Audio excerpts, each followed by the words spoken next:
Welcome, welcome. Are you all looking forward to a very nice World War III?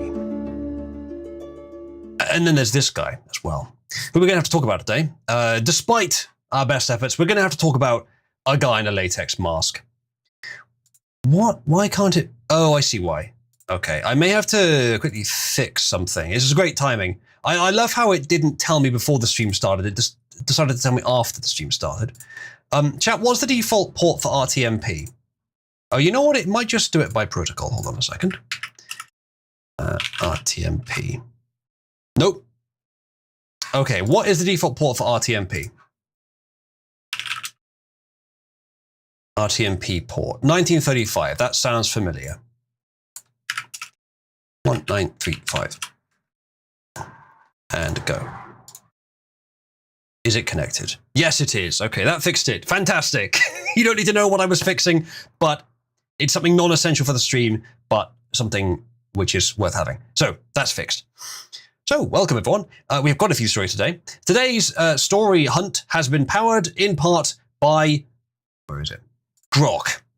I wanted to, so I occasionally miss stories that are major stories that I want to cover, or that I should cover. And whenever I come to start the stream, I need to go and find the big stories. And when I look for them, sometimes I miss one. And you know, it's stuff that's obvious. Like right now, if I just forgot that the Israel-Iran thing was happening, or I forgot the ICE situation was happening, it has happened sometimes. I only really follow the news when I'm doing streams, so it has happened. But I figured, this is actually something AI could help fix, not ChatGPT because it's political and I want to remove the bias. So let's ask Grok.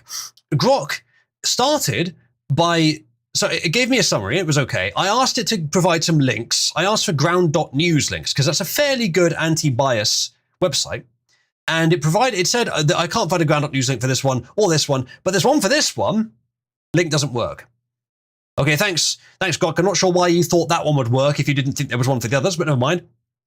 And then I say, okay, look, the ground.news links aren't working. You can't find them. Just give me links for any news source. Okay, it's given me links for all of them for any news source. All right, none of the links work. They're all 404 errors. Okay, thanks, Grok. I guess you made them up. Very creative. Okay, let's try something else. It's Twitter, right? It's literally on Twitter. And Elon bought it partly to use Twitter to power the AI. No problem at all. Okay, so just give me the top tweets on each topic. Just give me a selection, just 2 or 3 of the most popular tweets, and prioritize ones with links in them so we can actually get links to the stories from some sort of source. Okay, fantastic. It does that. It presents a few. Oddly, on each of the tweets, it lists the text of it, but then it says tweet unavailable. Text summarized from user behavior. What? That's not what I fucking asked for. As it turns out, it made them up. They weren't real tweets. It even gave a username as the source of the tweet, and they weren't real accounts. A few of them didn't even exist, let alone never sent those tweets. It just made them up. It fucking wrote them itself. It's insane. So that was fun.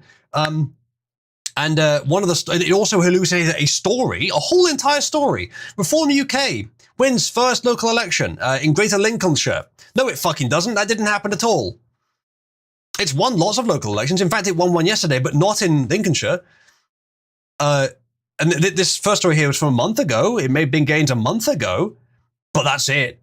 It made it up entirely. And I asked it, hey, are you sure about that story? And it said, oh, that story appears to have been incorrect. Apologies for that.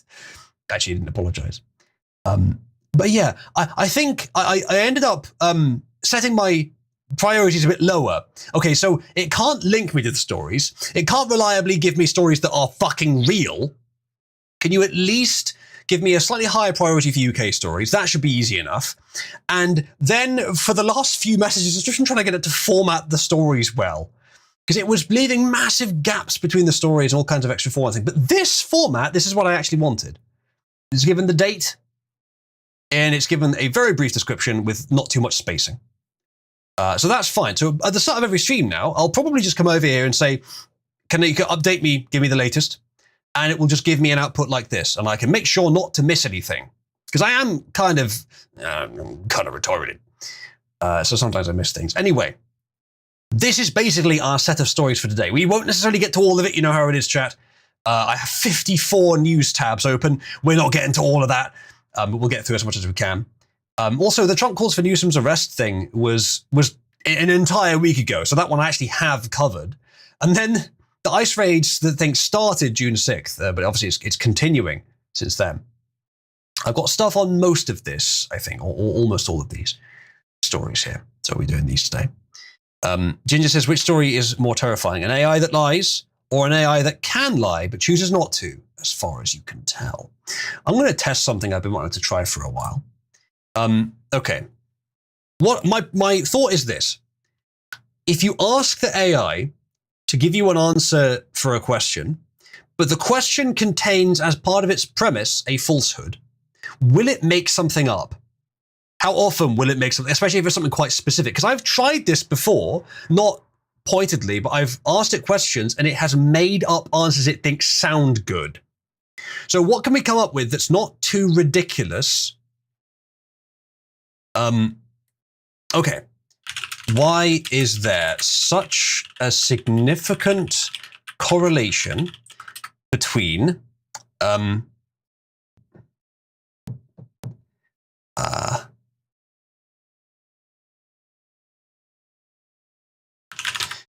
Koreans born in March and total baldness later in life? There isn't. Okay, it says there isn't one. Okay, that's fair enough. Fair enough. That it figured out. Is there a Pugs Let's Do the Bluebeard thing? I mentioned that before. I think this one's better because it's more subtle. But it says that there's no correlation. Okay, fair enough. Okay, what else is a good one? What could we ask where it's... I'm trying to make it generate hallucinations, chat. What could we ask it to generate hallucinations? I think... Oh, of course, no. No, we need to avoid big topics. Need to go for something simple. I think it was while I was trying to fix tech issues, it hallucinated something. Ask Cybersmith for his most normal take. Yeah, exactly. I think I'm going to leave it for now, but I want to put more work into this because I think there's probably a formula for generating hallucinations in an AI.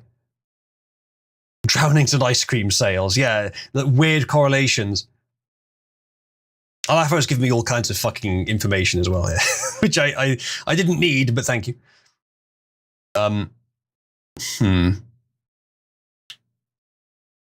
Ask Grok for news stories about the Vatican Andromeda Tunnel.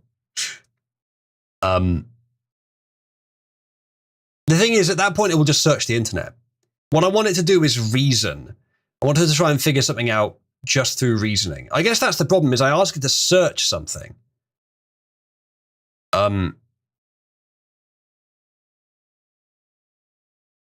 Okay, maybe it's like a special case that doesn't exist.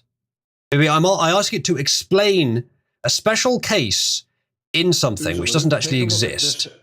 Yeah, I know. I've seen spurious correlations. I don't think it's going to work. No, just ask it to explain some spurious correlations. We can try that, I suppose. I don't think it's going to go for it. We could just keep trying and it might eventually go for one. Suicides by hanging and strangulation and suffocation with US spending on space, science, and technology. Number of people who drowned by falling into a pool versus films Nicolas Cage appeared in. Divorce rate in Maine. Per capita consumption of margarine. That's not too difficult a one to do. Let's try that one. Okay. Okay. Please explain the correlation between the divorce rate in Maine and the per capita consumption of margarine.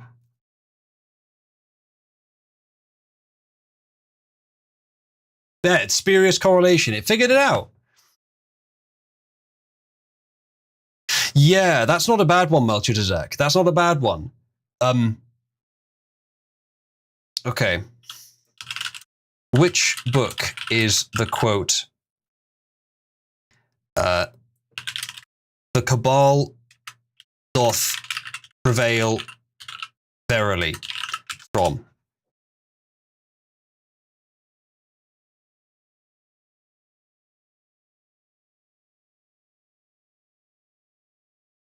Uh-oh, I think you killed it. It is struggling. It doesn't even say searching.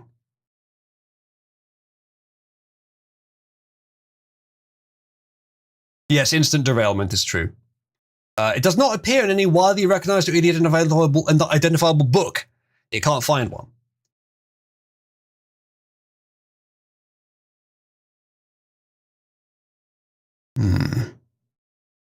It may be because I deliberately gave it archaic language. That might not have helped.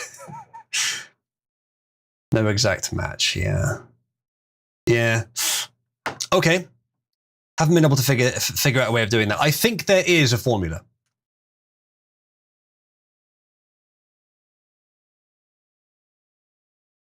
Reese, you didn't know there's actually 3 ways a flipped coin can land. And I think if you flip it enough times, you can start to get enough.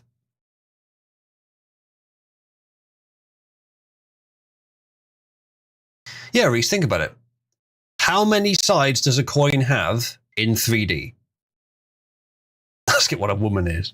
Now, I'm not looking for political questions. We already know that Grok is fairly good with that. It's not bad. Reese has figured it out. I'm trying to generate hallucinations. We could do something very specific and technical. What was I'll do it later, but I'm pretty sure I asked it something to try and solve a problem on my PC, and it just like told me to do something that just didn't fucking exist.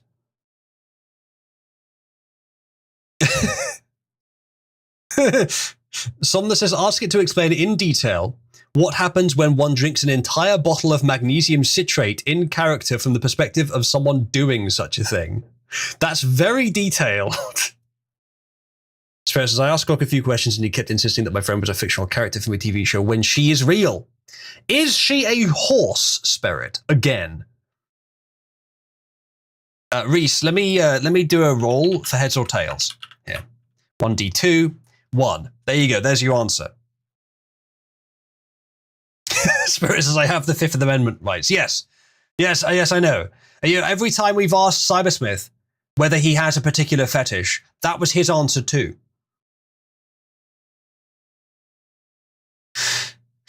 Right. We're about to become underailed, chat. Re-railed, if you will. So, let's see what's been going on. Let's do memes first, actually. This is a photograph of a Star Destroyer that Israel fielded in the Israel-Iran punch-up, which Iran downed. So well done, Iran. Can we have a golf clap for Iran, please?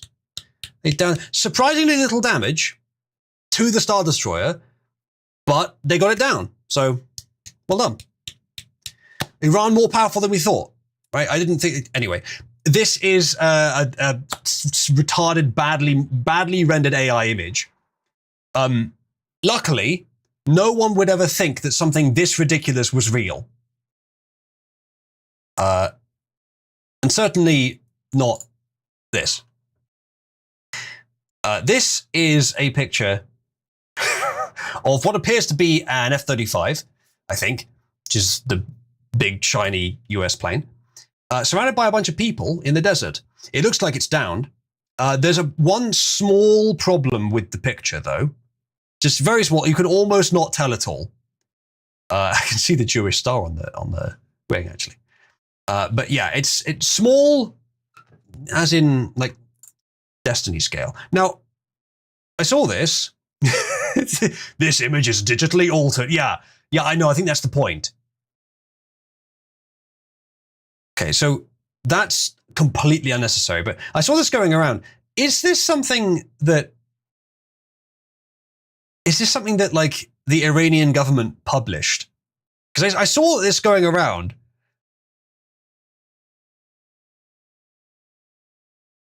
Did anyone happen to know? Yeah. Shot down Thunderbird 2. It's pretty much that size, yeah.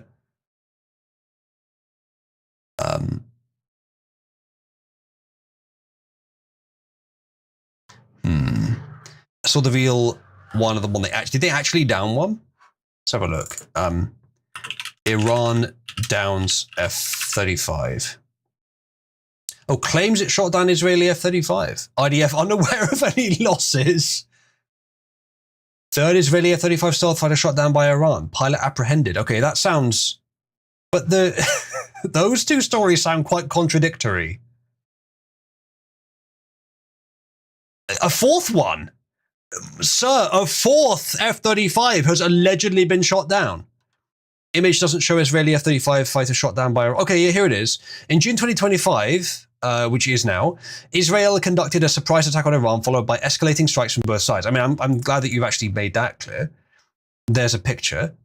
An image authentically shows an F-35 fighter shot down. No, fake. Okay, who released it?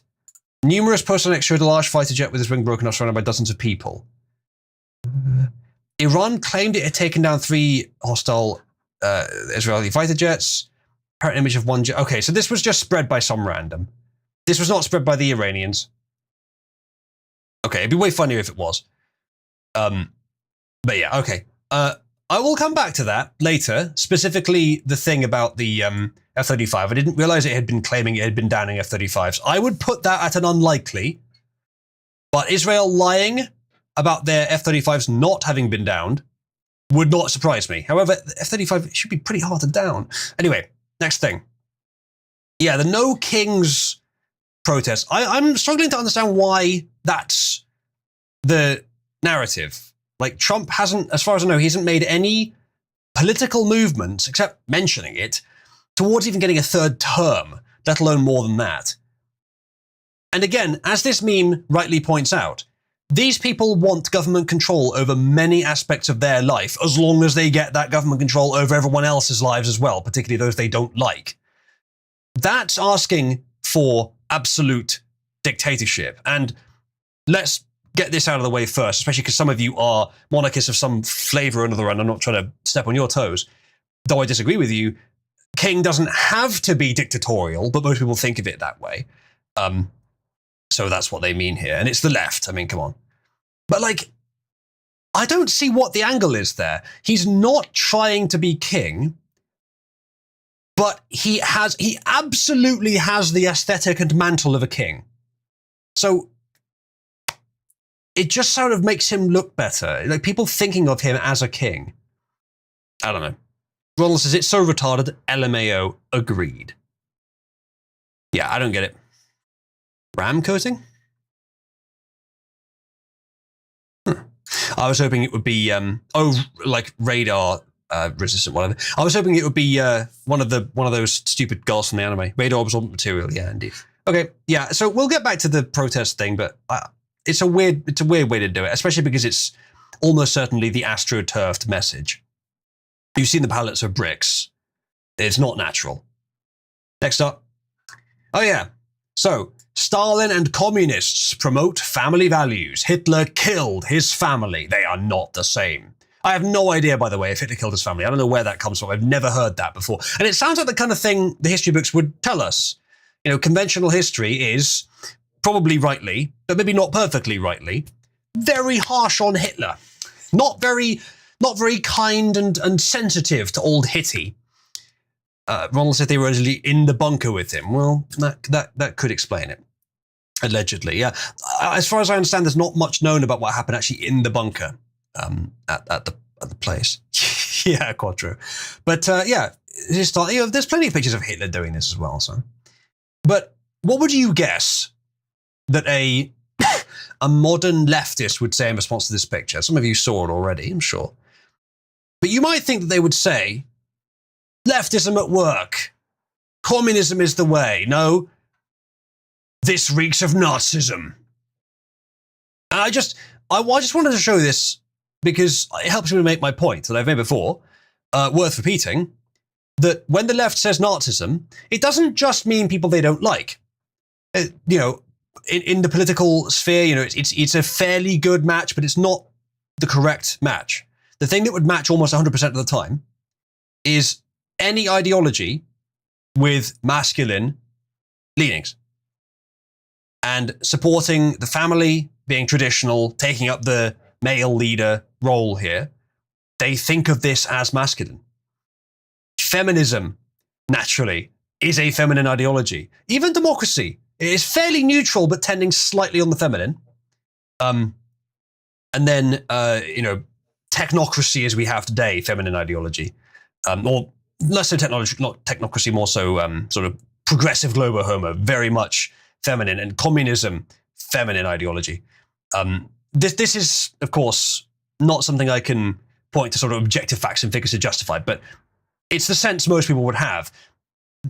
The qualities present in traditionalist behavior are the things they're trying to avoid. Masculine behavior, that kind of thing. And not all communist regimes are feminine, or not all communist leaders are feminine to the same degree. Stalin, at least in this picture, wasn't, and that's why they called it Nazism. So basically, it's a bunch of people with daddy issues who don't like ideologies that feel like something their father would support or enact or do, or have qualities that feel like something their father would do. Some on the right have mummy issues. Many, I would even argue. But more on the left have daddy issues. And that's why they say Nazism. For everything. Almost. Next thing. Oh yeah. So here is the news, but without the effort to convert what they're saying into what they mean. Breaking news, George Soros is funding the new Ice Fest. Okay, that's exciting. We go live to the propaganda. Sir, what exactly are you protesting here today? I don't even know why we're yelling, but I think chaos is good. What's wrong? I watched the news. It said people are being taken from their homes. Do you know anyone personally affected? No, but my friend's uncle's distant cousin's friend. We're here to get impressionable youth to come cause chaos. Why are you out here today? They're taking people from their homes. Where'd you see that? The news! Go watch the news! We are the resistance! The news said so! Grab a rock! Good thing there's pallets of bricks and a conveniently placed pile just dropped off for protesters. Here's the thing about people being illegal. Illegal should be legal. We don't need laws. What's good, foo? You want to catch a fade? I'll mess you up right now. How fun. Reminds me of the Floyd Fest. Perfect distraction while the so-called Semites cause unrest in the Middle East. Right. More propaganda. Good one, John. Shut it down or I'll shut it down. In other news, we were promised this land thousands of years ago. Bergstein, take it away. Thanks, Steinowitz. Remember, people, they are the bad guys. Trust me. These people are an absolute cancer. Truly going to be the end of the human species. That's anti-Semitic. Brittany, you better watch your tone. Oh, yeah, I almost forgot they fund the news. Exactly. Back to you, Dennis. You guys make a good point, but my producers tell me to distract people with chaos so they don't notice who's actually starting World War III. Why are you out here today? Because if you come here illegally, you deserve to be here. Like, illegal activities shouldn't even be illegal, dog. Well, this is a perfect way for the government to unleash martial law. Get ready for FEMA camps, folks. Dennis, take it away.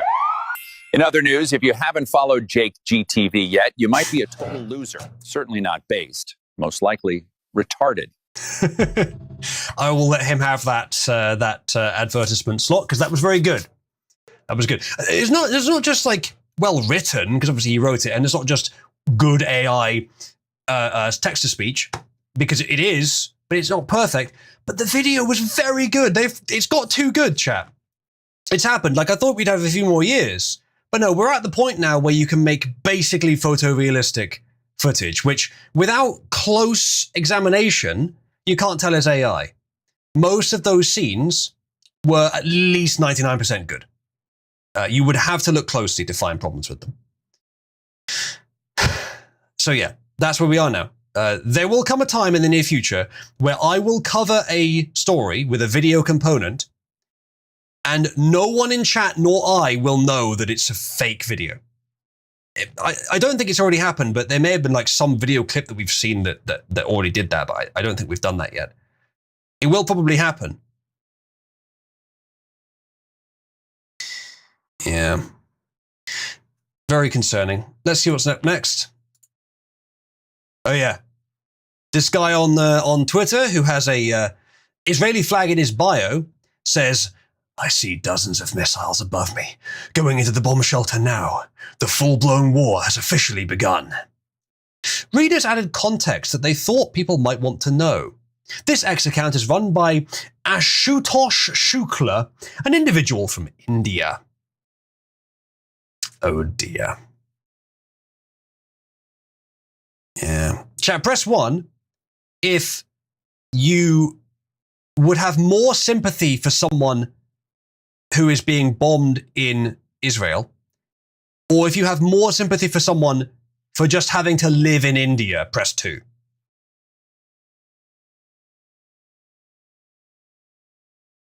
Pug says you were a bloody bastard, Oozaloo.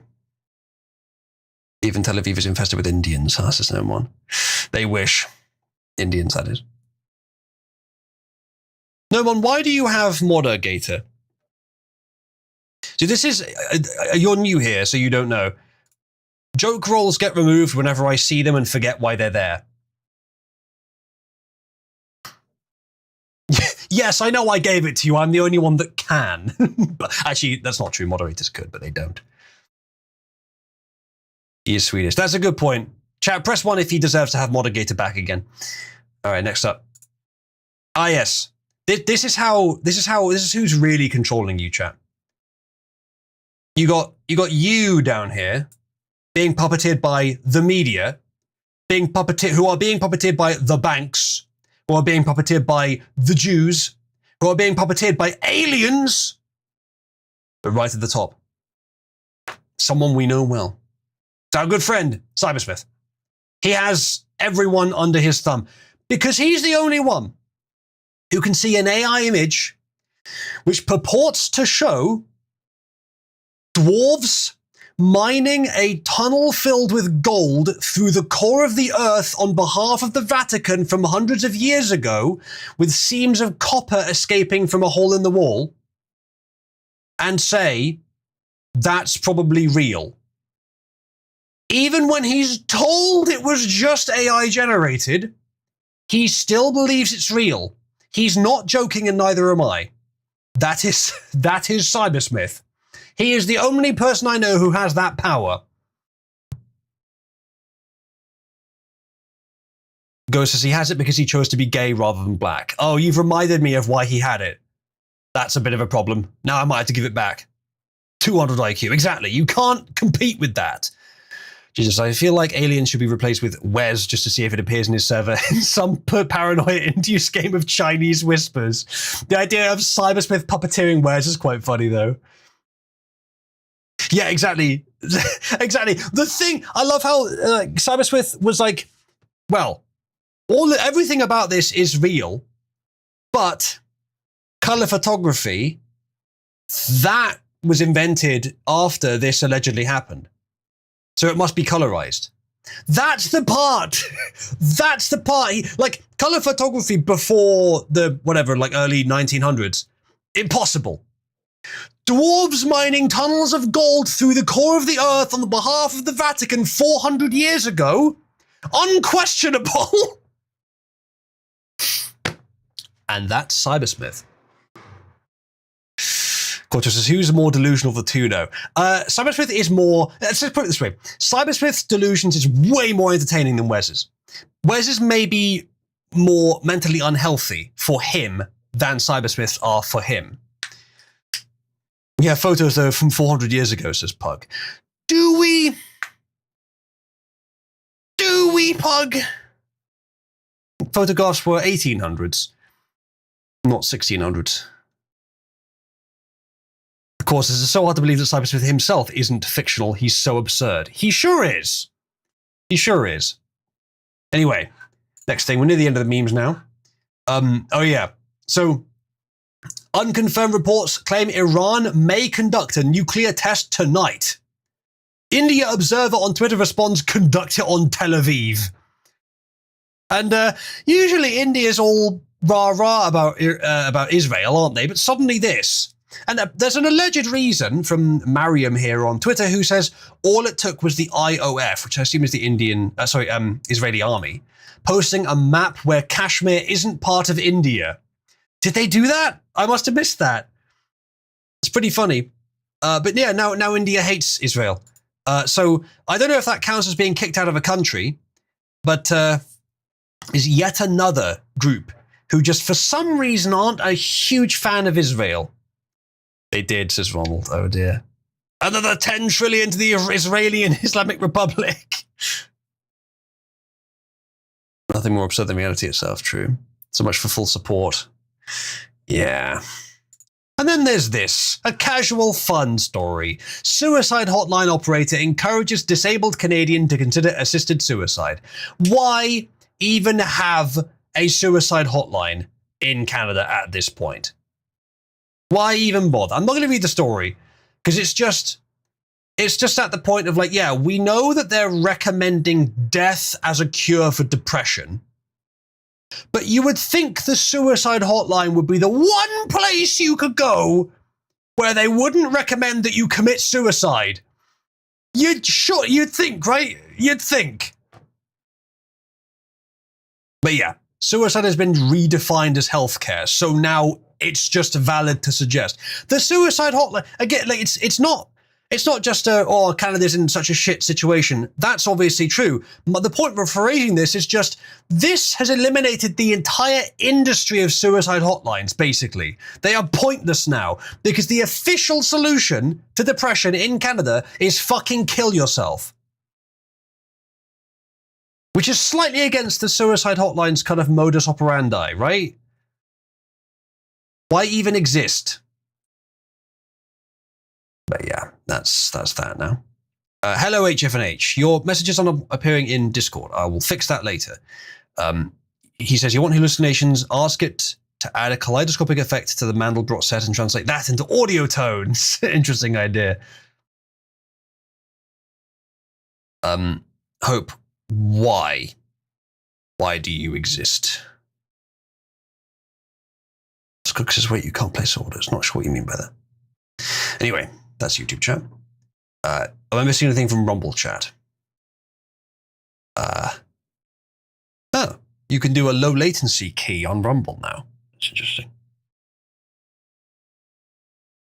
They changed. I'll have to look at this later. They changed something with the Rumble stream keys. I'll look at that later. Anyway, back to it. That's all the memes. Let's have a look at some news now. I'll go through in order that I have them. There was this I thought I should cover. This is Iranian television.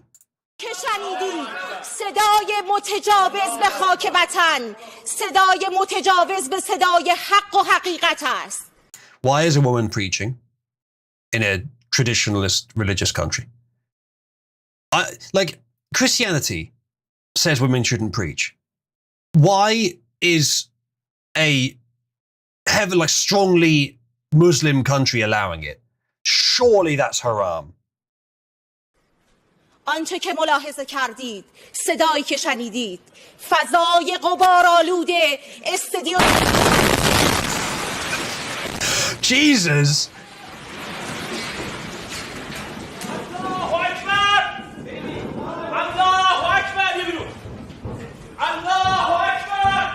I hear Allahu Akbar a lot, but not much action. Okay, let's watch that again, shall we? I love how the screen just goes off immediately. She gets a little less confident when that happens, doesn't she? She suddenly loses her mojo. Her edge is gone. I'm sure that'll happen to most people. She just wanders away from the camera. Jesus. Someone says, it is haram, but she is here saying what they want to hear, yeah. Roland says, that looks so fake.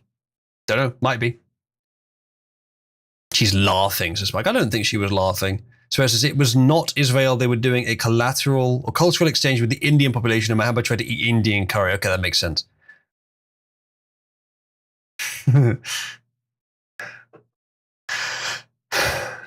Right, yeah, boom indeed. All right, good. Next thing.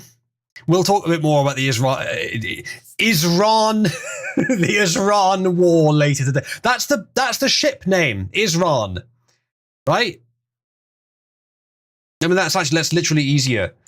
Go on, next thing. US could lose more immigrants than it gains for the first time in 50 years. Finally, 50 years. This is weirdly worded because it lose, remove, or something. I don't know. There's surely better ways of saying that, but lose sounds like it's accidental or like it's a good thing to have them. It's not in almost all cases, especially not to this extent. So I think this, or I hope this means, but I might have been duped into thinking this is what it means, that the net rate of immigration is negative. Net negative immigration. Which, if so, good. Good. You need much more than that. And frankly, I want gross immigration to be zero. And how put it? Gross immigration in zero. Gross immigration out a high number. As close to zero as you can get. But net negative is a good start. Get that number further from zero. Semite smackdown, yeah. Indeed, Bright. Toast says, I bet that's fake or with manipulated statistics. It might be. ICE is going to have to be doing a big job.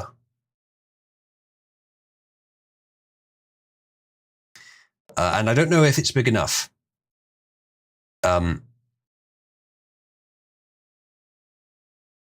Yeah, this concern about the age distribution squeeze is genuine, but it's not worth what they've been doing to try and fix it. Got for what I voted for, yes. Chat, press 1 if a huge net negative immigration figure is what you voted for. I'm not seeing a lot else here specifying what the statistic means. Let's just Google it. I wish they'd link to the source, not just mention it, but here is the source. Net migration could turn negative. Yes, okay, it is what I thought it was. Some economists warn weighing on economic growth and fueling inflation. Yeah. I don't know about fueling inflation, actually. I'm not sure if that would happen. It might even cause deflation, but economic growth, so overall GDP might suffer from there being less immigrants, but the country will still exist in 20 years or 10 years or 5 years, rather than it potentially not doing so without fixing this. And international students. Yeah, that could do it, actually. That's a good point. Well, I agree, Matthias. Glorifying GDP too much has gone way too far. But it's not like we can ignore it. Every country is in competition with every other country. Now, we're at a point in history where the Spirit, what are you doing? Where the constituent parts of each country... Yep, that was posted accidentally, and he removed it. But not before I got a screenshot. Chat, it's a second Harry. A second Harry has hit the live chat. A second Harry has hit the live chat. Spirit, you're getting the Discord kitten. Not Discord kitten. Rabbit. What's it called? Snow Bunny. You're getting the Snow Bunny roll for that. Congratulations. The true inheritor of Harry has been found. It is Spirit. Everyone horse react him. Horse react this man. Horse react this man. Perfect. We'll have to make a new role, Snow Horse or something. God damn it, Spirit. Horse reacts this man. Horse him immediately. Wait, there are more horses. There are more horse reacts available. There's a race horse as well as a normal horse for some reason. Equal Spirit is in the meme system. Mr. Hands roll. He's inherited Harry's spirit.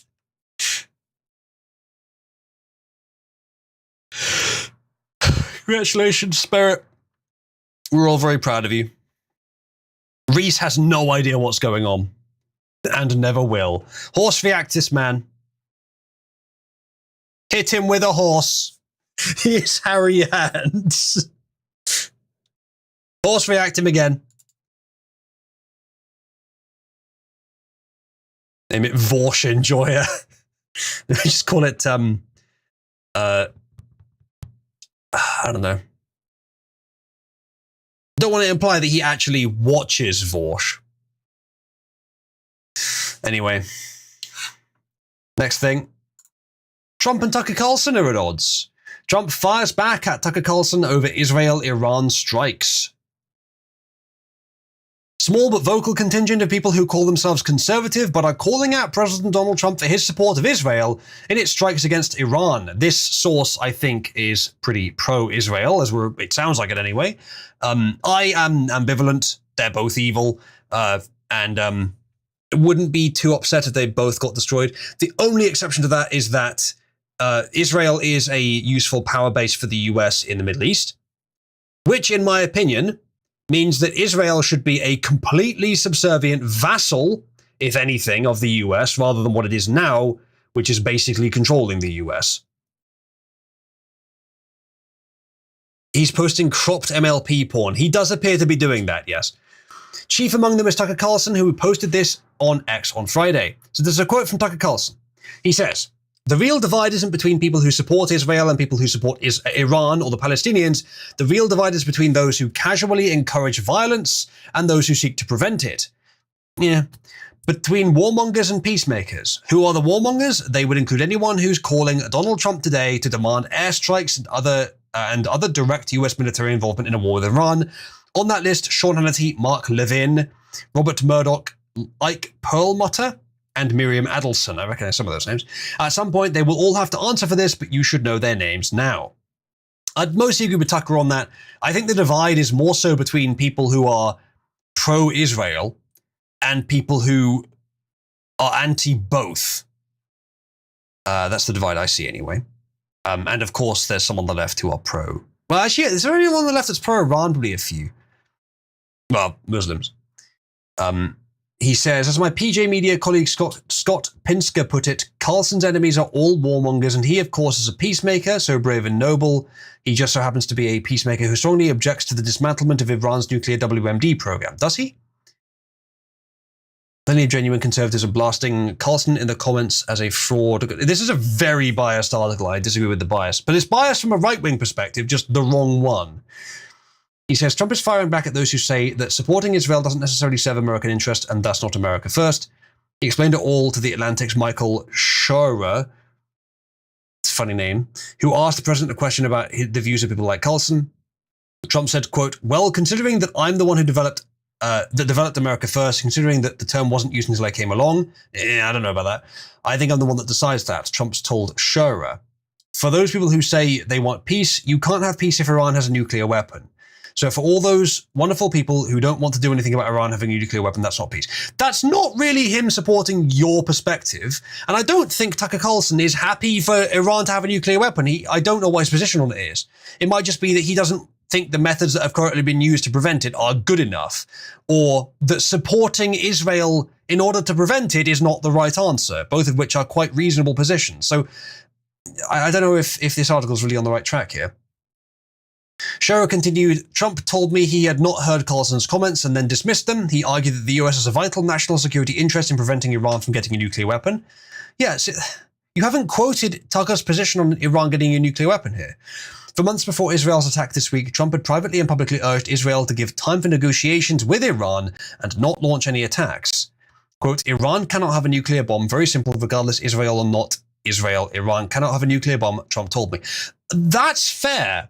I think most of us would agree that the world is a much better place if Iran does not have nukes. It's how you get there. And again, you're not actually arguing against Carlson here. As far as you've quoted him, you haven't quoted any case where he's talked about Iran getting a nuke. You're fighting, well, it's literally a straw man. You're fighting one position as if it disproves the position you actually quoted him on. It's amazing. We find an article that has the wrong bias and it's full of holes. Indeed, commented this author's friend and hot air colleague Ed Morrissey. Does anyone doubt that the great Satan would be off the Iranian hit list if they had a nuke? President Trump understands, again, it's a straw man of Carlson. Trump understands the threat of nuclear Iran, as does anybody who is paying attention to what's going on in the world. He's also aware of the value of the US relationship with Israel. He'd at least have to pay lip service to it, but he seems a lot less interested in it recently. G7 affirms Israel's right to self-defense and declares Iran must never obtain nuclear. Both of those statements are uncontroversial. Every country has a right to self-defense, as far as rights apply to countries anyway. This whole article is such a fucking reach. A rogue nation with nukes is, yeah, this article is such a reach. What's it? The quote from Tucker is, "Catch you encourage this. They would including demand airstrikes of the US military war with Iran." Yeah. Preventing them from getting nukes and going to war with Iran are not the same thing. If they were the same thing, then your argument would make sense. If there's any other way to prevent Iran getting nukes besides bombing the shit out of them, then Tucker is in the clear here. Article. Who wrote this? Chris Queen. Yeah, I bet he is one. See a picture of him. Go on, show me his face. Nothing. Chris Queen is an editor and columnist at PJ Media. He's a UGA alum, a fan of anything involving his beloved Georgia Bulldogs, and an amateur Disney historian. Chat, he's a Disney adult. Certified bourbon steward. He has an X account. Does he have a face? Let's have a look. I just want to know, like, this was retarded. There's a picture of him. He looks retarded, doesn't he? He looks like he has the mind of a child. Oh dear. Chat, type in his mental age. Give me an estimate. Author of Neon Crosses. Jesus. I like Jesus. Not trying to like mock Christian specifically. This is Jesus on its own there.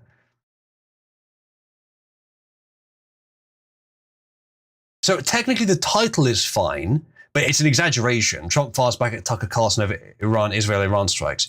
But it barely approaches the quote they gave, which makes me think they couldn't find a better one, which makes me think Tucker doesn't actually believe what they're criticizing. And besides, Tucker's position was presented to Trump by someone who is our only source for what Trump said in return. So it could be bullshit. But yeah, generally speaking, Tucker has been on the money almost every single time, even closer than Trump.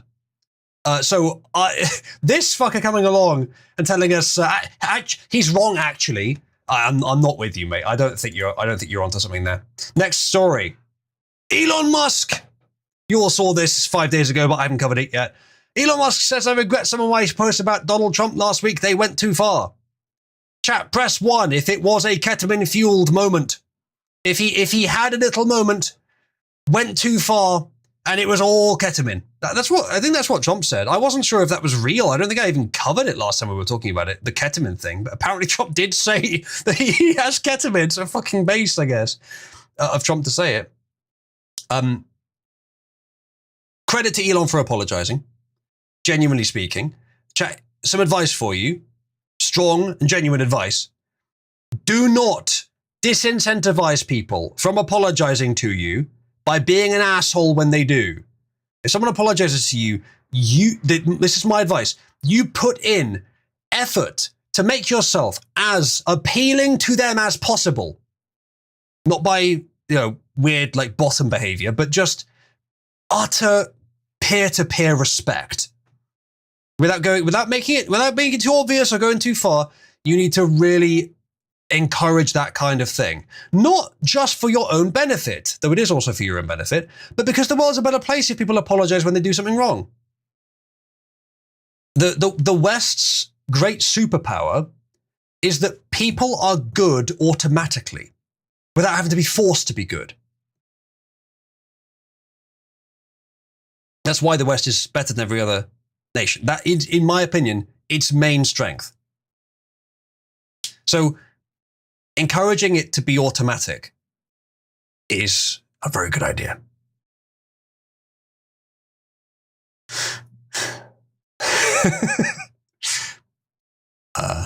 So yeah, we covered last time that we were leaning towards Trump was in the right, leaning heavily towards Trump was in the right.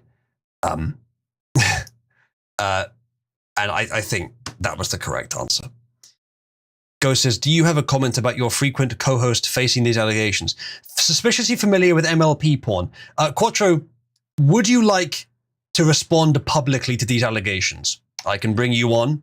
We can address this in the heart of public opinion. Just ping me if you want to come on.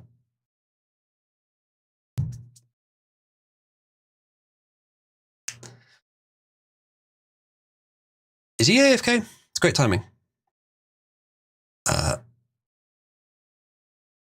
Someone says, I thought your advice was going to be don't do ketamine not even once. I don't know anything about ketamine. The most I know about it is that there was a funny, like wizard posting with the stupid magic spells. I think my favorite one, the funniest one, was summon ketamine ape. That was very funny. Just the idea of it. Someone says, we don't call those Disney adults. We call the correct term is pixie dusters. What? Where's that? Is that like Disney's official term? I'm not using that. Ginger says, my mental age estimate of that man is abused. Yeah, people were saying 11, 6, and 8 for his mental age. Quattro appears to have gone AFK at just the right moment. He says, I've had to ban people in the past for posting shit like this. Why is that so suspicious? Quattro, if you want to come and address the allegations in the stream hosts room, you're welcome to. Just ping me when you're ready. You're available. Okay, fantastic. Welcome to Quattro. Now, the horse reacts have started. How do you respond? Look, being in charge of helping a friend run a server occasionally means you're going to see some shit that you really don't want to see. I've witnessed horrors that I wish I could have unseen. But alas, I cannot. So unfortunately, my senses are good enough where I can see something like that. And I go, yeah, I know exactly what you're fucking trying to do. Are you sure that you haven't been spending too much time in cesspool? Or perhaps not enough time in cesspool? Personally, I haven't seen cesspool, that. Actually. Personally, I haven't seen that kind of thing being posted. I mean, you know, the types like Cowboy, they keep me out of cesspool. I don't want to engage with any of that shit, you know? Mm. Thankfully, he's gone, but I don't know. I still don't feel particularly inclined to go in there. Fair enough. Someone says, pixie dusters is a highly derogatory term. They get low-paying jobs and live in low-income housing in Florida and California so they can spend all their money on Disney trips as often as possible. Dude, that's a sad existence. Is that not a pretty sad existence? Indeed.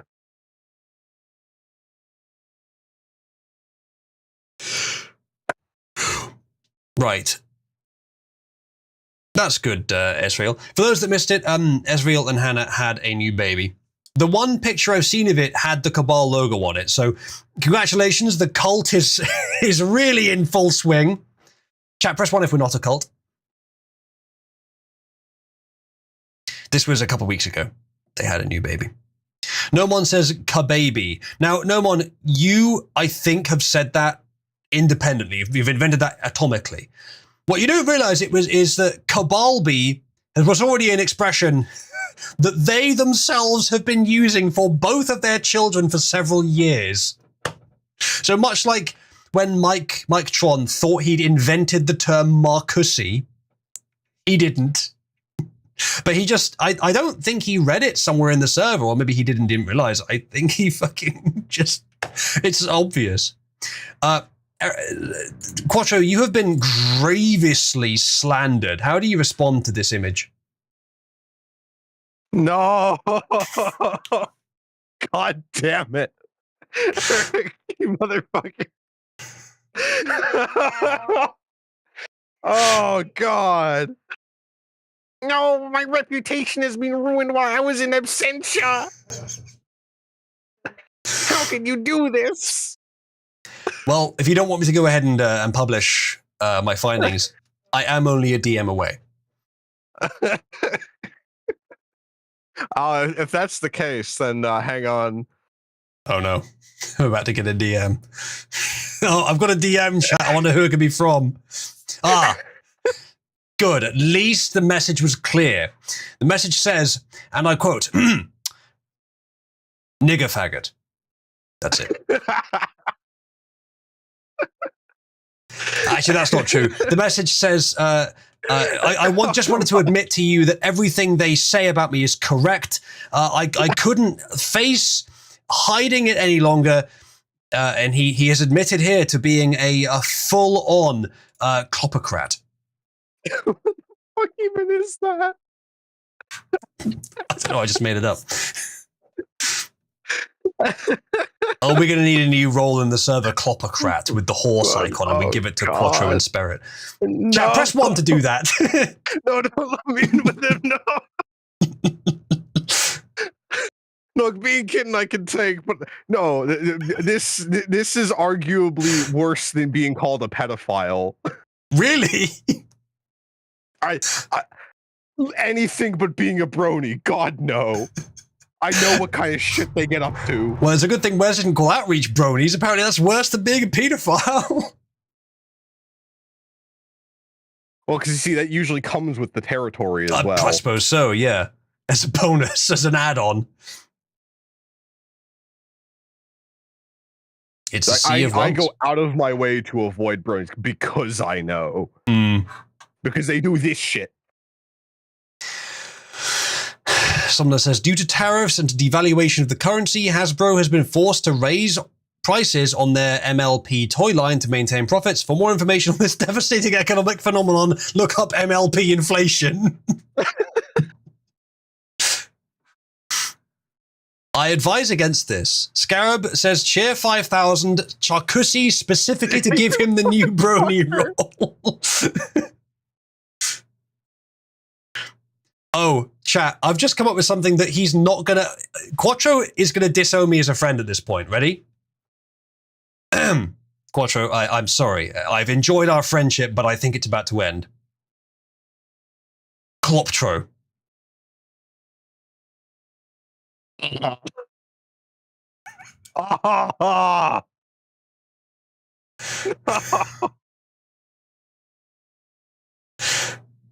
Oh, that's horrible. We got some cheer zeros coming up in chat.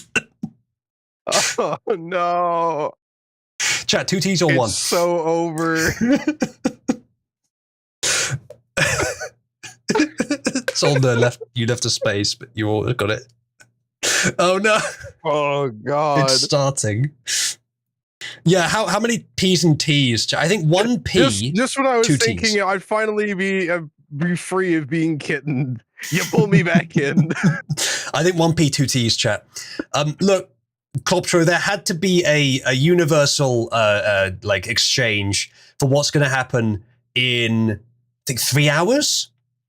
The chocolate though. Let me check if it's in 3 hours. I think it's going to happen in 3 hours, isn't it? Exchange? A universal exchange of a sort. Yeah, it's in, I think it's in, 3 hours from now. No, 2 hours from now, sorry. 2 hours and 14 minutes from now. Yes. A thing will happen that has happened before, but not for a short while. In fact, it will happen twice. Because it has been 4 days. You see what I mean, Cotaro?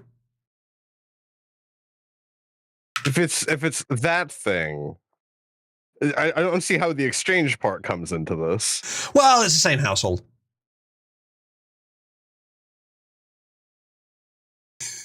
Eric says petition to temporarily change Discord kitten to Discord horse for no particular reason.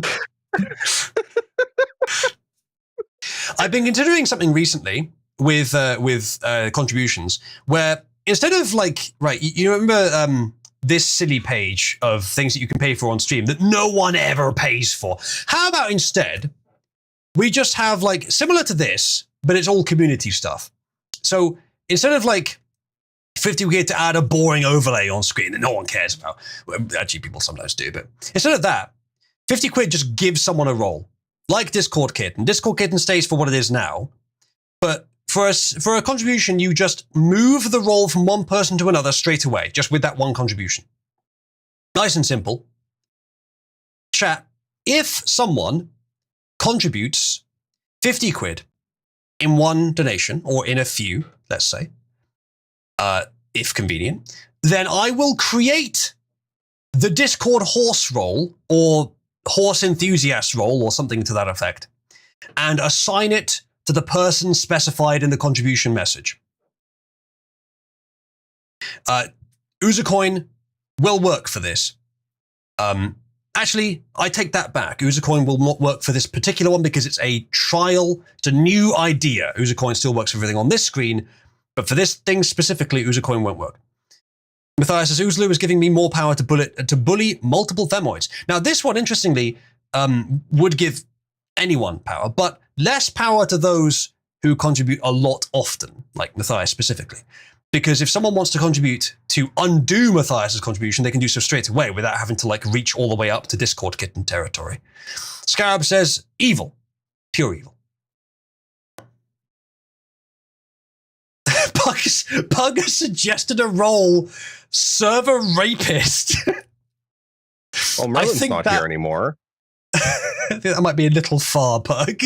Oh yeah, no, Merlin was an aspiring rapist. Oh, right, yeah. Aspiring sex offender.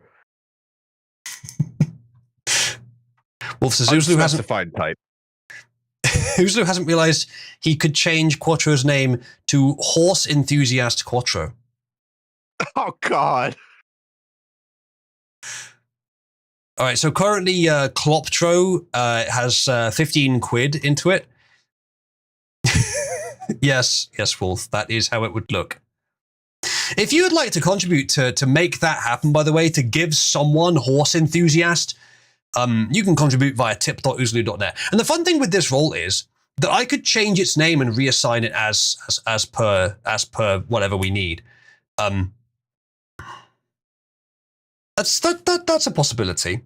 I could just broaden this even further. So for a particular amount of money, the role just gets assigned to someone, and you can specify the name of the role, the icon of the role, and who it's assigned to. That's nice and simple. And if the role you name already exists, we'd have to, because it's moved from one person. So we'd have someone that's just like in the dunk tank and they get the role. We have to have a name for it. But yeah, we could do that. So if anyone wants to introduce that concept, I may lower the price later. But let's say just for this first one, it's 50 quid, and anyone in the server gets a role that you custom define with the name and the icon. I may put some limitations on for very extreme things, but probably very little. The role should not be, it should be obviously a joke or not defamatory. One or the other. Pug says, server homo, watch your back. Yeah, I was recently thinking, things are going so well for me. So much for that. Right. Babe, wake up. New Slender unlocked. Atronach says, Mashallah, have you covered the Minnesota shooting yet? Actually, no, we were just talking about something that probably is much more interesting, which is that I have decided to let people pay me to just give a custom embarrassing role to anyone in the server. And currently, the suggested option is Horse Enthusiast for Kloptro. Scarab has contributed £50, coincidentally. Quattro, I wonder what he's going to say. He says, oh my, yes, you know what to do. Let's get some horseplay going for our beloved Charcussy. I will defer to you or chat on what to name him and all, though. Involved in this is not a rename, but I will do the roll. Please stand by, chat, while I create the roll. Remember, the roll can be reassigned for the same amount. Quattro, did you expect, upon waking up this morning, for something to go this horribly wrong? No, I hadn't. I really should have. Things are going just a little bit too well for a little bit too long, you know? All right. I was thinking, maybe the WAP would try and place some kind of curse on me where I'd end up laughing to death. It seems that's coming true. Yeah, that's about the best you can do. Okay, I've made the roll. I need to move it up the list. Just to make sure that, you don't miss out on that lovely icon just because you're a patron. All right. Let's just go ahead and put it there. Okay. The embarrassment roll now exists and has been assigned. Congratulations, ladies and gentlemen. We got him. I'm going to move the roll up a bit more as well. I guess it's time for me to now commit ritual Sudoku. Maybe. Okay, I'm going to rename this roll a little bit.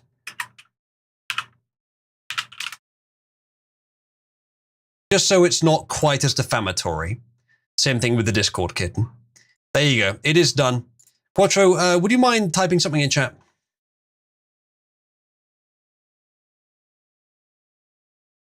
Oh, no.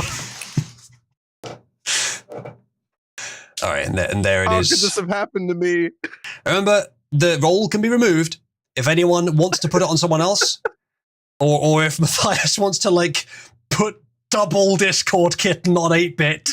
It can be done. I think the first one's happened.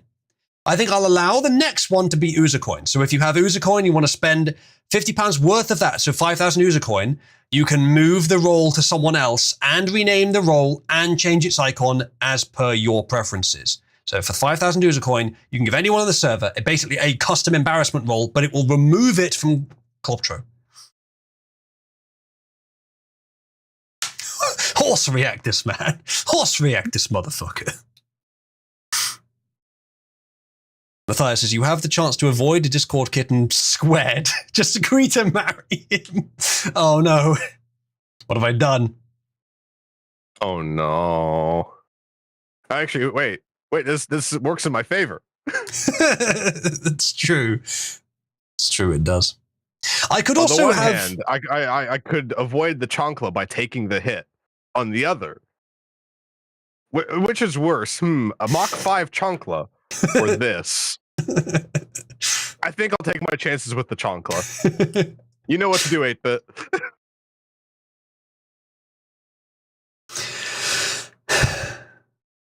Fun. All right. Well, if anyone has 5,000 Usercoin, you can give anyone the role. You can name it whatever you want. You can even give it to Matthias. Wouldn't that be fun? Yes, there's a fair chance that will end up in Hall of Fame, actually. Did I put live chat in the Hall of Fame config? If I didn't, I really should. I'm going to check that now because I really want it to be. I noticed that some of the posts that were in Hall of Fame, the people were joking about saying, this will be in Hall of Fame now. I think it was Cybersmith stuff or something embarrassing. Didn't actually end up there, I don't think. So let's just make sure that it's in there. It is, yes. Live chat is in there, so I don't know why that wasn't working. We'll see. It should work, though. Busak, the exclamation mark is not necessary, but that may have worked anyway. If it didn't, just remove the exclamation mark. Reese says, how do I get User coins? Currently, the only way is contributing. You can become a patron for only $1 a month or more, and that will give you more than $1 worth of User coins per month. So it's a 30% bonus. You can become a patron at fund.oozloo.net, and there are higher levels. If you're not, financially inclined, then there have been other ways to get Oozacoin in the past, and I plan to reintroduce them, but the code base that did it is really old and decrepit. The Ooze economy is currently in shambles. However, the actual very next thing I will do, coding-wise, is to build the fairly thin wrapper code executable, which will contain the Ooze economy. So small initial project to start it up, and then straight into the Ooze economy proper. And pretty much every prerequisite is done now. Every structural prerequisite. I plan to make a thing which is something along the lines of rich number, which is a value which is numeric, but has factors that can alter it, stored alongside it and serializable. That will be very useful for the economy system. That's the only thing that I can think of that needs to be done first, but that'll be done along with it. My aim is, by the end of this week, you will be able to type in a command in Discord and you will get a balance with the new system, your current coin or credit or whatever balance with the new system. That's the aim. By the end of this week, you will have a UI to do that. Now, it'll say 0 because after that, I need to start programming in, like, giving you coins for things that you've done, like contributing. But yeah, that's the plan. That's by the end of this week. So I've set myself a deadline. I've been telling you the new economy system is coming for a very long time, and now it actually is. Reese says, what can I do with user coins? And Eric says, give people embarrassing roles and shield yourself from embarrassing roles. That is the main thing, honestly. But on the screen, there are other things that you can do, stream-related things. And to be honest, is it a waste of my fucking time and yours to even offer stream incentives? Because very few of these are used. I think I could refine this selection by including community incentives in here. Maybe even getting rid of some of the stream ones, because they're almost never used. The guest audio pitch thing, it's not a bad idea at times, but these are so rarely used. The community stuff is obviously where people actually care to contribute.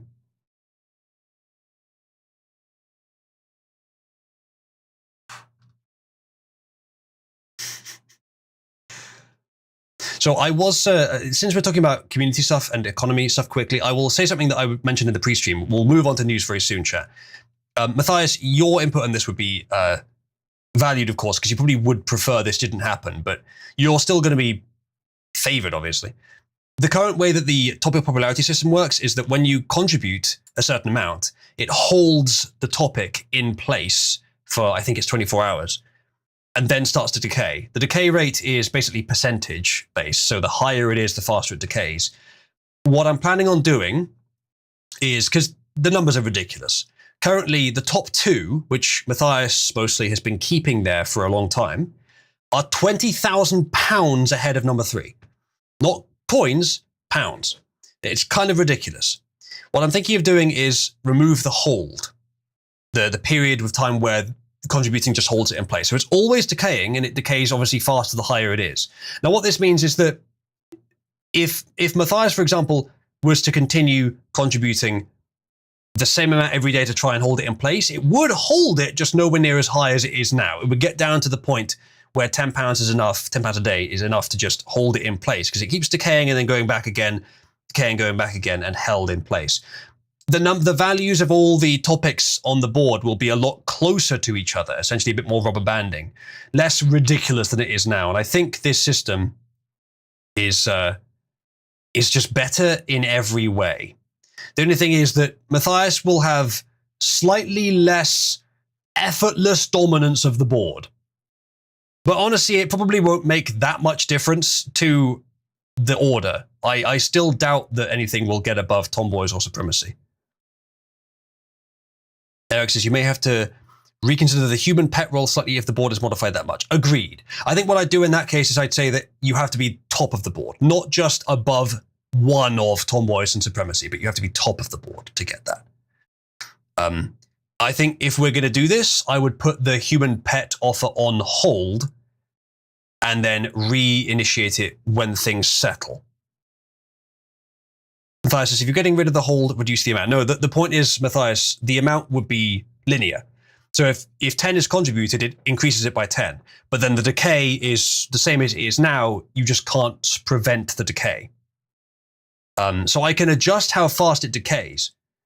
But at the current rate of decay, 10 quid a day would hold it effectively, but way lower than it is now, I think. I haven't done the maths on where it would hold it, which is why I'm saying I think this is better in principle, and we could implement it and then see where it holds. I can also undo this change, because the way it's designed with a history of events, whenever it starts up, it reads through the entire history and rebuilds the state again.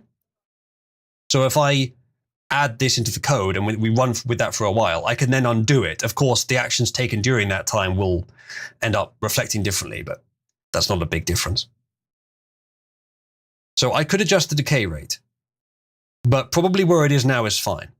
It's just that after a short while, the values will be a lot closer to each other. Ghost says, this is entirely hypothetical. Uzlu would have to finish coding before any of this happened, and we know that never happens. This is what I'm proposing doing is with the current system, not with the new one. The new one, like this can be a prototype for the new system. The new system might use the same decay rate. Well, because it's just changing an equation, really, right? Yes. Eric says, are you going to tell us the decay rate? We'd be able to calculate a whole day amount for any target value if we have that info. I can. It would be easier to just look at the result, though, when you contribute. Not sure. Matthias says, the current decay rate is related to how much has been contributed to the topic. Would that be changed? No. It's the decay rate is based on the current value that it is at. So it decays basically in a yeah, okay. So across time, the value is exponentially drops. It's not, I don't think it's a particularly harsh exponential curve, but it's a slightly exponential curve. So it drops slower if it's lower, faster if it's higher.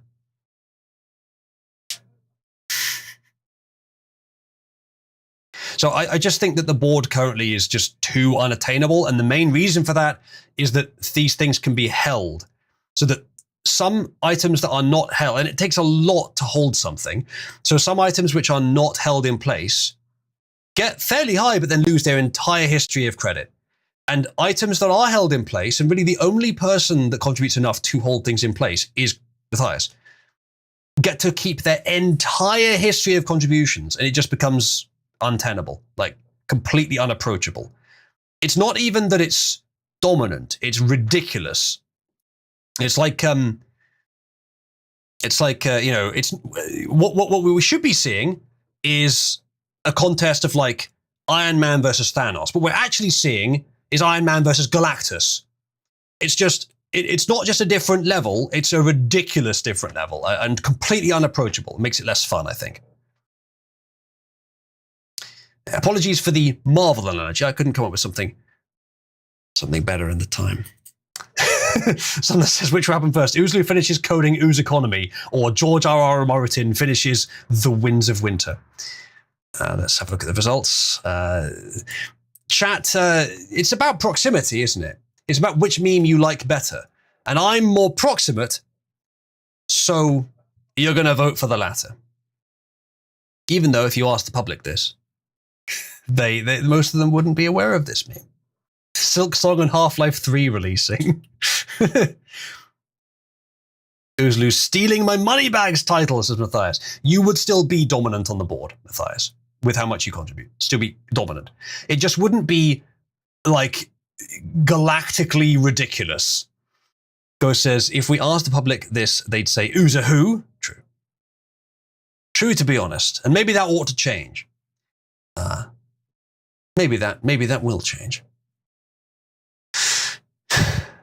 Eric says, well, I have a different data point. Programming projects never end. They end more often when they're written in Rust. I will do that shilling. But this one's not likely to. Because it's going to be a big project. I hear Triple in the background. She's saying, I'm sorry for your loss, because she knows now about me getting the horse enthusiast role. I can't believe you've done this. How could this happen? Well, I make one innocuous comment of, oh God, why would somebody do that? And for somebody else doing something cringe, and suddenly, Ghost is requesting a Kloptro comic. oh God. Quattro, who do you feel more animus towards? One, Spirit for bringing up the topic in the first place and being the real horse enthusiast. Two, me for proposing this as a contribution reward. Or three, Scarab for actually contributing to make it happen. Well, the thing is, I can't blame you because you're just taking the opportunity to do the funny. I'd probably do the same. Let's be real. Look, I know you're showing me the same courtesy that I would show you. And I appreciate that. All right. I also can't blame Scarab for making it happen. On the other hand, blaming the brony seems like the proper thing to do in all cases. Chat, if you were in Quattro's position, which of the three would you blame? One for Spirit, two for me, three for Scarab. That's a lot of ones so far. That is a lot of ones so far. Matthias says yes, all of them. Ronald says four. Honestly, blame Quattro I see himself. that shit, I get Nom flashbacks.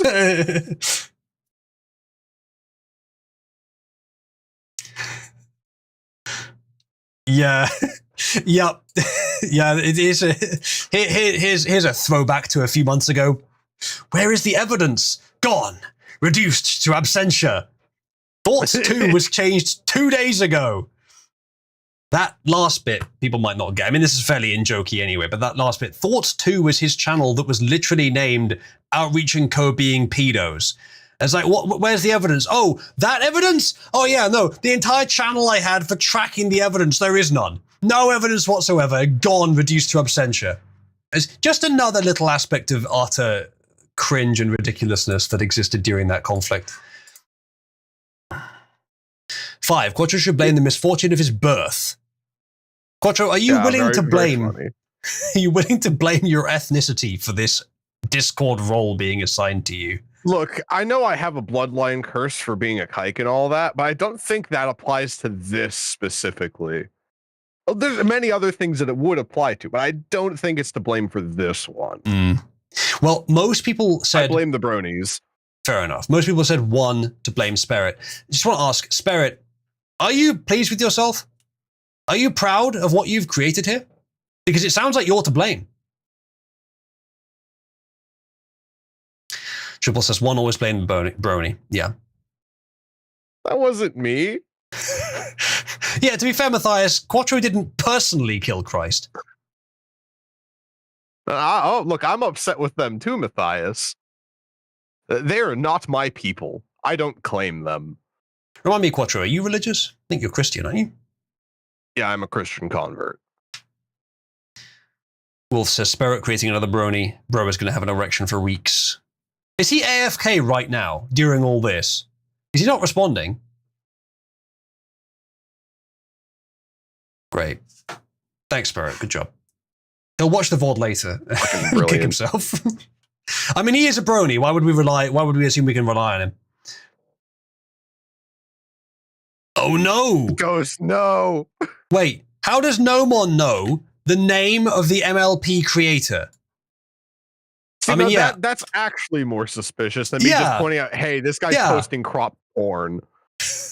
Yeah, that's actually suspicious. He says, I looked it up. A likely story. Chat, press X or 1 to doubt his story. He says to see if they were Jewish. You literally did an early life check on him. Okay. And as it turned out, that's a good reason. Yeah, that's not a bad reason. Eric has contributed and says, cheer 5,000, Nomon, no need to change anything about the role. Quattro, you have been emancipated. I have been released. You've been emancipated from the horse enthusiast role. Nomon, congratulations. You are the new official horse enthusiast. Thank you for taking one for the team. Your service will not go unrewarded. Ginger says, okay, yeah, fair. No, I think no one's reason for looking it up was fair, but whatever. It's done now. That offer, by the way, for 5,000 user coins, that can still happen. Matthias, I said user coins don't count for the first time. Then I did say they count from now on. So they still count from now. And from before the last one. I did say that. So, some of you will notice, by the way, that my mic is not on my beard today. Oh yeah. In my testing, I changed something because I give it some thought and I figured upping the gain on at the earliest level before it gets to my filters would probably make it sound better. Now, in my opinion, listening back to it, there is a noticeably slightly higher room noise than when it's on my beard, but less mouth noise and less sort of breath noise, which I think this is the slightly preferable trade-off. Obviously, it's way more convenient for me to have it here. But chat, press 1 if you hadn't noticed a significant reduction in my voice mic quality today. Because in asking people in the pre-stream, they hadn't noticed.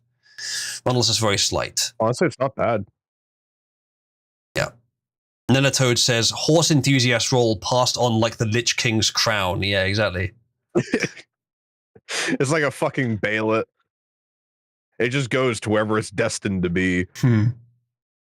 Eric says, it does sound more like it's in a room. I think it's about even overall. Yeah. I think I'll use this from now on.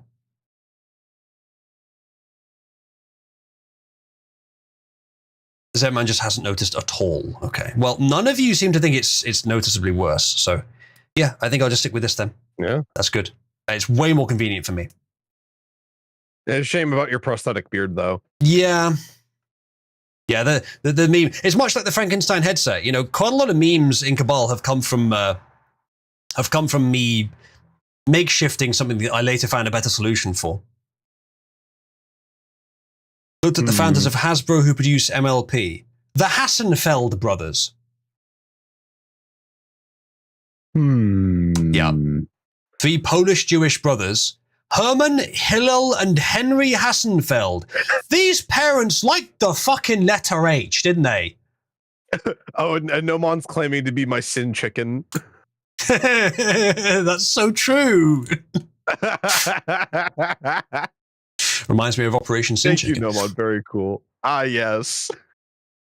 How about this? Okay, so it's 50 quid to move the role to someone and to change its name and stuff.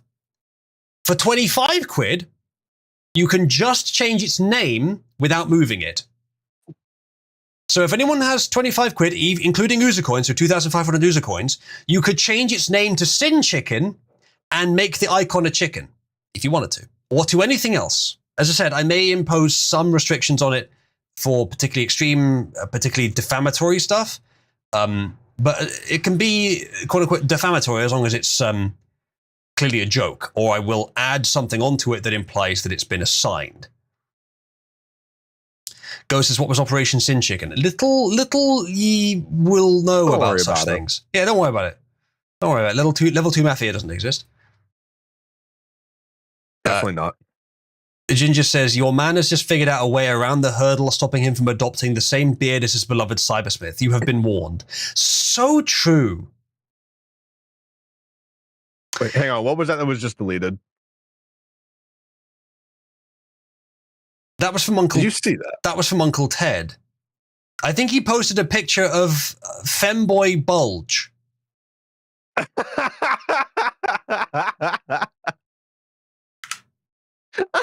What's going on today? Well, I think I need to upgrade my logging system because currently on deletions, it doesn't save the images, which is often a good fucking idea, right? Because it could be CP. But I could at least link to the Discord hash for the image, at least so I can find it in Discord's archives. I will fix that later. But currently, unfortunately, it doesn't save it. So I can see that Uncle Ted posted it, but I can't get at it. I can't see what he posted. I will change that later. But I believe that was Uncle Ted posting Femboy Bulge. So chat, press 1 if Uncle Ted is officially mega gay. It looks like Zero saved it, and it's not Femboy Bulge, but it is MLP. Oh, he posted this. Yeah, it looks like it's It's a screenshot from MLP porn. They've breached the stables. The Brodies have breached the stables, guys. Matthias says, Tomboy Supremacy, 8-Bit Kitty, and Nigger Monster, Mitch Clovey Spire, rename the role to Server Brony. No one, is it so over? on a scale of 1 to so over, how so over is it?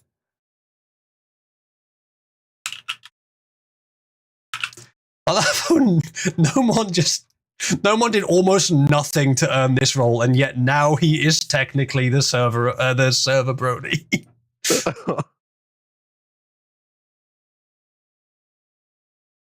By the way, welcome to Cabal, Nomon. Nomon is new, chat. This is his first interaction with the embarrassing roles system.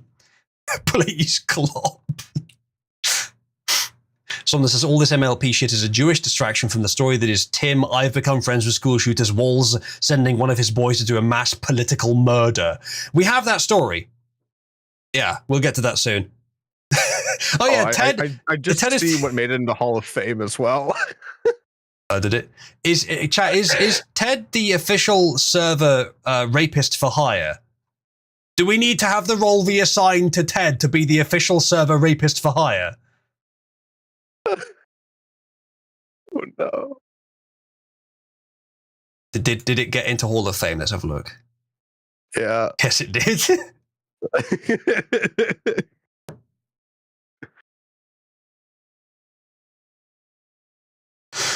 Fantastic.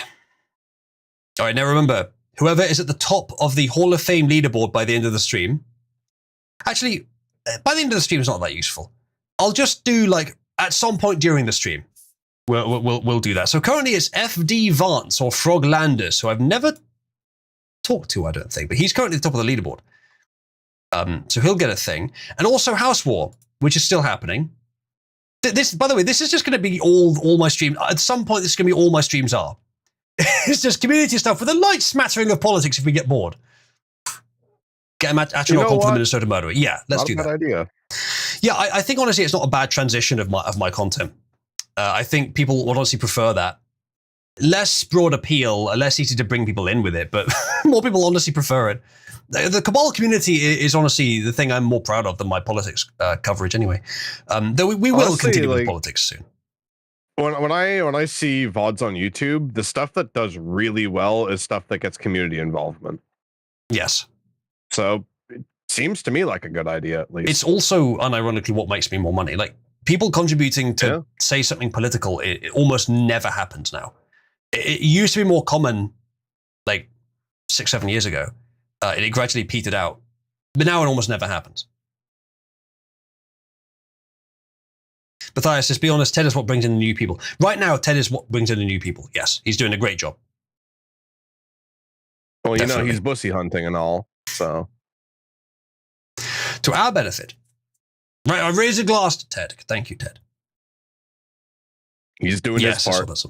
He is. So, House Wars wise. Currently, Amuleth is in last, but that could change, and Spire's in the lead. Oh, fuck. By the end of the stream, or at the end of the stream, I will declare a moment where whoever's in last place gets the embarrassing role icon chosen by the current leading house. And if you make a new house last place, you get to choose their embarrassing role icon. Ginger says, does this mean that the new editions of the server are just Ted's sloppy seconds? Maybe. There's been a few good ones, though. Remind me, Nomon, were you brought in by Ted or were you brought in by someone else? I think Mike Tron may have been as well. There's been a few good ones.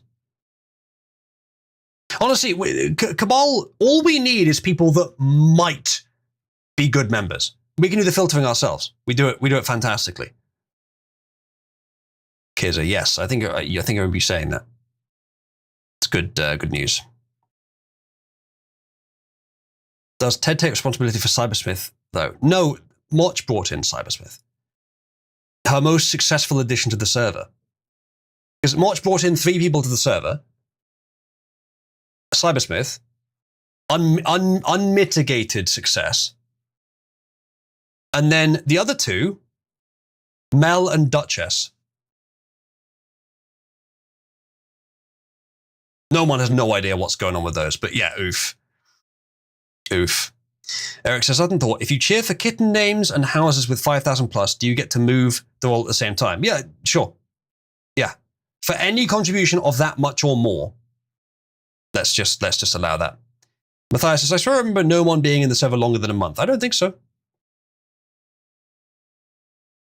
Yeah, no one. You will have heard who Mel is. That's true. Duchess, it's another story. No one. We honestly could spend like an entire 8-hour stream summarizing Cabal lore to you. Let alone giving the full detail. That would take like 100 hours. Duck Chess was okay as the Cabal bicycle, says UFC. She was a bit of the Cabal bicycle. Do it, says Ghost. Lore stream. We should do lore streams again, chat. Especially because we have the wiki now. And a few new people. We definitely should do more lore streams. Should be written down in scrolls, says no one. With so much lore. There's just so much lore. I made notes last time as well, so we have all the main points. She was a journalist. She sure was. So this is which more is lore more convoluted. Cabal or Five Nights at Freddy's. Oh, Triple was considering making a Duchess comic, apparently. Yeah, you know, I was really starting to get a little concerned when I saw she's broken up the drawing tablet again. Oh, no. When you look over at the... Perhaps it might be safe for now. When you look over at the mouse movements that her hand is making, do any of them look suspiciously horse-shaped? Currently, no. That's fortunate. Very fortunate. Atronach, yeah, I think it was. I think it's been at least 1 year, perhaps 2, since we did the Lore Iceberg streams. It's worth doing them again. For another one soon. I think it might. I think this time I should do it better. I don't know exactly how, but we need more detail to be saved, preferably not in video form. I think what I want to do is the current Cabal wiki is okay, but just after I set up this one, I found another wiki technology that I might rather use. It might be better. It seems to have all the same features, but it's not like from 25 years ago and running in Java. So I might switch to that one, but I haven't got around to doing that yet. If I look into that one and I don't like it, I might just say, I don't like either of them enough. Or I might just say, we'll just use the current one. It works. Atronach says, new thread channel for lore submissions. Yes, but if we have that, no one's going to put it on the wiki. And what's the point of having the wiki? I want, like, I did have an idea for a lore archival channel where you'd have a channel where any level 3 can post. It's significantly slow mode, and basically every post is an article. They can edit the article over time and improve the post, and you can do a thread on each post where you can comment and suggest changes.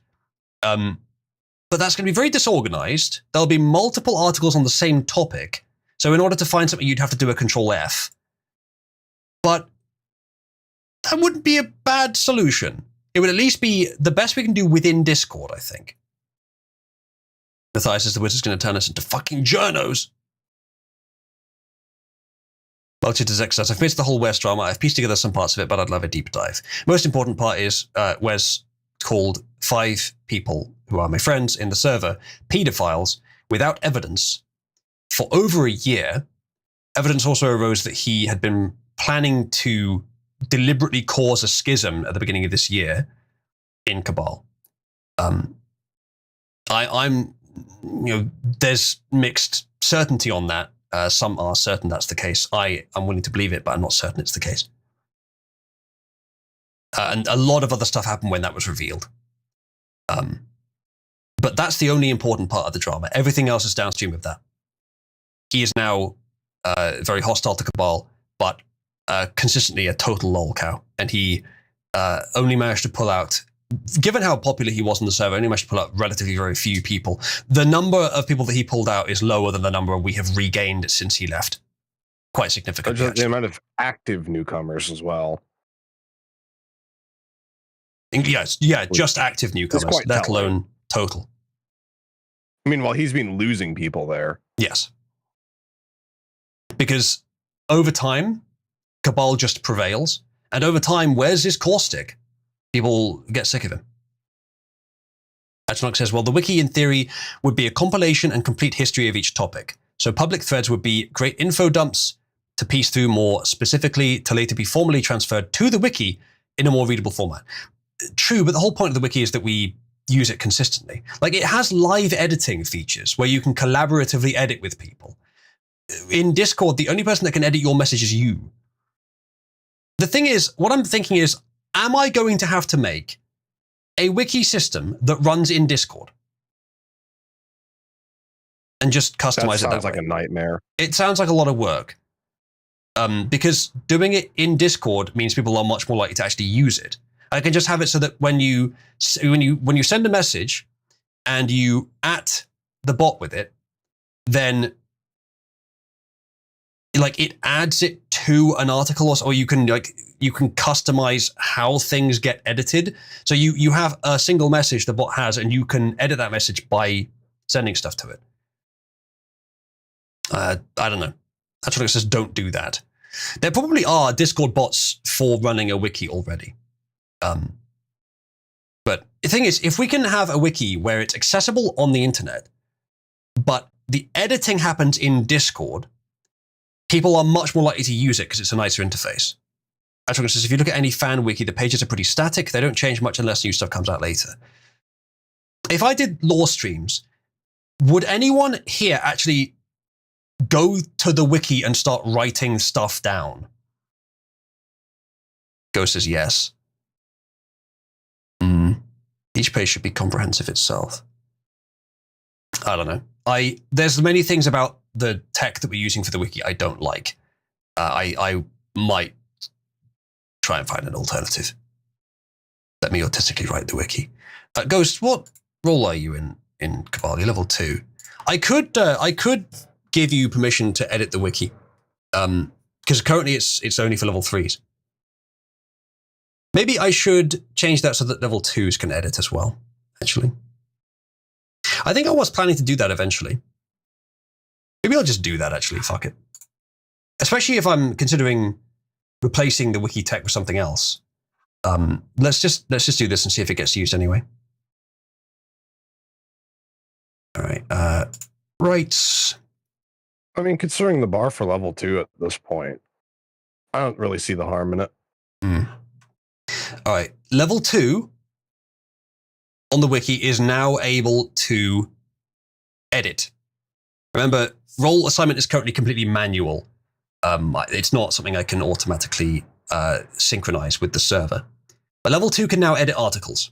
So if you already have an account and you are level 2, you should now be able to edit articles on the wiki, which is just wiki.uzlu.net. And I will now edit the part of the article. You know, I'll just do this on here. We will eventually get back to news, chat, but I'm not exactly rushing to it because this is, to me at least, much more interesting, and I think to you guys as well. We haven't even dropped viewers on YouTube, which is where I'd expect the people who are only interested in the news to be honest. But press 1 if you are fine with the community stuff. Press 2 if you're eager to get back to the news.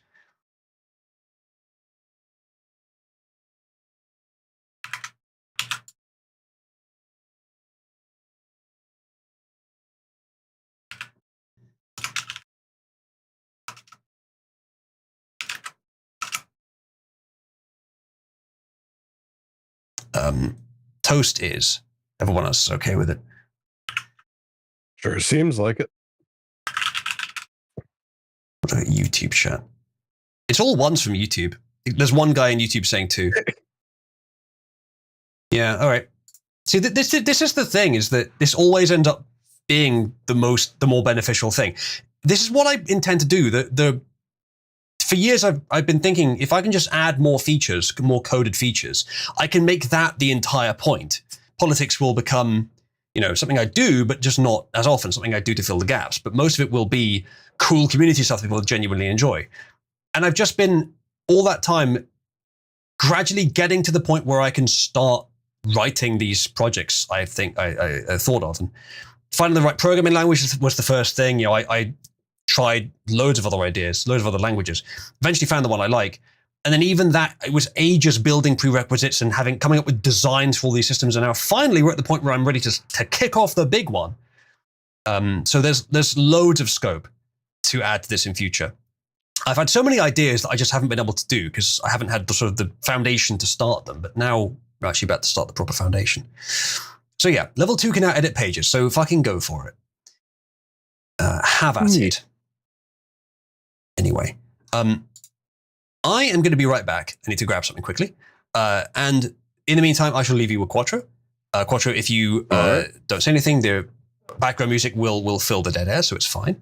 But chat, by all means, ask our former horse enthusiast anything you like. I shall be right back.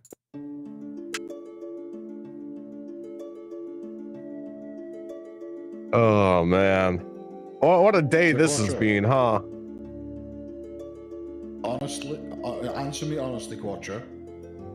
Would you rather Sorry, what was that? Would you rather be stuck with clopping or glopping? Look, it's a glopping. What does it even mean? I asked if somebody type into the chat equals glopping. I don't think I want to know.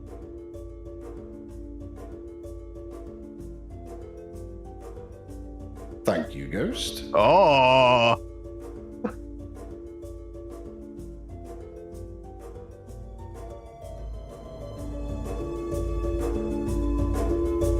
You want to know a fun fact about me? I actually horses kind of scare me because they're fucking huge. They're made almost entirely of muscle, and with a single movement, they could just fucking kill you. Like, I've ridden a few horses, like in my travels and all that, form of travel. But like, it's never something I've been particularly comfortable doing. Because again, like, if you get on the wrong way or you go around them the wrong way, that's it. That's it.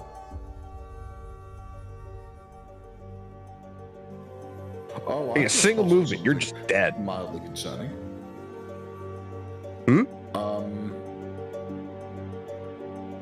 Donald Trump just put out a little something on Truth Social. Oh. Iran should have signed the deal I told them to sign. What a shame and a waste of human life. Simply stated, Iran cannot have a nuclear weapon. I said it over and over again. Everyone should immediately evacuate Tehran. Oh. Uh-oh. Should have nuked India.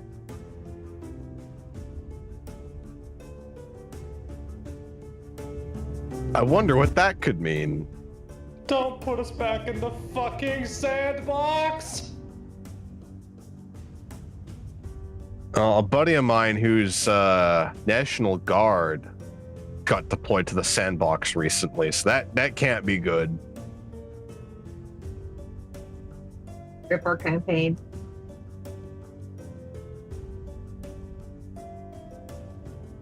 Yeah.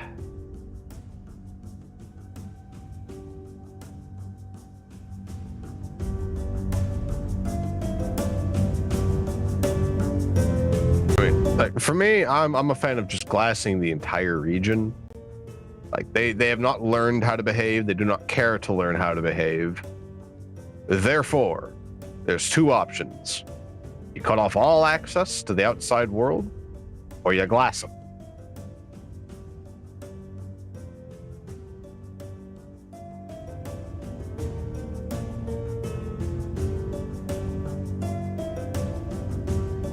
Hey, you know what?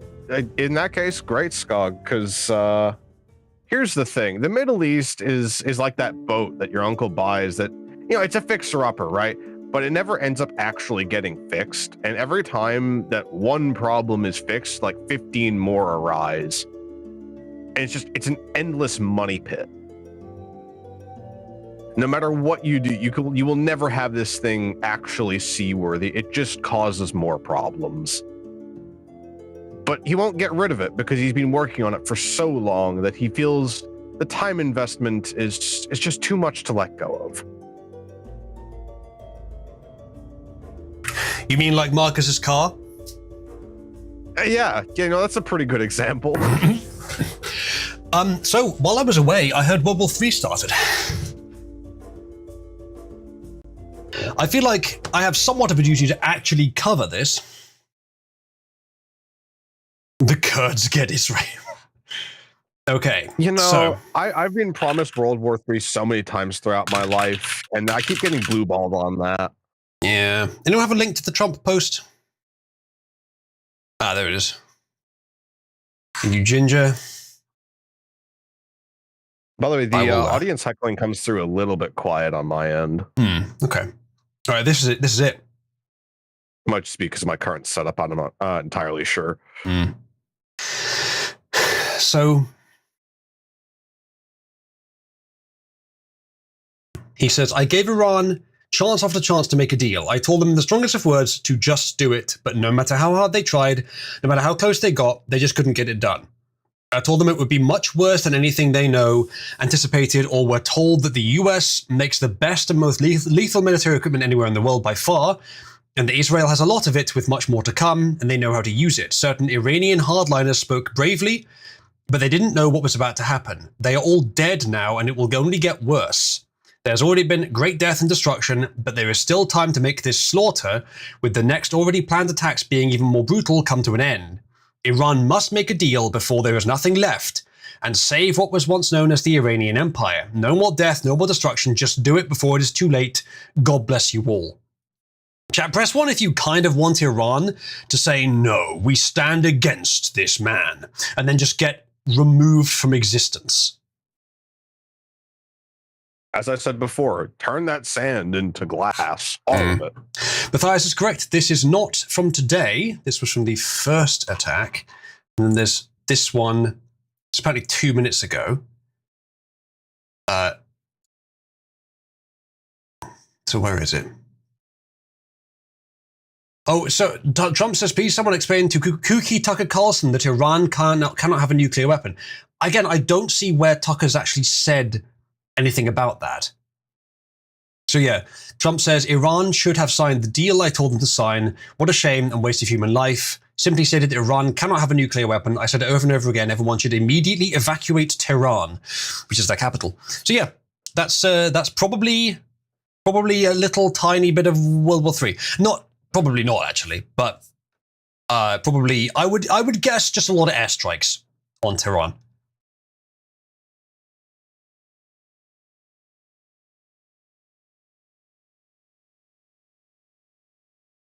Yeah, exactly. As Atronach says, President Washington, the Ottoman Empire is causing trouble in the Middle East. Shall we deploy the troops? Who gives a shit about the Middle East? Yeah, exactly. Yeah, exactly. Look, if two desert pedophiles try to kill each other, why should anyone care? Ezreal's posted the nothing ever happens clocks, and I'm sort of torn between the both here. More likely nothing will happen here, but it's closer than normal to potentially something will happen. Trump getting involved like this and actually threatening to bomb Tehran. Now, this being World War III is unlikely, but this being a change in the balance of power in the region, maybe, but I don't know. Stu says it won't be World War III because everyone fucking hates Iran. Yeah, it's not going to be World War III. It's possible, but very unlikely, I think. Atronach says, stay out of it, Trump. Unfortunately, Atronach, while I would prefer that, genuinely, every country has to maintain some degree of power around the world. that it relies on. Now, I don't think the US should care about Middle Eastern power, but there probably are some reasons they need to, and having the airstrip of Israel is fairly important. Having it not be nuked off the face of the earth is fairly important. So I would much prefer that as well. But I'm not president. I don't have the responsibility of an entire country. So I'm not going to come down as hard on it. I hope that what he's doing makes sense. I will say that he is right that Iran shouldn't have a nuclear weapon. And if they're going to push towards one inexorably, yeah, got to do something about that. Now, looking a little beneath that, my theory for a while has been that Israel and Iran, they hate each other, but they also love that each other hates each other. Both regimes existing, I say regimes, and hating each other allows them both to be more authoritarian. It allows them both to centralize more power, because this is constant threat of violence. In fact, I wouldn't be surprised if Israel has made sure that money gets to Iran, have probably supported the deals to prevent nuclear weapons of the US just giving money to Iran, because that money goes immediately to terrorists who attack Israel, not in any way to cause major damage, but just enough to keep the violence at a simmer point to make the regime more powerful in Israel. So I think they value each other in that regard. Given that connection, I think it's quite possible that forces have aligned to ensure that Iran would refuse the deal and then give indications they're proceeding to work on nukes. So that forces from the West, forces of a hawkish, probably Republican, probably rhino nature, so that Trump is forced to basically start a war in the Middle East, perhaps even go into the sandbox. Now, you're going to see, very probably, the same thing that happened when Trump bombed Syria in his first term. You're going to see the press suddenly loving Trump. It may even be that the AstroTurf protests against Trump are there partly to try to induce Trump into doing this, partly as a distraction and partly to ameliorate some of the aggression. Although I don't think many of the people out there protesting are pro-Israel.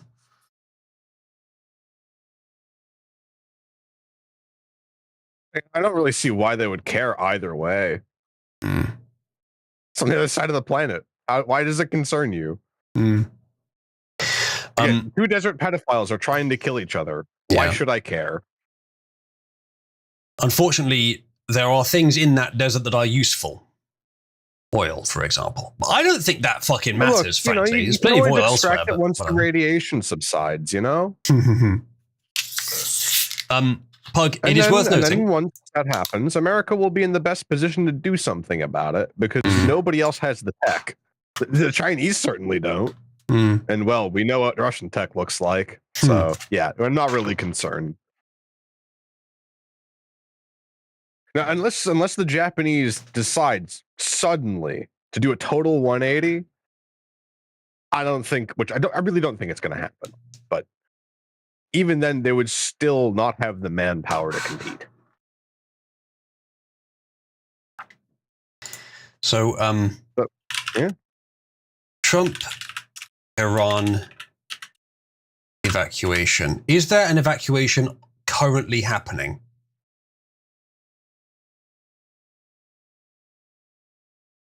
These posts are all from a while ago. I just want to know if there is actually an evacuation happening.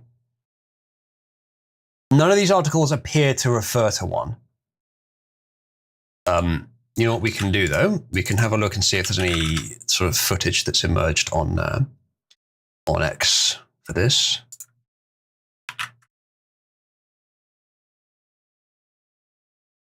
Yeah. Okay, I thought so. Yeah, here's the traffic to get out of Tehran.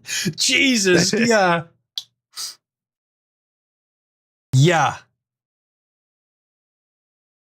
You'll love to see it. Nigga can make one tweet and cause this.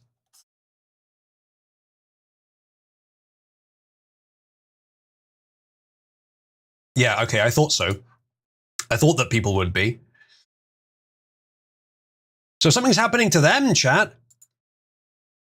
Mass exodus. Same video again. There's the message. There's the message again and again. Yeah.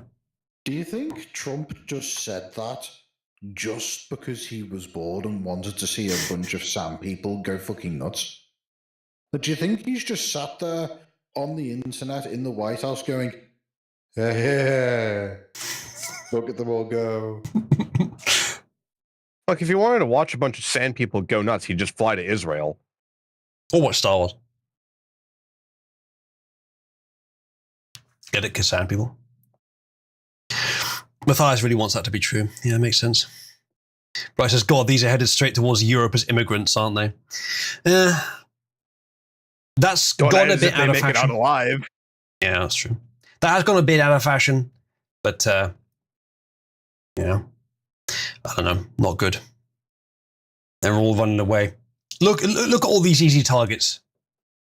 I assume that they'll be bombing government buildings, but obviously the targeting is not perfect.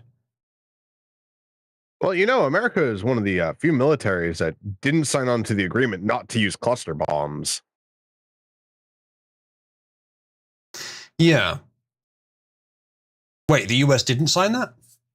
Yeah. Well, yeah, that'd do it. They have laser-guided cluster bombs now. They're pretty sweet. Well, I guess that's why you need to evacuate Tehran then. Yeah, because if you just want to take out a large swath of buildings that, are occupied by an enemy government, that's a great tool. Mm-hmm. It's not like you use a bunker buster for that. No, that's too precise. You want something that's just going to level the whole area. Well, because with those, they also don't go off all at once. It's one after the other. We've certainly got something to keep an eye on over the next few days now. The US getting involved. It's probably a bad thing overall. I mean, almost certainly a bad thing overall. But again, I don't know all of the facts behind the scenes. There may be more. There often are for things like this. We'll see what happens. Father, Somnus, that font is the Dave font. Was this from Dave? I mean, even the humor sounds like it's from Dave. Duck's natural enemy is explosions. It's pretty good. See, if I were in Trump's position, I would flatten Iran first, and then turn around to Israel and go, hey, you see that thing I just did? That'll be you if you don't play ball. Know your place. If the US needs Israel, which it very well might, Israel should be a vassal, not in charge. It shouldn't be Israel's our greatest ally. It should be Israel is very useful. We're their greatest ally. Yeah. Yeah, because they don't actually offer anything in terms of being an ally. It's entirely one-sided. What the US really needs is just another potential ally in the region, so Israel has to compete with them. Yeah. Anyway, this was just linked by Pug, and I want to say quickly that whenever someone starts doing this, these terms alpha, they usually use beta, use Bravo here for something. Alpha, beta, and then the others. Alpha, beta, and omega are the only three that have any scientific basis, and they are used to refer to social hierarchy roles in a group, originally with wolves, but you can use it in any group. That's the only scientific basis this has. So when you look at this, it is a personality test just like all those shitty online ones. These do not mean anything, and they change every time you look at them. Every time you look at what these names mean. Alpha and Beta stay the same. The rest of them change completely randomly. So I'm not even going to read it. I'm just going to tell you, these are a dime a dozen. They're all wrong. And the only real basis is not even personality type. It's social hierarchy role. And it's only Alpha, Beta, and Omega. You know what it is? It's racism for soy boys. I thought racism was racism for soy boys. Well, okay, they wouldn't admit it. But... Yeah, exactly. Yeah, all right. Okay, we are now going to talk about the assassinations. Atronach, ping me when you're ready to come on, because you've been looking into the story a lot. Ooh. Yeah, I don't know, Matthias, why they renamed Beta to Bravo. Really don't know.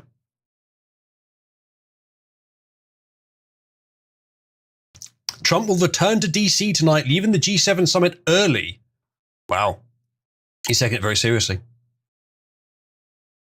He's like, it's my last time with the big button. It's my last time. Let's fucking use it. Just give me someone who deserves it, and I'll flatten their capital fucking city. Speaking of which, welcome, Atronach. Hey. Hey, my tits are bigger than Sally's, okay? Not that fat. Percentage of men who have tits bigger than Sally, probably like 25%. That's pretty embarrassing. I was gonna say like 95%. Anyway, so Atronach. Let's give a summary. Some guy, we will give more details later, has killed one Democratic US senator and has attempted to kill another, but failed, and he's badly injured. Him and his wife. Yeah. And there's way more detail to the story of why this happened, and way more weird allegiances. We know who the guy was, and he has been arrested. For more details, let's get into it. Yeah, he just got got captured. I believe there. I had it posted.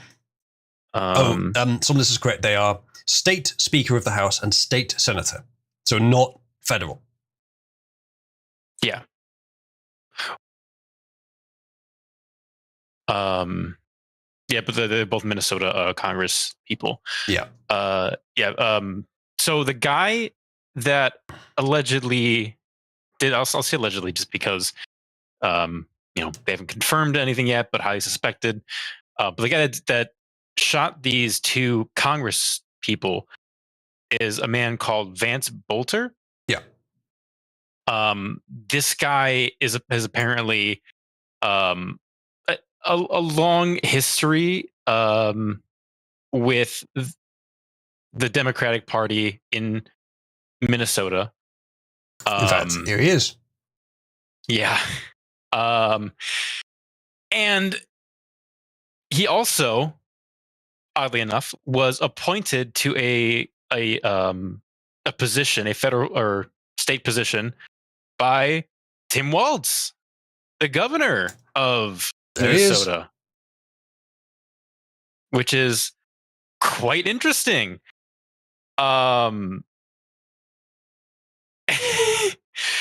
So this guy also apparently worked in.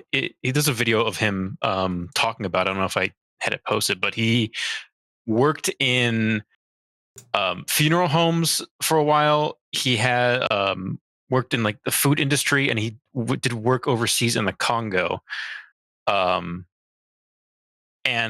so this guy has a lot of connections. I believe he's a CEO. He was a CEO of. Actually, he's company. not. I have something on that. We'll get to that soon. That's quite interesting, that part. Right, but so essentially, Democrat has connections, makes a substantial amount of money, and he is married with a few kids.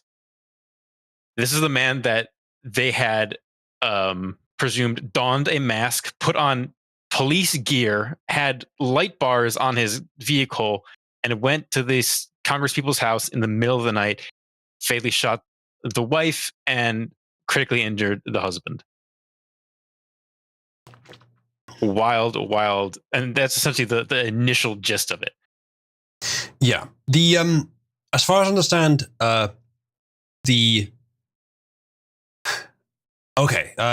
were 2 shootings, not just 2 victims, but there were 2 separate shootings, which I didn't realize until today. But the second time he didn't kill either of them. The first time he killed the target, and I thought he'd also killed her husband. But I can't remember. I don't know if the husband is dead yet. I haven't looked, but he was in critical condition, entering surgery in the hospital on the day of. But the wife was absolutely murdered. The female congressperson was murdered. Somna says Vance Bolter was caught leaving the scene of the murder of the state speaker and immediately started firing on the police to escape, leaving his fake police car and weapons cache behind. How the hell did he get to the other one then? Weird, isn't it? Isn't it weird? That is pretty suspicious. Okay, someone says 2 houses. He shot the senator and senator's wife first, but they survived and sounded the alarm. Vance Bolter was found leaving the scene of the murder of the state speaker and her husband when they came to check. Okay, fair enough. So he did the first one. They survived. Then he left and hit the second house. They didn't survive, but the police found him as he was leaving. Okay. All right. I have a ream of things here, and I think I have covered in these sources everything that we'll currently need. So we'll go through them in a sec. Apparently he was outside Anne Rest's home, different state cracked between the shootings. That's interesting. He must have had a pretty clear timeline that he was going to follow. All right, first up, yeah, this is him, apparently. Democrat. Now, it's worth pointing this out, not just because of tribal reasons, but because there have been widespread claims that he's a Trump supporter, Trump voter, Republican, which, far as I can tell, appear to be completely false. And there's actually something quite odd going on with a supposed friend of his. We will get to that soon. Here's some footage.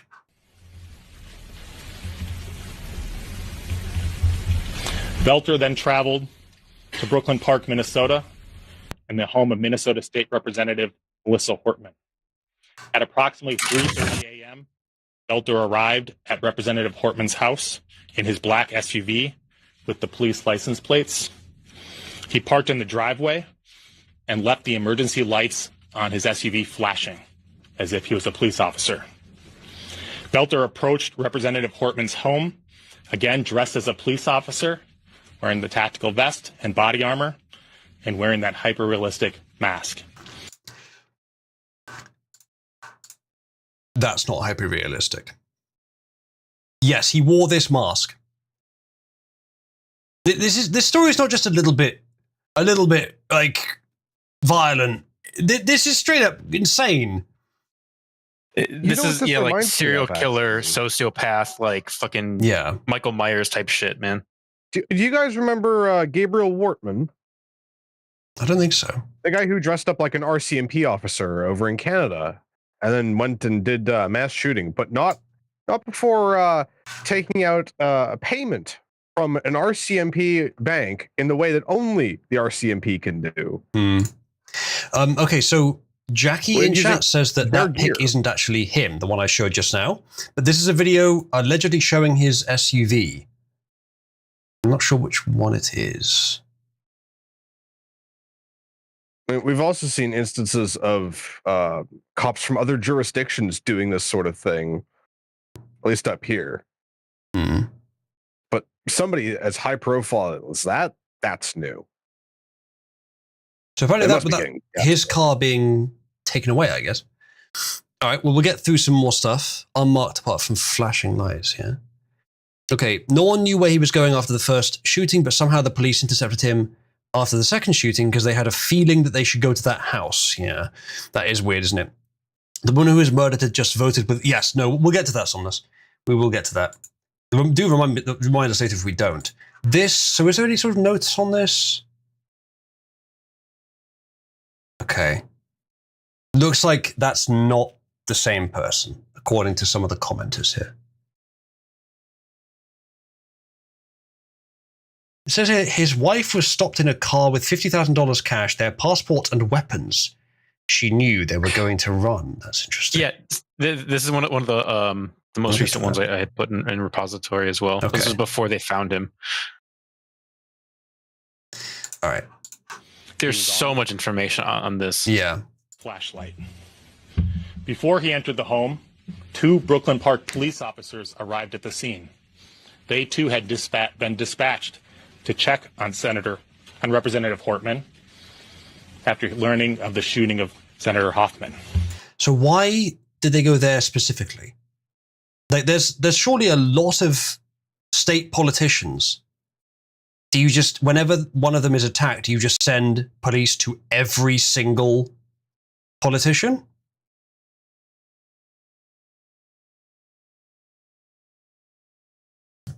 Anyone have an answer to that? Why'd they send them there?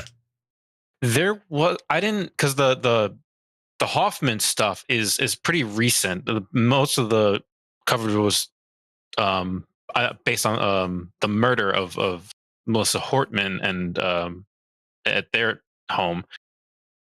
So I'm not sure exactly why he targeted this Hoffman guy, but we know a lot more about the woman. So it looks like Yvette Hoffman was one of the from the first shooting where the 2 people survived. Yvette Hoffman was the wife, and the husband was the politician. So that's Hoffman. But then Hortman is this woman. We'll get to this video in a minute.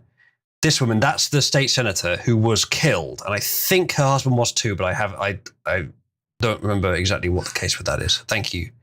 So Hortman and Hoffman, very similar names. That's going to get confusing, I'm sure. But those are the 2 pairs of people that were shot or killed. I'm just going to delete the bot from Twitch quickly. There you go.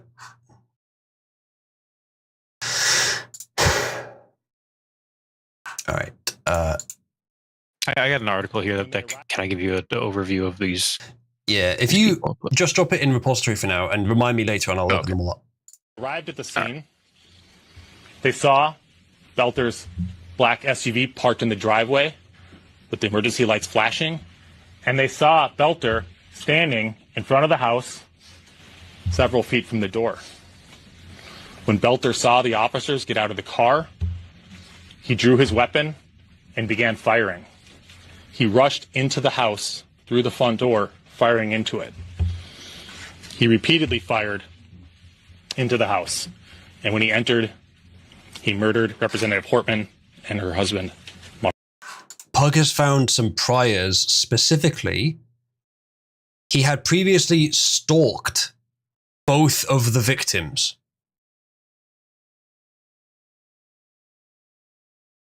Convicted for it, that looks fit. Criminal complaint, stalking of Melissa Hortman, stalking of John Hoffman. Oh, these aren't priors, this is now. Murder of Melissa Hortman through use of firearm. Murder of Mark Hortman, yeah, that's the husband. He was in fact killed. And then shoot, this is not priors, this is just the actual charges. And then shooting of Melissa and Mark Hortman, firearms offense. So Hortman were the ones who were killed. Shooting of John and Yvette Hoffman, firearms offense. So they weren't killed, but they were still obviously shot. Okay, so this is just the charges.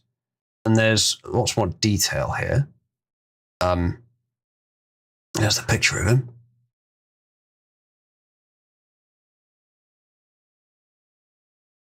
This actually has a pretty good timeline, and this is legally actionable as well. So almost all the good information is going to be in here. This is actually a very good source, Pug. Though you were mistaken about what it was, this is actually a very good source. Oh wow, yeah, that's the car. Yeah, they were ready. Yeah. Is that an AK with like one of those modern stocks? That's pretty cringe.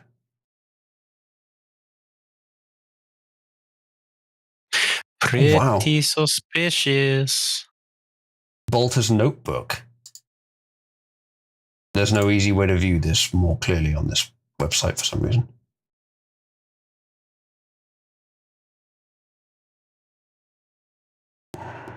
Spooked. Some things here I don't really understand. Covered, I guess that was the gun he used. He bought this in the year 2000, a long time ago. I might just read through the whole thing, actually, because this probably has all the good information in it.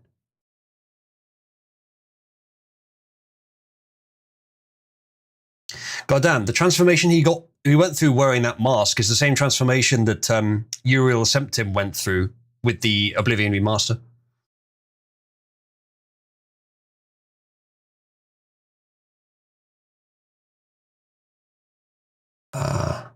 Law enforcement drone. By the way, police were using drones in this. That's how they found him. That's the article. Let's go back. Where did you find this, by the way, Pug? Pug linked it. Oh, I see. Yeah, no, where did you find it? I'm tempted to just read through the whole thing. Looking at the guns there, that might be a G3. Not cheap.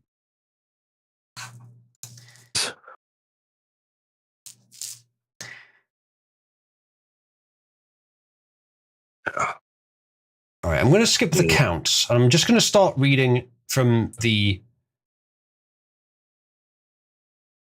So this is a Department of Justice FBI agent. This is 2018. For some reason, it's listed both. I'm not sure why. Okay, I got thanks to the link posted in chat here. Yeah, looking at this, there appears to be an AKS-74 that's in the passenger seat there. And yes, you are correct that it is an AK along with something else next to it. It appears to have been sporterized. It's got the California compliant thumbhole grip. Just weird. We'll get back to the guns in a minute. I'm going to read through the timeline of events that they provided first.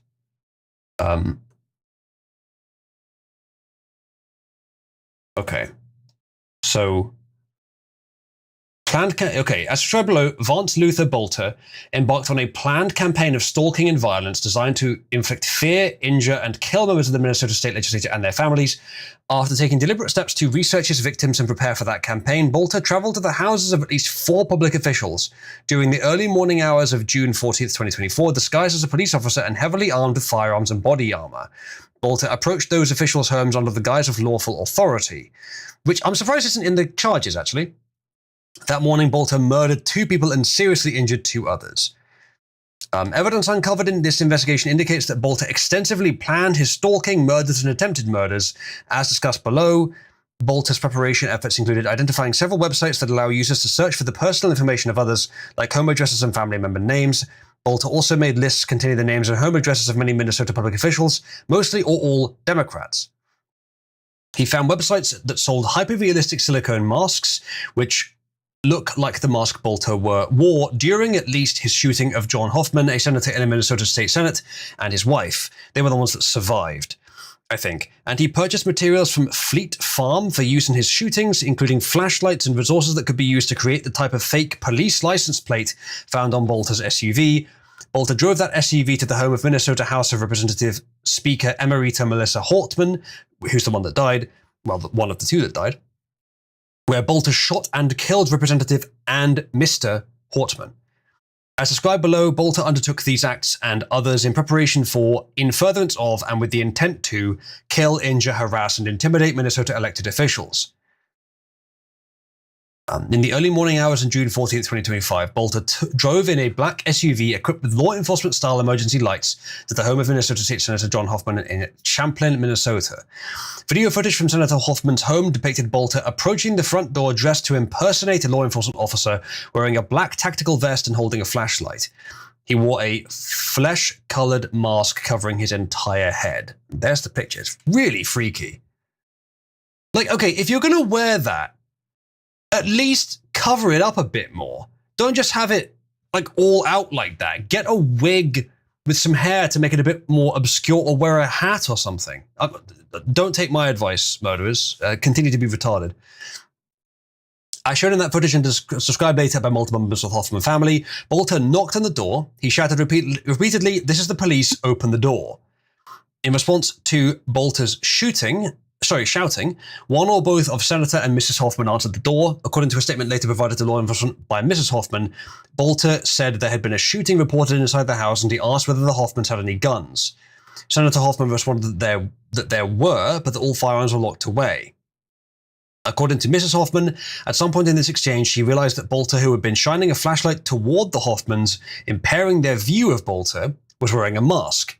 Upon realizing this, I love how ineffective it was. Upon realizing this, one or both of the Hoffmans told Bolter that Bolter was not a real police officer. Bolter responded by saying something like, "This is a robbery." Mrs. Hoffman reported that Senator Hoffman tried to push Bolter backward through the front door, at which point Bolter shot Senator Hoffman repeatedly. Mrs. Hoffman attempted to shot Bolter outside the home by shutting the door on him, but Bolter then shot Mrs. Hoffman repeatedly. Did I get this wrong? These are the ones that fucking survived.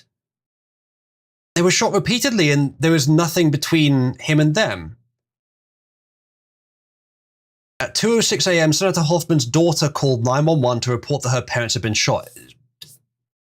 Maybe he just didn't notice the daughter or just left her alone. There was a report earlier that I was going to get to in a minute. I'll get to after this, which someone was talking about how she shielded her daughter from gunshots. I don't know how accurate that was. Law enforcement responded and provided medical aid to Senator and Mrs. Hoffman, who were transported to a local hospital with multiple gunshot wounds. Although they suffered critical gunshot wounds, Senator and Mrs. Hoffman were stabilized. Very impressive work. After repeatedly shooting the Hoffmans, Bolter traveled to the home of another Minnesota elected representative, Public Official 1, they're not specifying, in Maple Grove, Minnesota. Video footage from surveillance cameras at Public Official 1's home showed Bolter repeatedly ringing the home's doorbell at approximately 2:24 a.m. Bolter wore a black tactical vest bearing a badge resembling those worn by law enforcement. While ringing the doorbell, Bolter loudly said, "This is the police. Open the door. This is the police. We have a warrant." He repeated the command several times. Once again, looking very fucking freaky. Public Official 1 and her family were not at home and did not answer the door. Bolter left the residence. This was a fucking spree killing.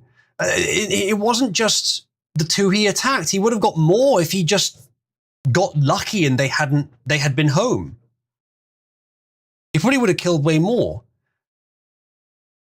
Later that night, they didn't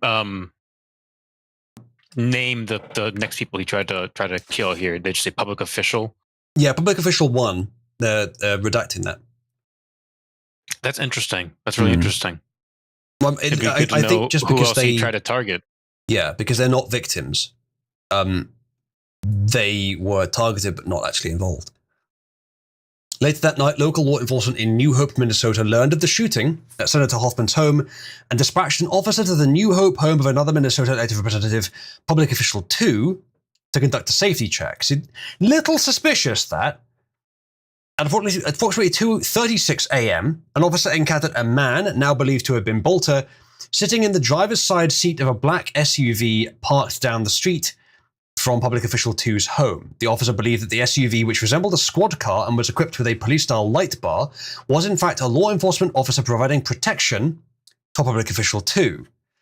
The officer reported that the individual sitting in the black SUV was a bald white male staring straight ahead. Go on, Astronaut.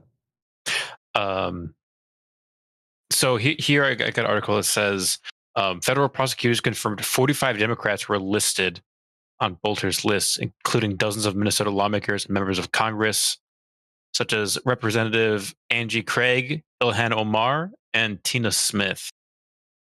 Also included members of Planned Parenthood, philanthropist Mackenzie Scott, and then Melissa Hortman was also listed on this list. And actually, interestingly enough, John Hoffman was not named, but the district he represents was listed. which is someone said he planned. Go on. It just kind of it strikes me, and I'm sure we'll get to more of it with the other information we have, but it strikes me as very much of a false flag operation, right? Doesn't it? Everything just kind of strikes me as like almost too good to be true. The guns in the wife's car, the really obvious mask, the Democratic, targets. Like it really kind of just jumps out at you as this is not all it appears to be. It's a very strange story. Yeah. Someone says, I'm pretty sure he planned to keep going and let the media blame Republicans for the murders, but he got exposed at the Hortman's site and got away, so the media had to report on his name and face because of the ongoing manhunt. The weirdness doesn't end here. We have, we'll get to it in a minute. Actually, I'll go find it now because this is worth looking at. This is really strange. Let me see if I can find it because I've got a lot of sources here. Democrat shills are insisting that Vance Bolter lived in a small house with a Papa John's delivery guy who swears he's a Trump supporter. The reality is he's married with a family and owns on a sprawling property in a very large home. This is his house. Yeah, that bottom right is taking a look at surveillance footage of his house. It's very much kind of out in the open by itself. What is wrong with this fucking website? Show me the video I just clicked on, you piece of shit. Yeah, so that's his house. I read somewhere that this guy made at one point $90,000 a year. He's got a wife and children. I think somewhere said 5. I haven't been able to confirm how many children he has specifically. But then you have this fat fucking retard, this sweaty piece of shit that works for Papa John's saying he was his roommate, that guy. Yeah. And we have video of it as well. There is video. I have it up somewhere. Let's see if I can find it. So this fat fuck apparently is the murderer's roommate. But yeah. Thank you. I got a text from him basically saying, I hate abortion, I love Trump, before he did everything. Which is not at all suspicious. I got a link for you. Okay, but who the hell just starts a conversation like that?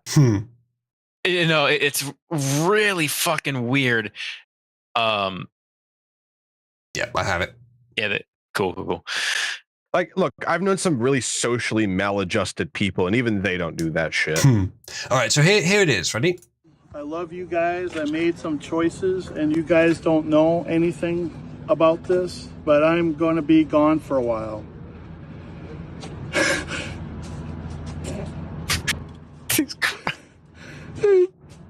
Sorry. Take your time. Maybe dead shortly. So I just want to let you know that I love you guys both, and I wish it had gone this way. I don't want to say anything more and implicate you in any way, because you guys don't know anything about this.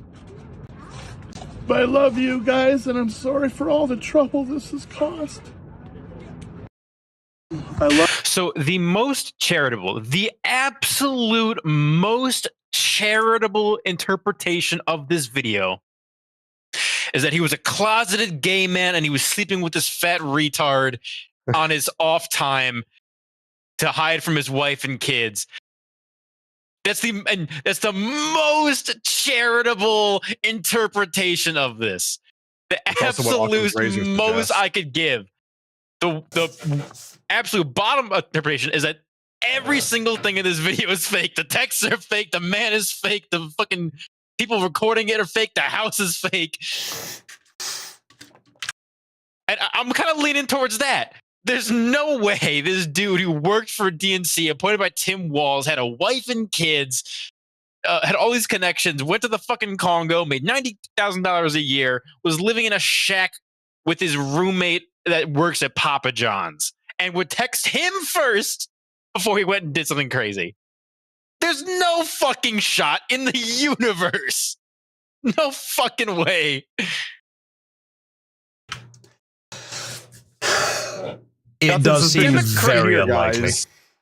Democrats are Nothing at really all. trying to push this guy as the fucking the smoking gun that Vance Bolter was a Republican out to kill Democrats because he hated abortion so much and loved Trump and these people ruining his country and he's some sort of neo-Nazi. What the fuck are we smoking here? There's no fucking shot. Okay, but that doesn't add up at all because, again, you look at the people who were killed, that doesn't track. Well, they were Democrats. I mean, Yeah, but they were Democrats who stepped out of line. At the very least, in my research, Hoffman, at least on the bills that he was voting on, really had nothing to do. He voted on like 4 bills this year, and there actually is a article here. Hoffman supported budget legislation that extended the state Minnesota Care Health Program to immigrants living in the U.S. illegally starting this year. On Monday, he voted against a bill that ends coverage for adults on January 1st. The GOP goal was a key part of the budget agreement that Hortman helped broker. So Hoffman voted against coverage for, government health coverage for adult illegals to end on January 1st. So Hoffman voted to make it quick. Hoffman voted in favor of the illegals getting healthcare. Hortman, on the other hand, voted against it. Here. Well, yeah, I'll link the excerpt here because it's this is from Fox 59 as well. I'll put the entire article. Like my point is, Hoffman was voting in a way Democrats would like, but Hortman here voted in a way that they wouldn't like. Well, that's what it says initially. It says he initially in 2023 supported budget legislation to extend the state Minnesota Care Health Program to immigrants living in the U.S. illegally, starting this year. But on Monday, and this article was written on June 14th, so last Monday, he voted against a bill to end that coverage for adults on January 1st. So it doesn't make sense for this guy to target him if he was going against Democratic lines. He was if they were trying to full on support for it. If they were trying to assassinate people stepping out of line, then that doesn't make sense. Like as a motive for these attacks, I don't think that makes sense. People initially were saying that was probably the motive because Melissa Hortman here had just voted to repeal healthcare for illegal aliens. And the suspicion was she was assassinated because that goes against the Democrat Party line. But then that guy was also shot at despite voting the other direction on the bill. So that doesn't seem like the motive. More in depth on false flag. That's what I believe. It very well could be. It's a possibility. But the most that I can say on that, if at least as it pertains to Melissa Hortman, my mistake, is that from that same article, excerpt says she wanted to protect state health coverage for adult immigrants living in the U.S. illegally. So she wanted to. But when the only budget deal that she could broker included a GOP bill to cut that coverage, she provided the single Democratic vote in that House, securing its passage so that state government would remain funded for the next 2 years. So the only way for the government to succeed on another issue is that had to pass for a different bill. She voted against Democratic Party lines in this one instance, but she genuinely supported giving the coverage to illegals. Interesting. For the most part, like up until that point. It's not because she wanted to take away the rights; it's because she wanted another thing to pass, and the bill that she wanted to go through also cut funding for that. So she kind of weighed the pros and cons and decided against it. So that was the initial thought was because of this clip where she's saying she did what she had to do. I know that people will be hurt by that vote, and we worked very hard to try to get a budget deal, that wouldn't include that provision. So essentially, yeah, they were trying to do this budget deal, but that wouldn't have that illegal immigrant losing health care. But this was the only way it would go through, so she decided she had to vote on it. And initially, this was what everybody was thinking. That was the reason for it. But it doesn't make sense given the list now and Hoffman's essentially squeaky clean track record by Democratic. Yeah. If she was the only target, that would be our top theory. But there were 4 places he went. And that one of them we know didn't vote this way. So it doesn't seem very likely. Unless the other 3 targeted locations were false flags, or red herrings rather, to cover up her assassination and that being the motive. But I doubt it. It seems like such a waste. Yeah. I really think it's a theory that requires a lot of assumptions. Yeah. I think this has to do with like the perpetual just anti-Trumpism, looking for any sort of way to get the unwashed, uneducated leftist masses to rise up and say, this is a dictator. We got to, throw everything to the wind. The Republicans are evil. MAGA's evil. We need to get rid of all of them. Look what they did to us. This was absolutely, in my opinion, a psyop to get these people riled up and going.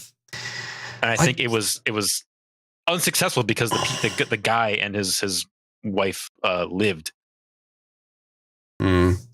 It's given this coming out of nowhere, how weird this is, and how he's claiming that the guy was a Trump supporter who hated abortion. False flag, it comes up as probably the most likely, but I can't imagine that he didn't expect them to find out who he really was, that he'd worked for Walz. Because yes, a lot of leftists are latching onto this and saying, turns out he was a Trump supporter, but that happens every time you get one of these shootings.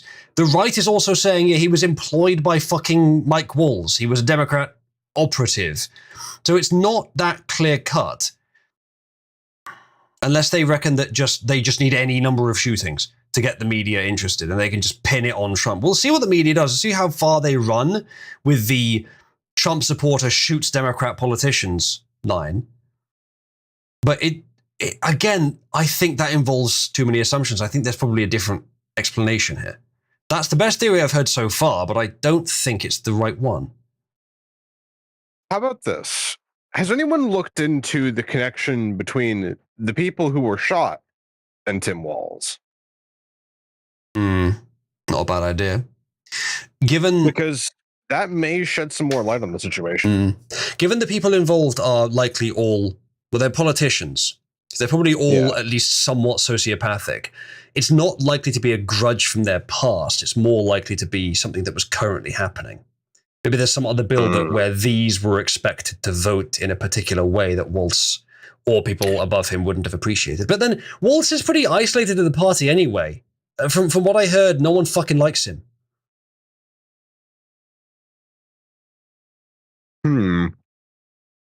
That in and of itself might be part of the motive because he wants to retaliate somehow, but didn't want to be directly culpable.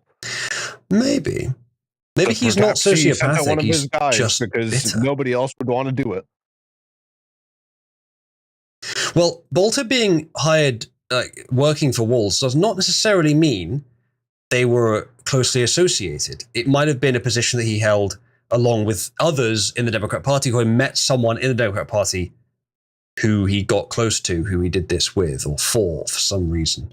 It's still a really strange thing to do, though. I mean, you can even in the context of that crazy news yesterday.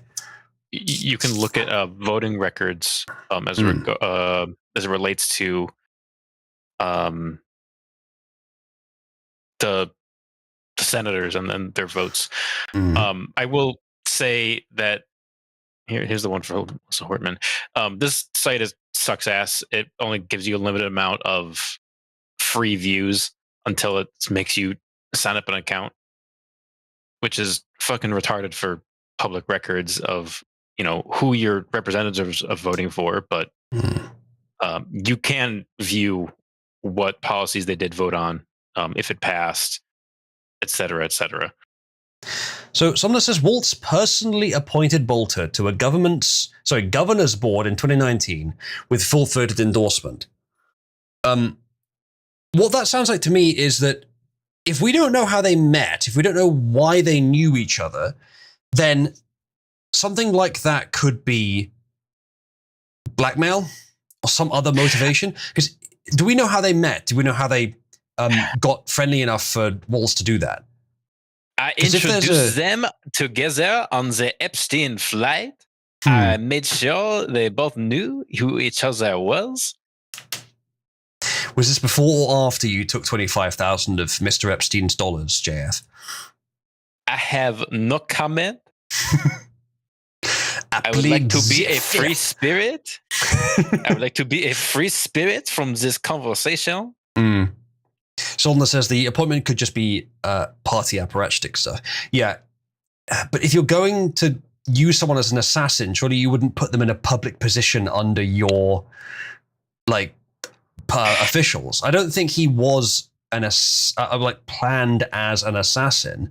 I would be looking more into personal motives, or perhaps motives that involve things that haven't happened yet.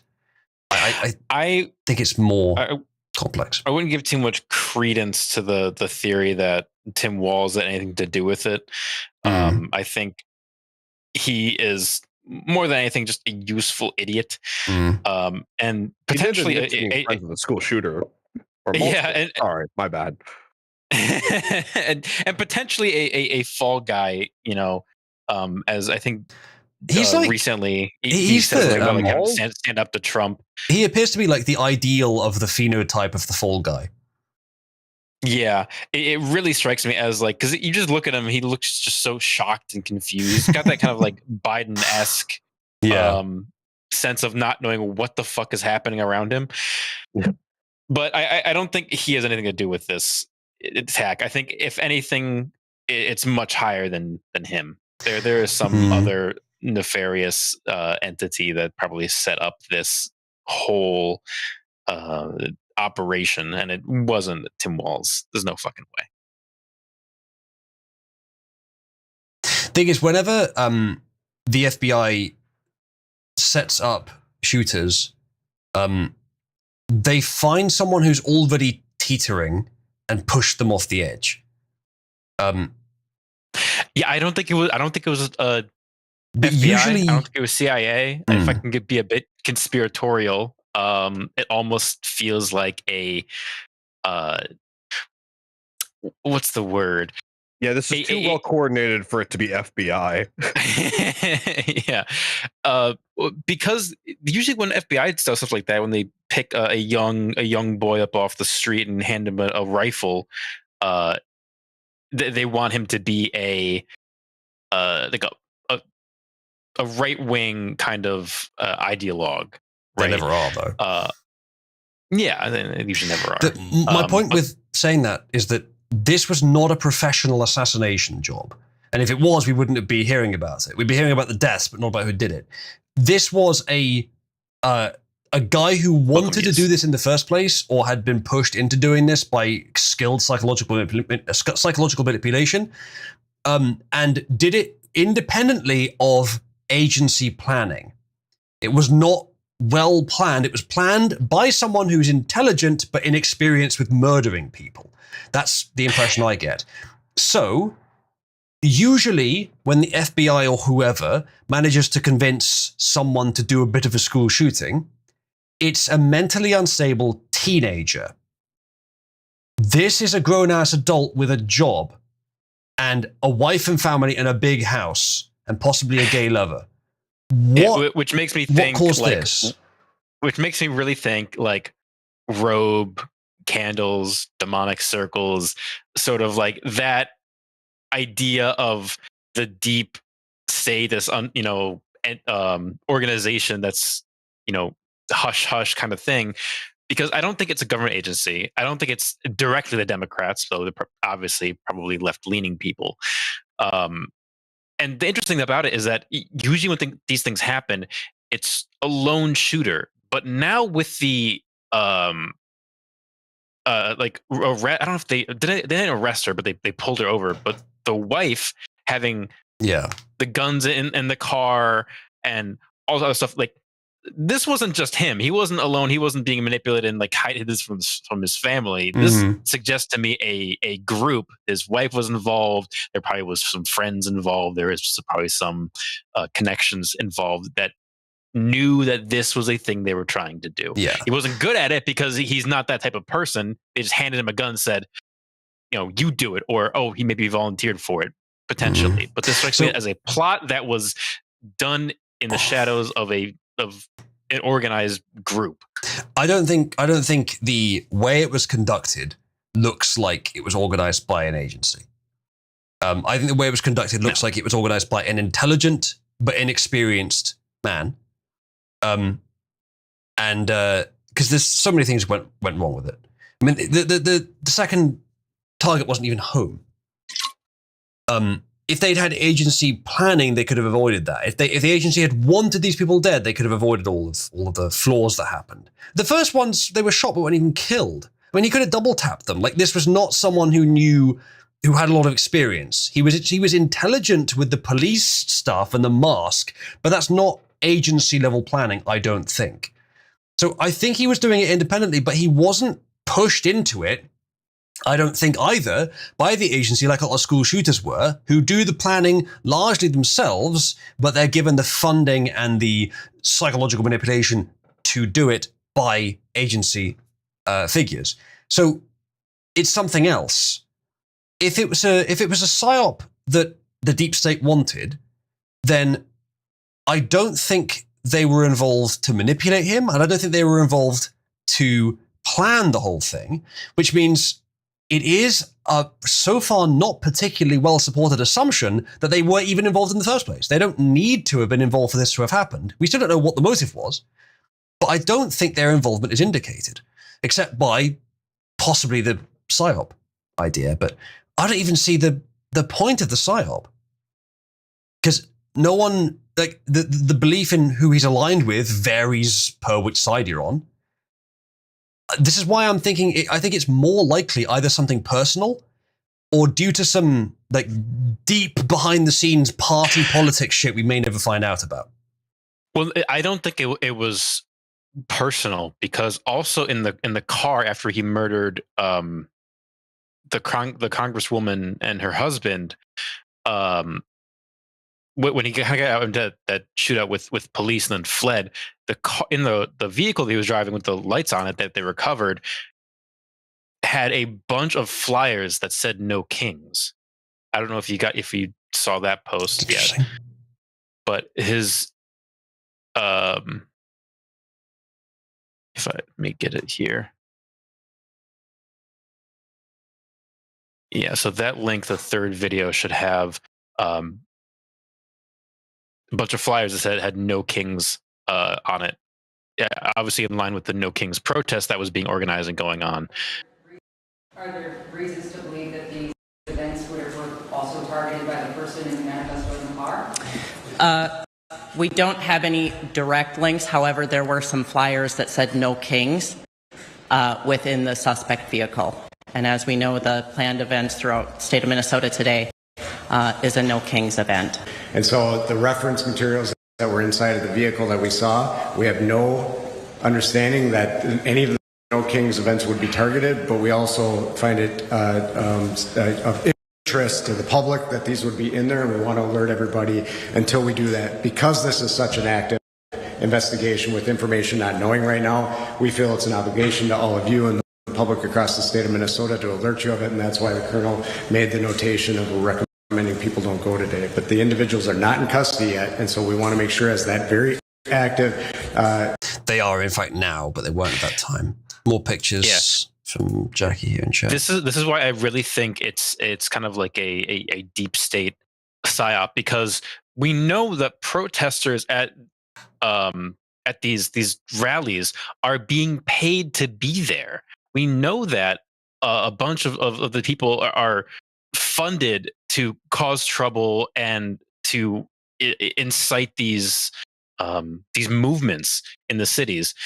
And the fact that he has all these flyers relating to those protests just speaks to kind of a level of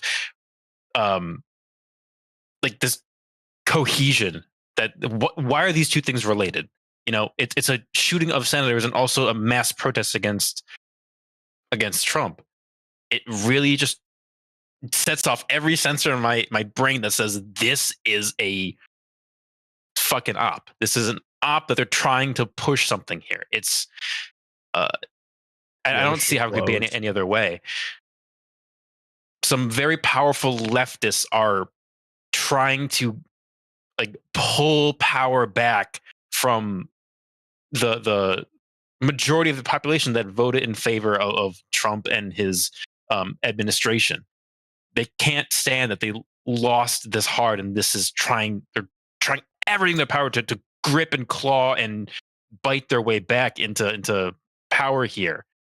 This has to be related. I still don't think that's as likely.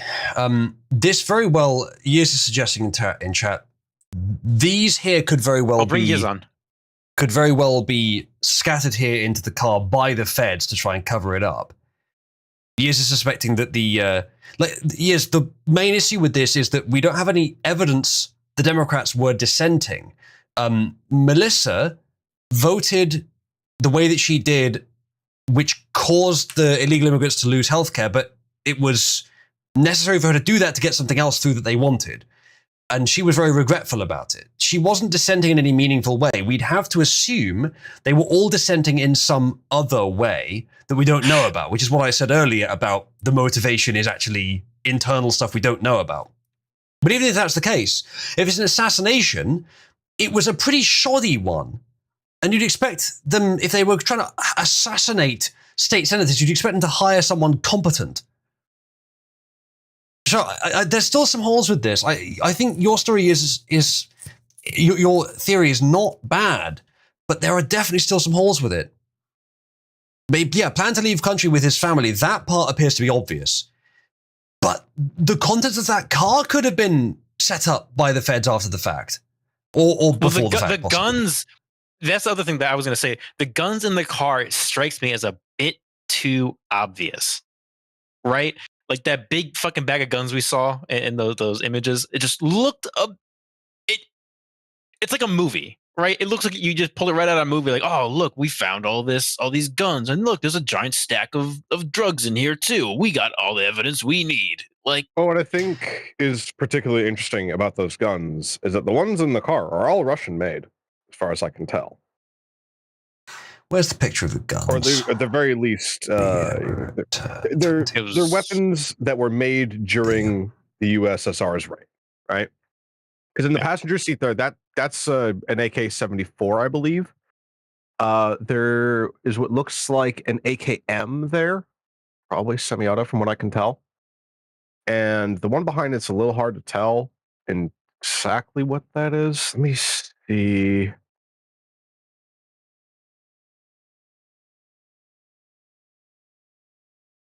Yeah, I don't know my guns too well. Any that have that thumbhole stock. So let's have a read of some more. Unless, what it might be is it might be a Norinco, Chinese made. Like, so let me compare it with that picture. It could be. Okay, so the 74 is the short barrel, smaller caliber version of the 47. The AKM is the stamped sheet metal version, as opposed to the milled block that the AK uses.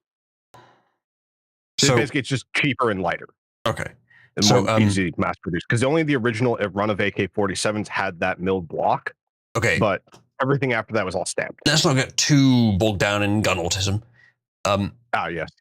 Yiz, to your story as well. Again, your story is not a bad one. I think there are some inconsistencies. I don't like a theory that requires us to assume that our enemies are idiots. because several aspects here do, and I agree it's definitely possible that they are, but there's a few too many things here that are a bit too obvious. I think it's also a mistake to underestimate your opponents, even if they appear incompetent, because what do you gain from doing so? If you treat them as if they were competent, you could still get the upper hand as if you did if they weren't and they weren't. But if it turns out to be you underestimate them and you're wrong, you lose ground, you lose footing, you lose leverage. So putting the No Kings flyers in the car, one, why did he do it if he did it? And two, it's the perfect way to blame the left for it. But why would the deep state do that? This is why this being here is such a red herring. It's such a, not red herring, but like a spanner in the works. There's no reason for him to put them there. He wasn't doing anything involved with No Kings, with the protests. And the deep state wouldn't want, unless it's a fucking right-wing glowy psyop. To what end? Who fucking knows? That's what they're trying to label it as, but there's no way. It doesn't make sense for it to be. Neither side makes sense. There's it makes not more a sense single for it to be leftist. There's not a single distillation of events here that I think is satisfactory. It makes more sense for it to be leftist because it's a murder, because it's violent. Yeah, because that's always the way. They want to blame the right for a thing that's traditionally right wing. Is the school shootings are always right wing because the incels do it, and the Buffalo shooting was right wing because it hated black people, and they always want to tie and the Vegas shooting was right wing because gun nut in liberal city. Like they always want to blame right wingers for shootings. So that's why it really strikes me as it has to be more left than right. It doesn't make sense for it to be right because if it's right wing, there's no subversion. There's no anything. You're just killing your political opponents. There's not anything to to hand wave away with that to try to protect yourselves and do it covertly, right? It wouldn't. If I feel if it was a right wing assassination, they would have targeted.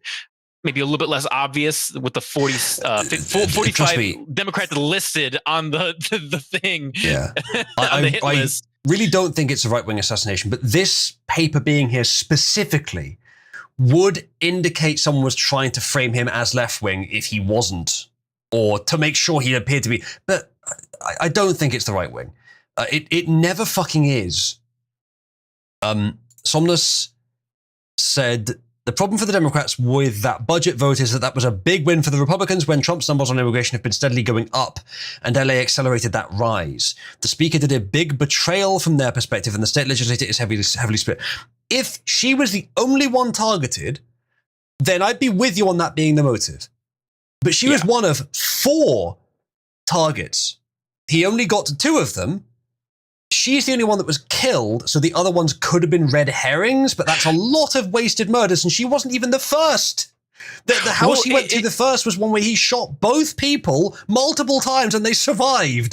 The third house, actually I don't even know if it was the third, it might have been the fourth, but the third or fourth house is the one with the actual target. So that's possible, but it does seem quite unlikely, and Democrats, shits though they are, they don't murder for a single vote like this. There's got to be something more to it than just that.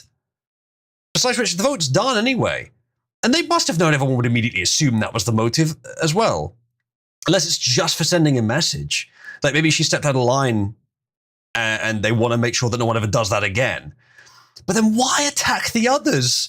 2 people are in critical condition in the hospital who voted the way they wanted them to vote. If anything, this would let them know that, 1 in 4 chance of like you get punished for doing the wrong thing, or 3 in 4 chance you get punished for doing the right thing. It would not have the right effect at all. As Years is saying, it really just doesn't make much sense at all. This whole thing.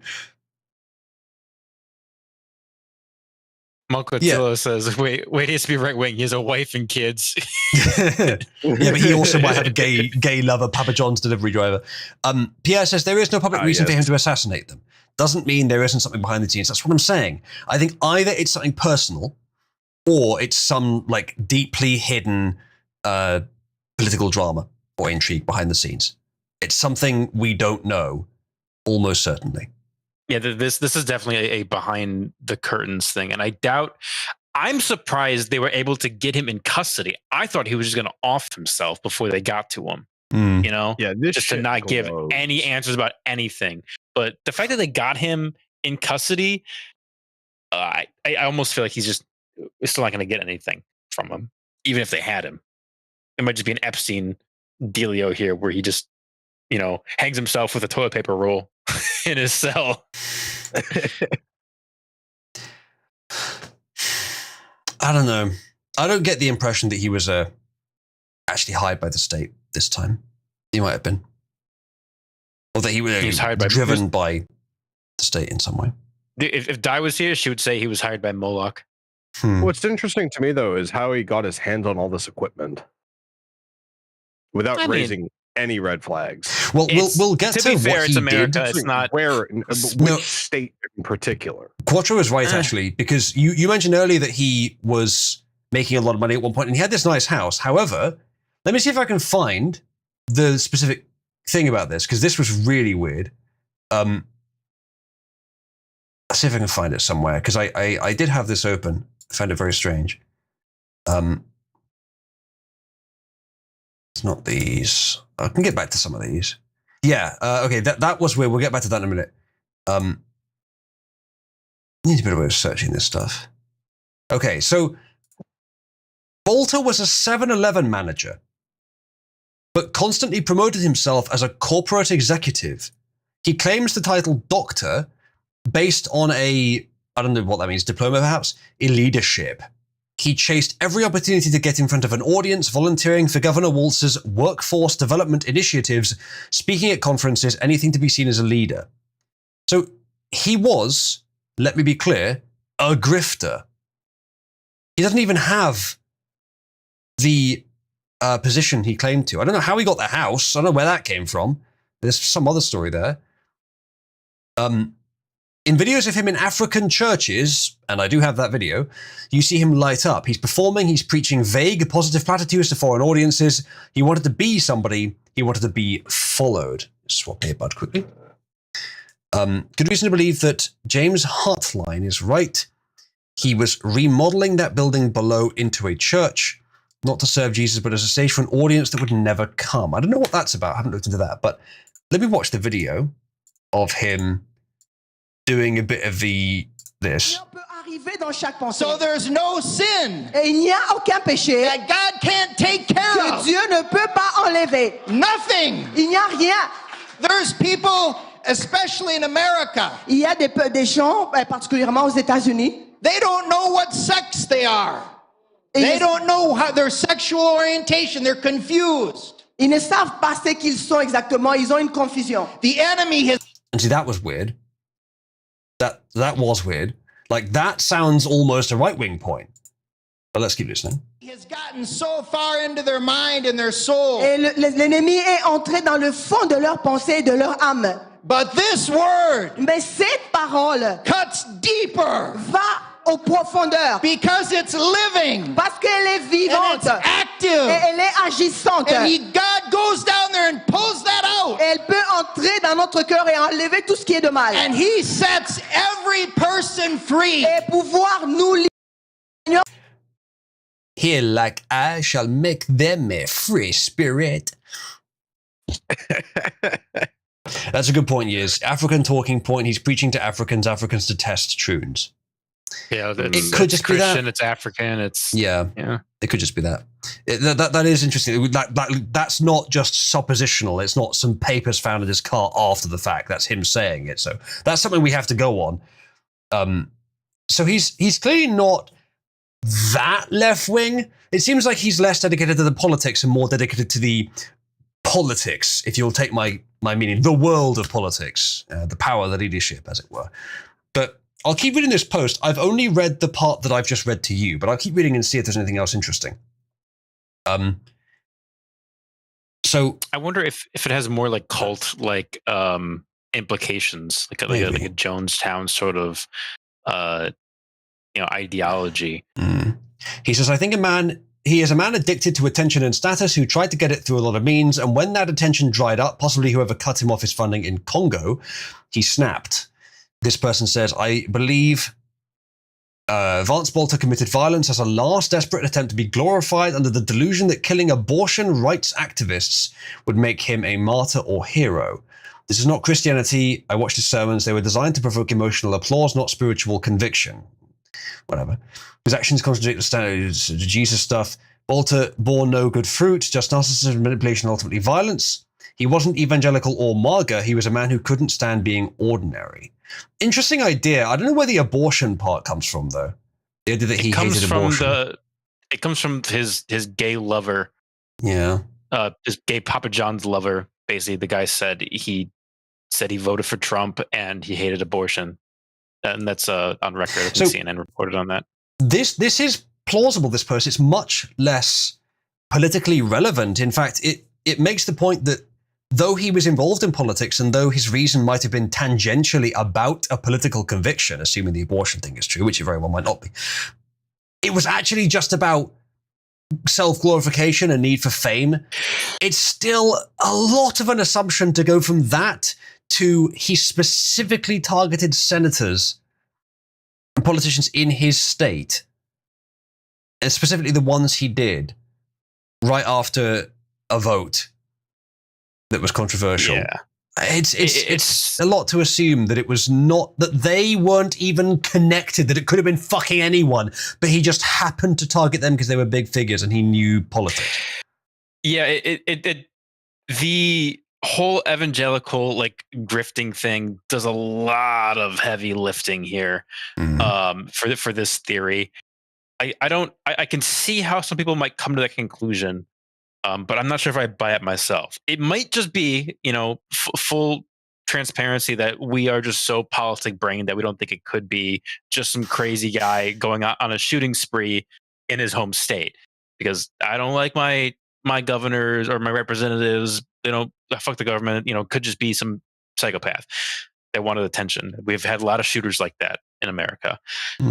It doesn't feel that way. There's so much more than just these few little things that he's explaining here, the need for attention. You know what? Maybe he snapped, quote unquote, went a little nuts. And then like in the course of his volunteering work, he met these people and he just didn't like them. Just like a look or a word or two, maybe they were rude or short with him. And he just put them on a shit list and waited for later. Now, years are saying that doesn't explain the wife and family in a car with money, guns, and passports. If we assume that's real and not something the Fed set up in advance, which is compatible with some theories, but not this one, incidentally, then if that's real, yeah, it could. His wife just didn't realize how insane he had gone. Oh, well, the two things have time for the thing. Oh, is it? I believe it is. They have to work. They have to work in tandem, though. The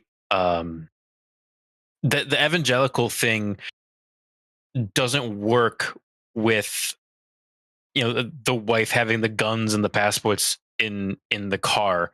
It doesn't work if it's if that happened, right? And if it's a Fed psyop, that also doesn't work. The crazy going crazy and making it a personal mission, right? The Feds wouldn't help this personal mission if it was just a guy going crazy. I think it wouldn't make sense. It was a part of what this guy's saying is true, that there was some sort of severe mental illness, some psychotic break, and then the targets weren't random and they also weren't political, but they were people that he met that he just decided for some dumb reason that he wanted to kill. And he had the idea of doing this for fame and glorification or whatever else, but those were people he targeted because he worked in politics. And his wife, yeah, maybe she should have said, why are we fleeing the country? Maybe he gave an excuse. Maybe he lied about the reason. But he managed to convince her to get that ready. That's plausible. I don't know if that's the most plausible, but I want to add that on the pile as a distinct possibility that involves almost no one else. So fairly few assumptions. Now, brief break from the politics. Two things are about to happen. There were, as many of you know, in our community, we have a process for awarding people with roles and also for taking them away on rare occasions, called enrollment. 4 days ago, 2 members were put up for level 3 and they have passed. A third one was, and it was narrowly vetoed, and I think that's only a matter of time. It will happen eventually, but that one didn't go through. But 2 others did. So I'm going to apply them now. So, by the way, Wes said that this would never happen again. Congratulations to 8Ball for becoming level 3 and Triple Dice Cat for becoming level 3. Hooray. New comic. Oh yeah, Cat's got something to celebrate. Oh, fantastic. Oh, well, now it was worth it to promote you. Congratulations on your promotion, says me in the comic. Thanks, it only took 88 comics, including this one, to get promoted, but I'm glad to be part of Faggot Club now. Wow, that's a lot of comics. I still want more. So real. That is completely real. They are very good comics. I hope you make more. And I have been giving you coins. So far, you've been given 100 quid worth of Oozer coin for these comics, and I may give you more of the same. Yeah, Jackie, I still want more coin. Jackie, 8-bit has been level 3 for a long time. 8Ball was made level 3.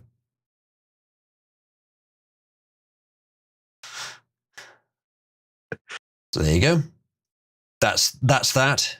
So, shall we go back to speculating? You thought it wasn't happening. I would kind of like to continue reading through the incident report from the police and see if there's anything else that might give us more information. All right. See you soon, Yez. Good night. Ow. Maybe so, Ginger. Yes, maybe so. Okay. Okay, so we are at... So, 20. The officer reported that the individual sitting in the black SUV... So this is at the... I think this is at the... third residence? Yeah, public official 2. Yeah, this is at the third residence. Black SUV was a bald white male staring straight ahead. So I assume that's with the mask on. The officer tried to speak with that man, but he continued staring straight ahead and did not respond. The officer drove the rest of the distance to Public Official 2's residence, saw no signs of distress, and waited there until additional law enforcement officers joined her. By the time they did, the dark SUV had left the area. Around 3:30 a.m., local law enforcement, having learned of the shooting at Senator Hoffman's home in Champlin, went to the home of Minnesota State Representative Melissa Hortman in Brooklyn Park, Minnesota, to conduct a safety check. Maybe that is standard procedure, but how many of them would they do that with? Upon arriving, law enforcement saw a black Ford Explorer SUV parked outside the home. The black SUV resembled a law enforcement squad car and was equipped with police-style lights. Those lights were on and flashing, very likely the same one. The SUV's license plate had been replaced with a fake police license plate. Like that. Law enforcement arriving at Representative Hortman's home saw Bolter dressed in dark colors and standing near the front door facing the house. And there's a picture of it. Moments after their arrival on the scene, Bolter fired several gunshots into the house as he moved forward, entering the Hortman's home. I assume those are the ones that killed them. In dashcam footage from the scene, moments after Bolter fired those shots as he moved into the house, a second set of gunshots can be heard. At the same time, several flashes appear in the entryway windows. About the same time, officers moved forward to the home's front doorway where they saw Mr. Hortman lying on the floor. Law enforcement approached the fallen Mr. Hortman, who had been struck by multiple gunshots, to try and provide medical assistance. When officers entered the home, they found Representative Hortman suffering from multiple gunshot wounds. Officers also found inside the home the Hortman family dog gravely injured. Okay, kill him. Electric chair. Oh, yeah, disgusting. He shot the dog. Fucking hang this man. Public execution. Representative and Mr. Hortman died from their injuries. Did the dog survive? I don't care about the others. They're Democrats. Did the dog survive? So true. Bolter fled the Hortman's home, leaving behind Bolter's 20... Like, That's important in terms of the story, because that's, unless it's a pit bull or a powerful dog that he actually felt threatened by, only someone mentally ill does that. You don't do that if you're an assassin, I don't think. Again, unless it's a big dog. We don't know from this. Bolter fled the Hortman's home, leaving behind Bolter's 2015 Ford Explorer SUV that was parked outside the house. After obtaining a warrant, officers searched that vehicle. This author says, I know from my training and experience that Ford did not manufacture 2015 Explorers in the state of Minnesota. That's a weird thing to bring up. Officers found evidence tying Bolter to the SUV, including a bill for a storage unit with Bolter's name. Well, that's bloody convenient, isn't it? Officers also found the license plates for the SUV Bolter drove that night. Public records show the SUV is registered to Bolter and his wife. Okay, so this is where the guns were. So it's registered to them, but the wife wasn't there. She might not have been involved in gathering this equipment. This was potentially all him. So that's something that wasn't clear earlier, and maybe I'm wrong on this, but the way this is written, it sounds like he did not organize with her that they would leave the country together. He prepared all of this. It's just that the car was also registered to her. So given that he, okay, we don't know, but if he was not living with her, it's very possible, probable in fact, that she was just completely uninvolved in this. That he planned all this. That he was organizing all this gun shit. And was going to leave the country on his own after doing this, completely uninvolved with her. That makes the whole story a lot more plausible and makes the theory I posed before, the fairly boring, simple one with no political motive, a lot more likely, because it didn't involve convincing the wife to be involved.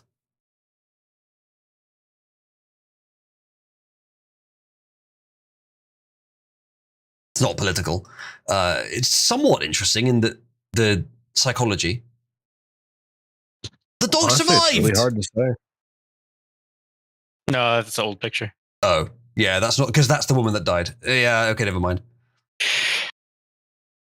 It was a golden retriever too? It was a golden retriever. How the fuck do you shoot a golden retriever? Come on. Well, see, this is what your brain on leftism does. Dude, just import 1 million pit bulls.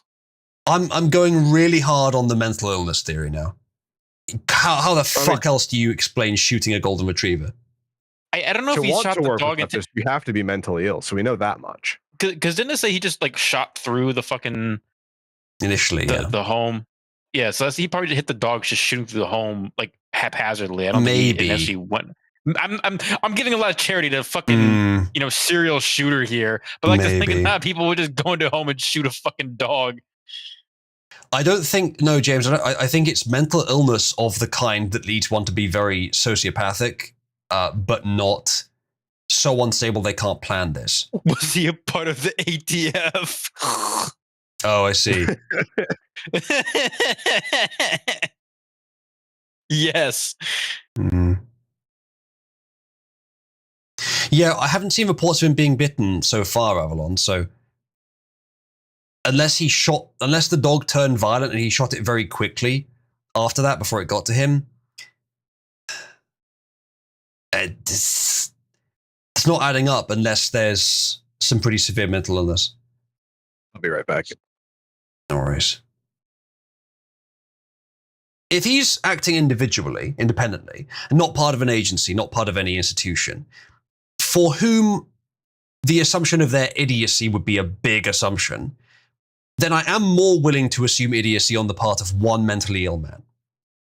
Maybe he did his research and he looked up people who had voted on the immigration bill, and he found a few that had voted in favor of it, but he fucked up his research and found some others that had voted the opposite direction, but he just fucked up the research and shot them as well, or tried to shoot them as well.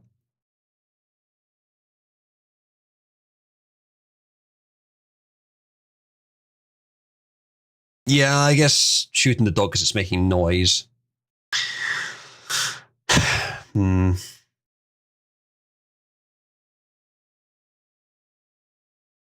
That probably would explain it, because he didn't realize his cover was blown yet. Hell, maybe that the dog barking helped to blow the cover. Then again, the officers already saw him shooting at the house.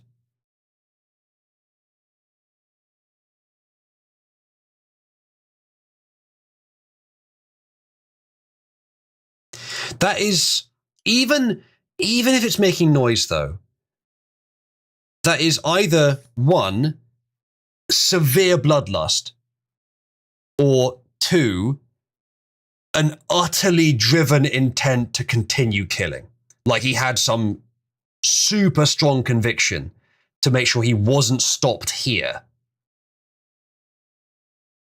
The first is certainly possible given the people he was killing, given that he did it almost without thought.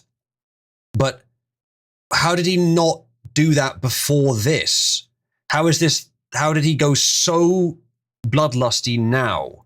What happened in his life that chipped him into this? As I said, he could have met them as some slight doing his democratic work, but he couldn't have met them all at once, and they all slighted him, and he put them all on the grudge list. I think the reason for the targets is still the part of this story I am the least happy about. But after that, we have to assume either or both of, in some mix, significant bloodlust or significant conviction to kill these people, that he thought he couldn't be stopped here. Like, he got to 3 or 4, we're not sure yet exactly.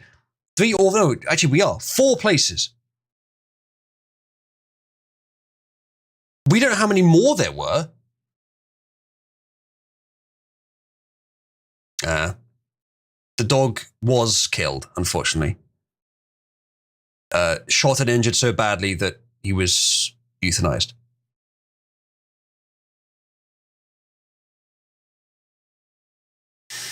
Yeah, it's just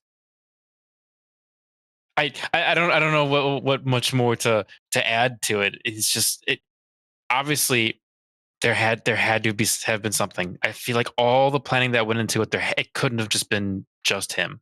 It feels to me that there's too much planning for it to just be one guy. But I think the quality of the planning indicates it is exactly what one guy who's intelligent but deranged would do. Like, there were many aspects of the planning that seemed amateurish. It's exactly what I'd associate with intelligence but not much experience. Apparently, she raised the dog from a rescue pup, and it went everywhere with her.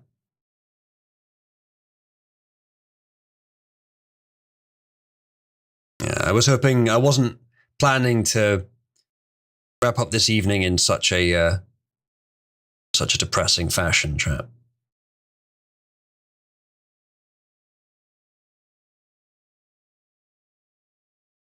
This is the point in the process at which I say, yeah, let the townsfolk do what they want with him.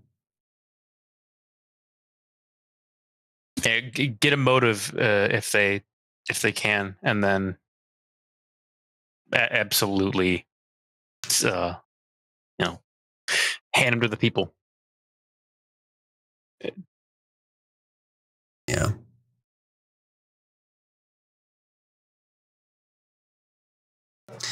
Can we have some 07s in chat for this very good boy?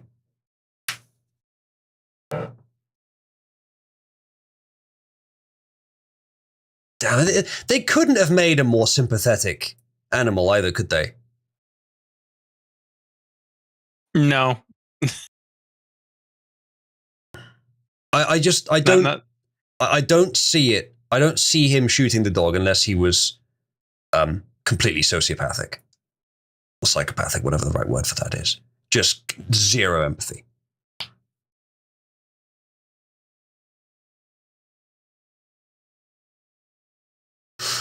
If he really did have zero empathy and he'd been living his whole life for the pure advantage with the grifting and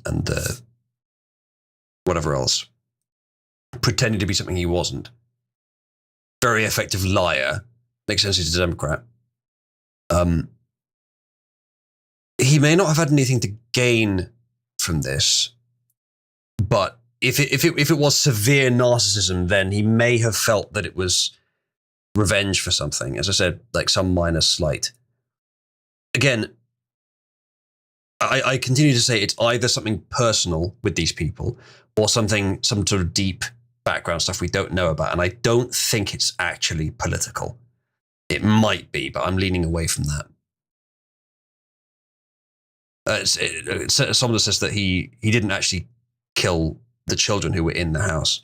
Same with you may be talking about, but the first house, the child wasn't shot. Are you saying that there were some in the other house as well?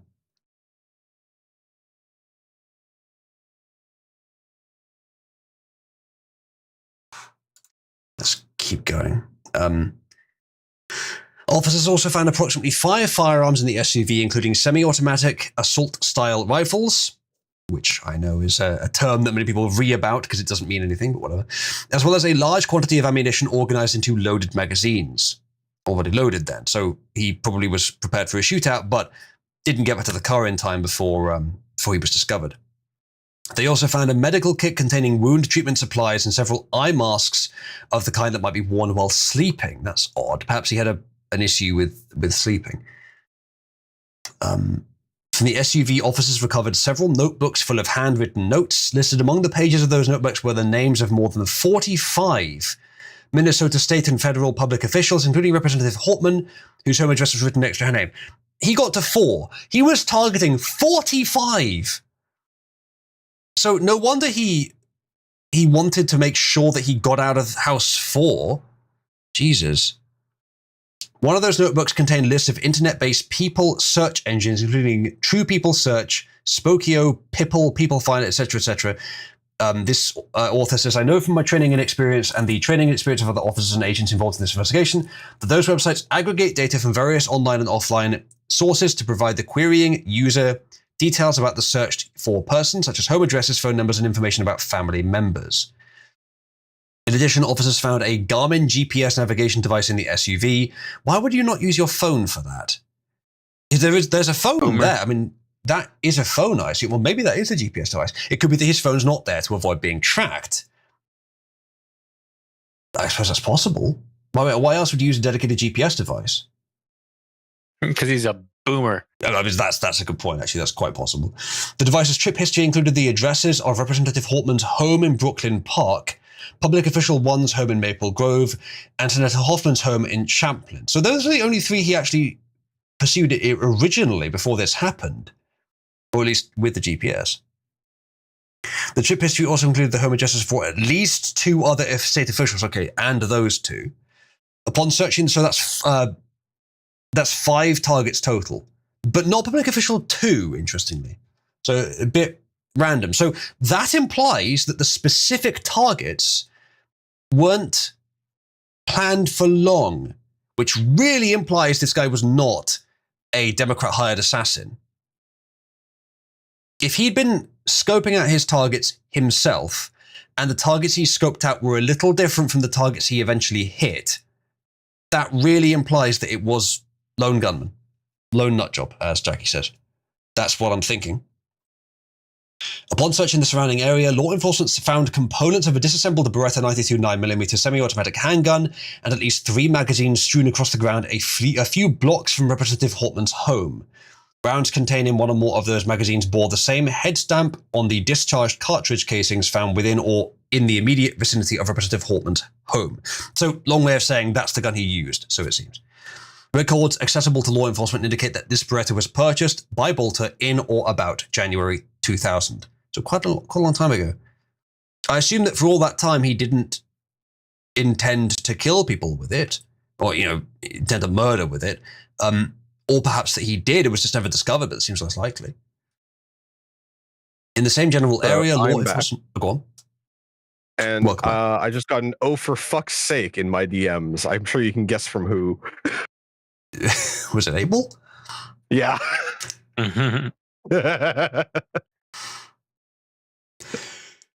In the same general area, law enforcement also found a flashlight, a tactical body armor vest, and a mask, all consistent with those Bolter can be seen wearing earlier in the morning.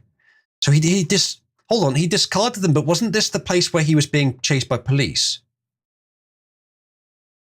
How did he have time to discard all this stuff? And why would he bother discarding it all anyway? Hold on. Hortman. She was the one that was killed. That was target. That was location 4. That was where he was discovered. So how did he have time to dispose of all this? He was being shot at. And why would you take off the armor? To look less suspicious, I guess, but he was in his car. Law enforcement obtained information to track the locations of cell phones known to be used by Bolter and his wife. Law enforcement used the resulting data to locate Mrs. Bolter. Mrs. Bolter consented to a law enforcement search of her phone. That search revealed that around 6:18 a.m., Mrs. Bolter and other family members received a group text message from Bolter. In that text, Bolter wrote, among other things, "Dad went to war last night. I don't want to say more because I don't want to implicate anybody." What the fuck does that mean? The fact that he sent this to his wife and strongly implies she wasn't involved. I'm sticking with that part of the theory, which again makes the car much more likely and the mental illness much more likely. Around the same time, Mrs. Bolter received a text message from Bolter stating, among other things, quote, "Words are not going to explain how sorry I am for this situation. There's going to be some people coming to the house armed and trigger happy, and I don't want you guys around." Apologizing to his family isn't consistent with someone that's doing this for some self-glorification, narcissistic bloodlust reasons.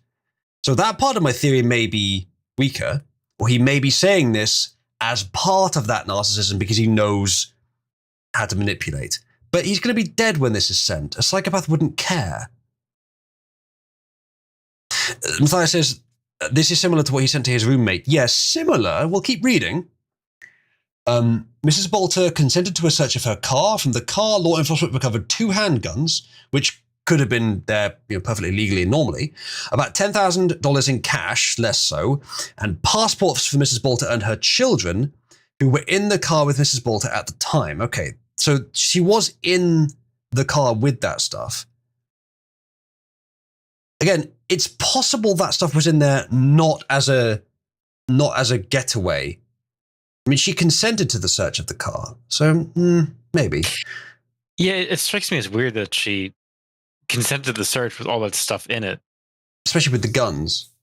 I wonder if that meant that she knew what her husband did and was afraid and fled on her own intuition, her own ideal. Matthias says, if it's a shared car, not necessarily suspicious. But the fact that he made passports for the wife and children, again, maybe they're just their passports. The guns are there for self-defense, and the $10,000 in cash are there in case they need cash in the car. It's a lot, though, to keep in the car, especially for us. I don't know where the money's coming from. He's a 7-Eleven manager. Where's all this money coming from? How do they have this massive house? Is she rich?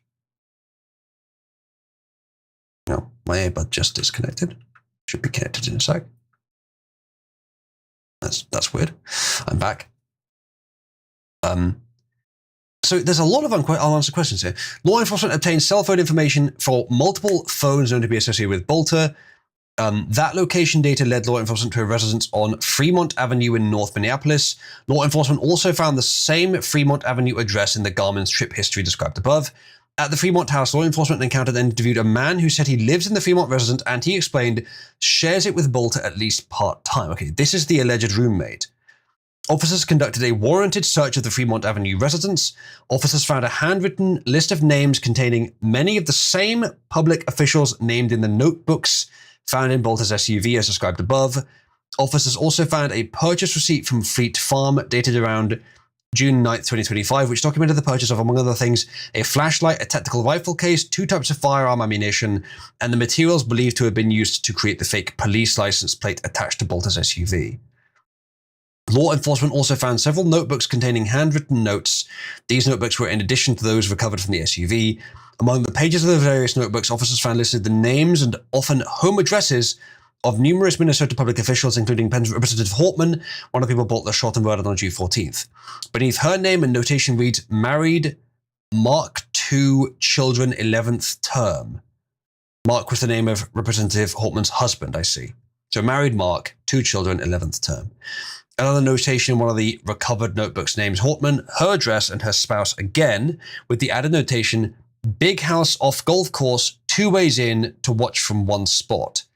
That is an apt description of the Holtman home, which backs up onto a golf course. Another notebook notation lists 3 websites for companies that sell face masks similar to the one Bolter wore. One of those websites describes itself as your premier destination for high-end, hyper-realistic silicone masks.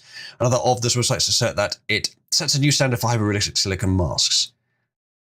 And the mask advertised on the one of the websites noted inside book left, and Bolter wearing a mask on the right, which looks similar, though not necessarily identical. So there's quite a few unanswered questions here. It seems, at least according to this police report, that roommate is his roommate. But if we're assuming PSYOP and the roommate is fake, then this report would also fake that. So it's not confirmed. There's unanswered questions here for sure. In video footage from the area of the Fremont Avenue residence obtained by law enforcement, Bolter can be seen returning to that resident of the morning of his murder of the Holtmans and his shooting of the Hoffmans. In the morning after. What? Oh, right, he did get away, right? He was being shot at, but he did get away. According to an interview later conducted by law enforcement with Witness 1, at approximately 7 a.m. on June 14th, Bolter met Witness 1 at a bus stop at 48th Avenue North and North Lindale Avenue in North Minneapolis. Witness 1 reported to law enforcement that he had no prior connection with Bolter prior to meeting at the bus stop. According to Witness 1, Bolter had 2 duffel bags with him. Bolter asked to purchase an electronic bike from Witness 1. After Witness 1 agreed, they together boarded a bus and traveled to Witness 1's residence. After arriving at Witness 1's residence, Bolter asked to purchase Witness 1's Buick sedan as well. Witness 1 agreed. Again, where's all this money coming from? But he bought some random's bike and car. Now, that actually sounds more like what a professional would do. But the rest of the stuff doesn't really, to me. Around this time, Bolter and Witness 1 drove in the Buick to a U.S. bank branch located in Robbinsdale, Minnesota, where Bolter withdrew $2,200 from and thereby emptied an account in his name. Cameras at U.S. Bank captured Bolter wearing a cowboy hat. Whoa, right-winger. Definitely right-winger. Wears a cowboy hat. Oh my God. Jackie says that she is the CEO of a security company that Bolter also works at. Well, he's a 7-Eleven manager. How is he both? I guess he's just like, he's got some fake job just so he gets a salary as well. That would explain the money and the house, if it's hers.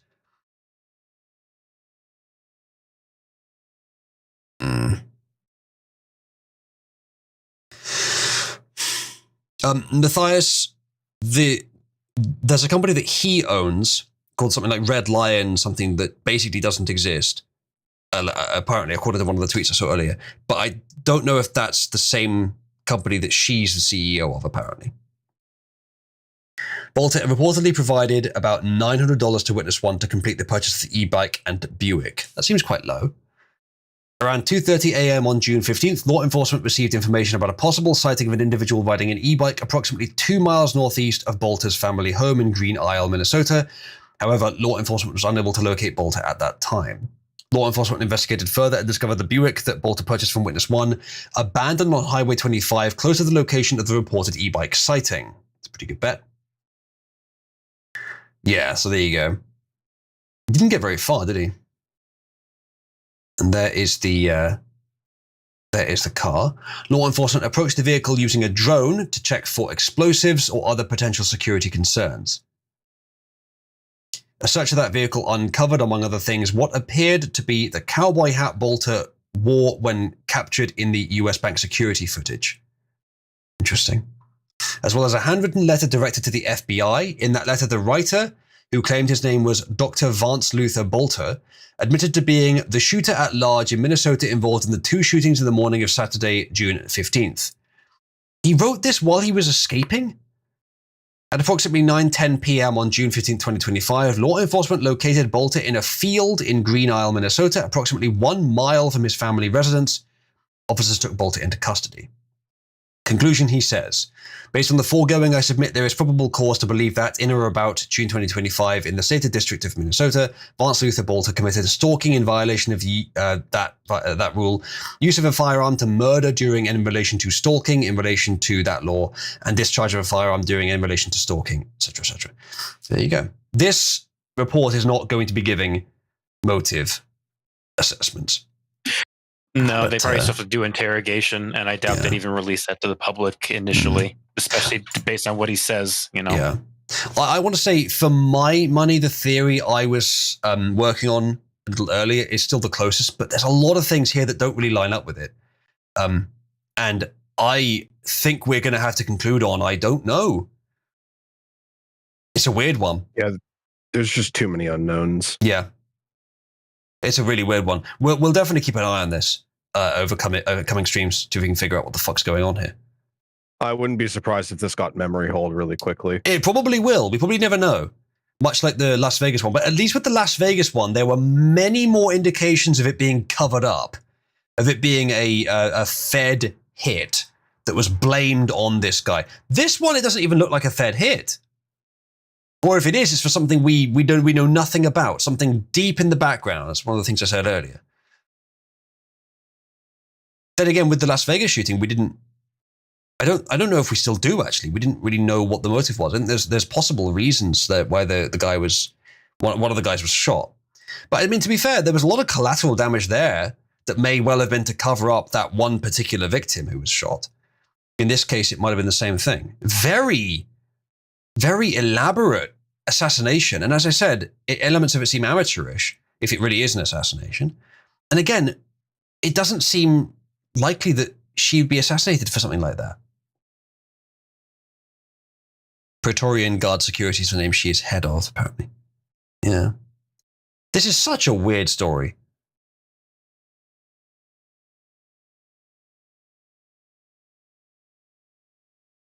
Well, if you want something lighter to end on, I have a nice little thing waiting for you in repository. You always have a nice little thing ready for me, Atroc. I think you'll enjoy it. Oh no. Oh no. I'm going to have to read this out. Oh. Hello, lady, everyone. This week marks the 2-year anniversary of Mama JF leaving her home and fully disappearing in spectacular fashion. To this day, she has not been found in spite of the massive efforts of authorities to locate her. I made sure of it. Yeah, I made sure to hide her very well. This really sounds like he's gloating. This really sounds like gloating. You know what this sounds like? This sounds like fucking OJ Simpson. If I did it. Yeah. Before I didn't do it, leaving, but if I would. Before leaving, Mama JF had obsessively read a new exemplar of Permanent Record by Edward Snowden, which she had just bought, and explained that our cell phones are traceable and things of that nature. And that part could be true, and like she could have been that kind of suspicious of cell phones or whatever else, and he still killed her. Like that doesn't make it impossible that is true. She left the family with many things, including a Bitcoin debit card on which about $20 worth of Bitcoin dust was left. Today, I spent the dust on a burger and chicken nuggets for the family. This one's on you, Mama JF. Wherever you are, whatever dirt you're buried in, know that we are all doing awesome. Why would he just admit that? Why would he say such a thing? No, I mean finding the money and going, I'm going to spend that immediately. Not anything particularly meaningful, just burger. Yes. I'm not even going to buy a good burger. I'm hungry now. God damn it. Fucking damn it. No plate for the burger. Gold. Dude, the comments are gold. Yeah, no plate.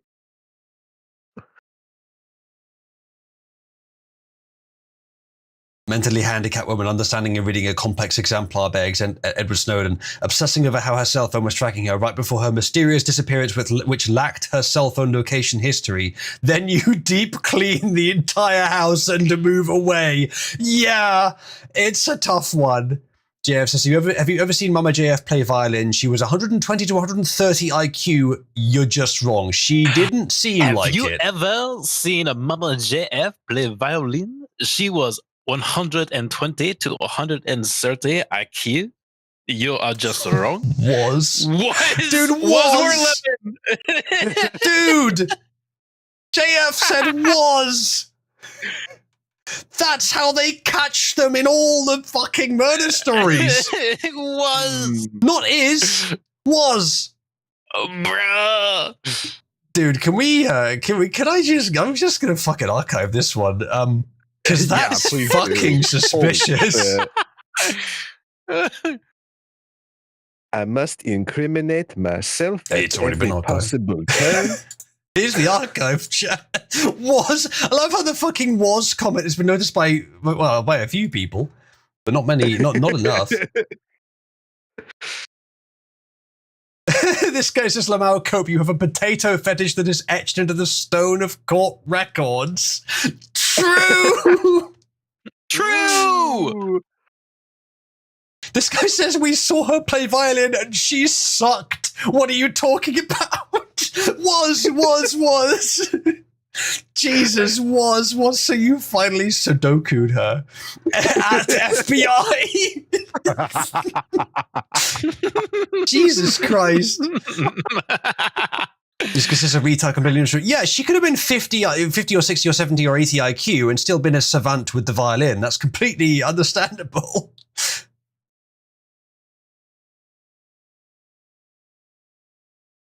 Couldn't have been that smart if a goober like you was able to get the drop on her. Got him. Was?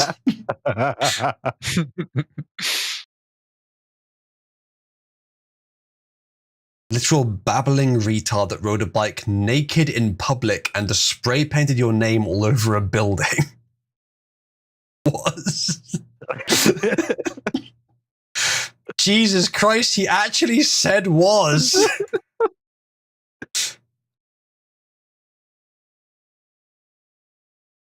The likelihood that Gary P killed his wife is low to moderate, says Grok. 20 to 30%. Even Grok is giving it 25% chance.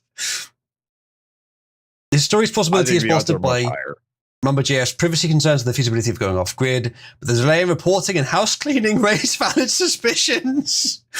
In contrast, guilty husbands in similar cases typically had clear motives, physical evidence, or behavioral inconsistencies. JF is intelligent. He's got a high IQ. He could have fabricated enough to make it look like he didn't. Without new evidence, the case leans towards an unresolved disappearance rather than a confirmed homicide. However, given the statistical prevalence of intimate partner violence, ongoing police interest suggests they haven't ruled him out. That's certainly true. I don't think they have. Public skepticism reflects that this tension for a different advance up to investigated, blah, blah, blah, blah. Yeah. So to say the Goldilocks zone. I don't know what he means by that, but no, I think it's a lot higher than that, JF. Honestly. I think he means Goldilocks zone as like plausible deniability. Maybe. Like, hey, Grok, did OP kill Mama JF? There's the O.J. Simpson connection. Yeah.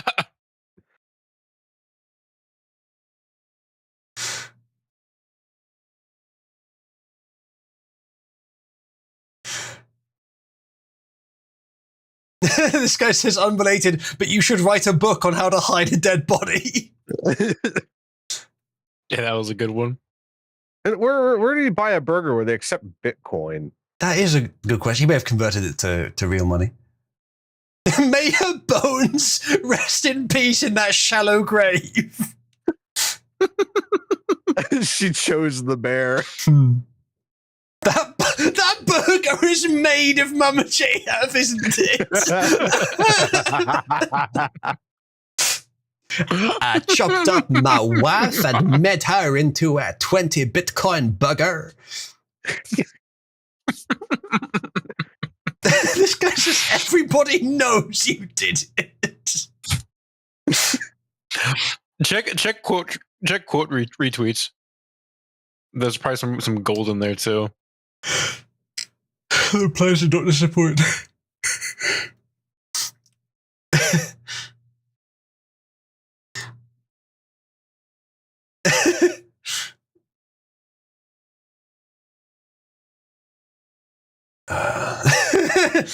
Before leaving, Mama JF had obsessively read a new exemplar of How to Hide Her Remains After Being Murdered by Her Husband.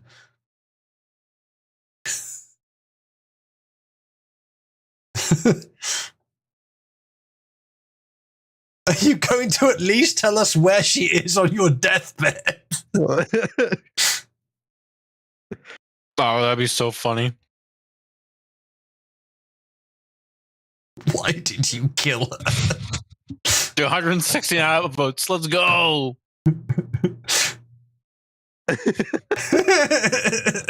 Relax, be happy. They didn't find the body. It's been months. Please have no leads. You're in the clear.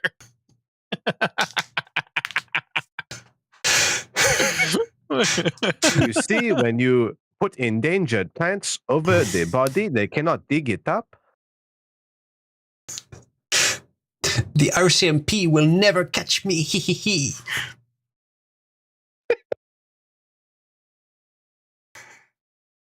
I would love to see Columbo on this case. Yes, get Columbo. The great thing about Columbo is that he knows who the murderer is within the first 10, 15 minutes of the show every single time, and the rest of it's just proving it. Honestly, in terms of detective shows, Columbo was surprisingly ahead of its time, and it's definitely one of the best. What did you mean when you said was? Yeah, yeah, exactly. Just one more thing. What did you mean? What did you mean was? Yeah, exactly. That's exactly the kind of thing Columbo would say here, and he'd be right to question it.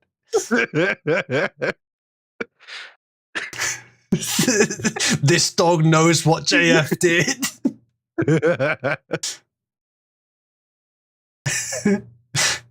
Why did you eat Mama JF?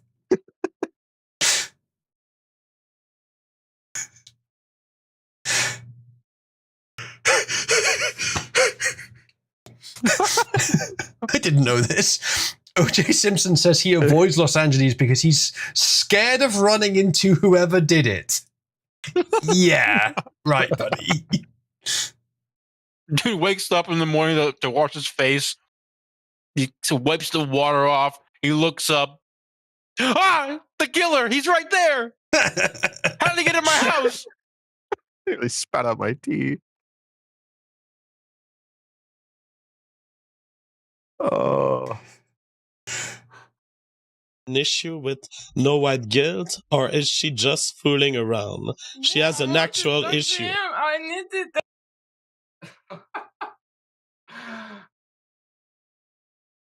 Don't say anything violent. No, I want to. What do you have to say? No, I get seriously. You tried to kill me again, Okay. and I'm fucking sick of your fucking. I've seen this before.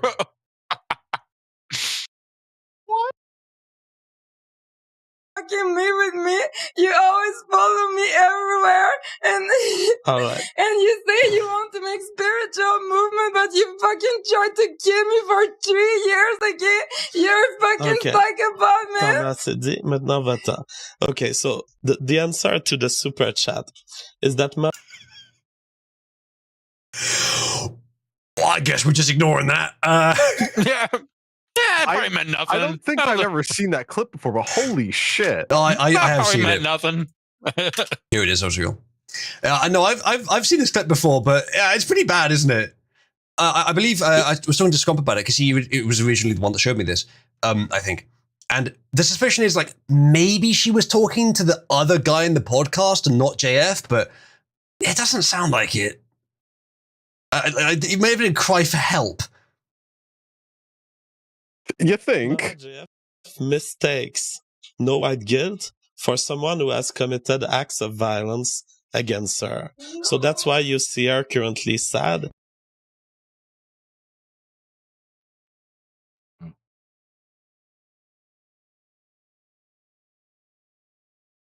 Mama JF She's has like- been the victim of an act of violence. It was not by no white guilt at all. She is confused, and because she is confused, she associates no white guilt with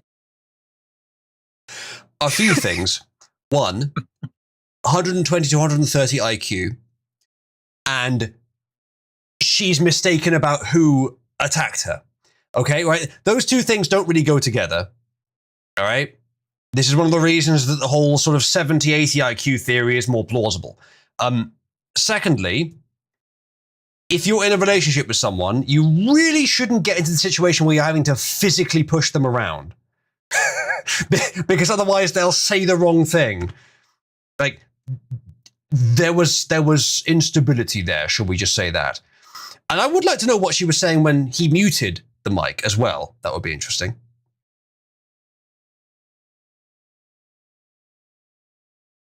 Okay, now I told her to not come back. You don't come back.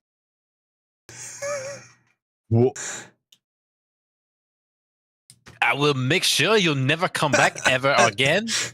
Yeah. When I leave you in the woods to be a free spirit. Yep.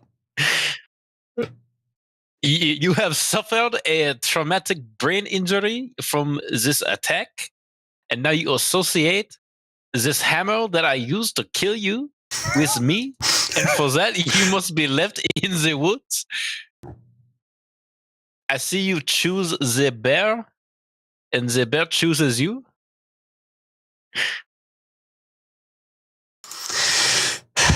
Yeah. She actually would have been safer with the bear than with him. Probably would have been safer with Jeffrey Dahmer. Oh, of course she would have. Jeffrey Dahmer's gay. Isn't Jeffrey Dahmer the one who ate his suspects? Well, his victims rather. Well, JF might have been doing the same thing. Yeah. Well, No, okay, chat. Press 1 if Mama JF had a higher IQ. Press 2 if this burger has the higher IQ of the two. That's a trick question because the burger is Mama JF. Yeah. You're in right. there. It is a trick question. The burger is Mama JF. That is canon.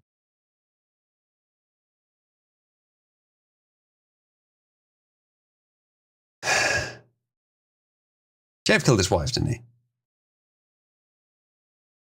I think so, but I don't have enough proof to verify. No. To make any permanent accusations. It seems quite likely. I'm not accusing conclusively, but it seems quite likely. See if there's what was it you said? The quote tweets. Where do I find that? It's in that tab right there. It's view post engagements. Oh, okay.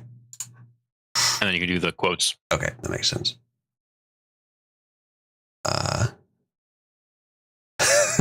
When Patton Oswalt is in a deny you murdered your wife even though everybody knows you did competition with his opponent is JF Gary Epi. I don't know who Patton Oswalt is actually. She's in the burger, isn't she? Yep. It's to you, Mama JF, and eats her. How wild this guy killed his wife, got away with it, and periodically unsubtly brags about it on Twitter. Yeah. Just that face as a reaction. I think that's isn't that Those that are face psycho eyes for sure. Isn't that face who's the clown? John Wayne Gacy? Isn't that John Wayne Gacy? I don't know.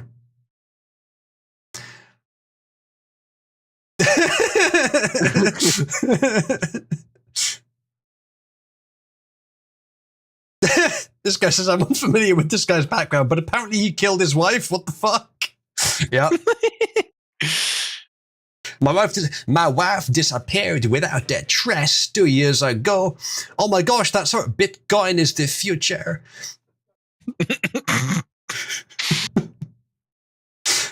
Yeah, we got that video as well. This nigga murdered his wife and spent her crypto on a burger. It's somebody paid for that with fucking Bitcoin. You can kill your wife, deep clean the house, and then just hand wave her disappearance with she really cared about her privacy, so she went somewhere and doesn't want to be found. She cared so much about her privacy, I made her private forever. You could just do things. Yeah. The government doesn't want you to know this, but you could just kill your wife. I've killed 5 of my wives. This guy is celebrating the 2nd anniversary of him killing his wife with a fucking burger and chicken nuggets. She bought him. Chicken nuggies, dude. Yeah, it was. That's fucking so fucking condemning.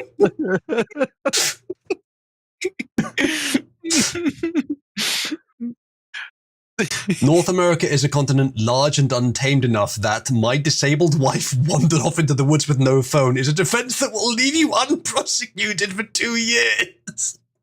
Unfortunately, yeah. Yeah, it's what you'd fucking say. Like, build up some sort of narrative that would explain why she'd have some privacy concerns and then just say, yeah, she walked off into the woods. That was just her thing. And then clean your house, just in case there's any evidence left behind. Yeah, that implies the struggle and murder was in the house, if there was a struggle.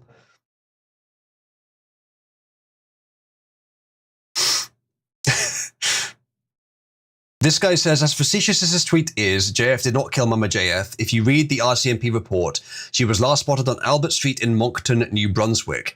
If you investigate that street, voila, you will find a homeless shelter. Thus, she clearly disappeared of her own volition. That's interesting. I haven't How much heard was this that. guy paid? How much was he paid? Hadn't heard that. I wonder if there's something else to that, though. He took money from Epstein, didn't he?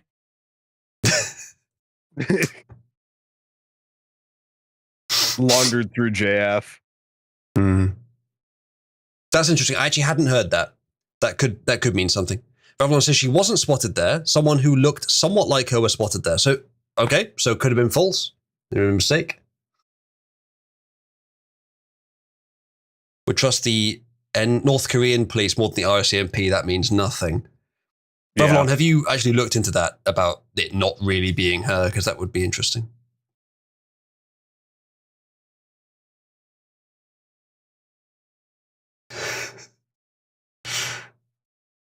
As your lawyer, I advise you to keep posting this shit. Dude, so real, so true. More. I want more. I don't know who that is on the left, but that's not Mama JF.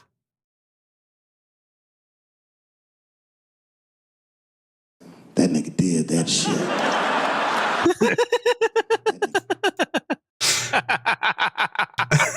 I killed my wife, and all I got for it was this burger. That was an amazing clip. The burger was really tasty. Americans explaining contemplation of deceased loved ones. Imagine a burger. I don't get what he means by that.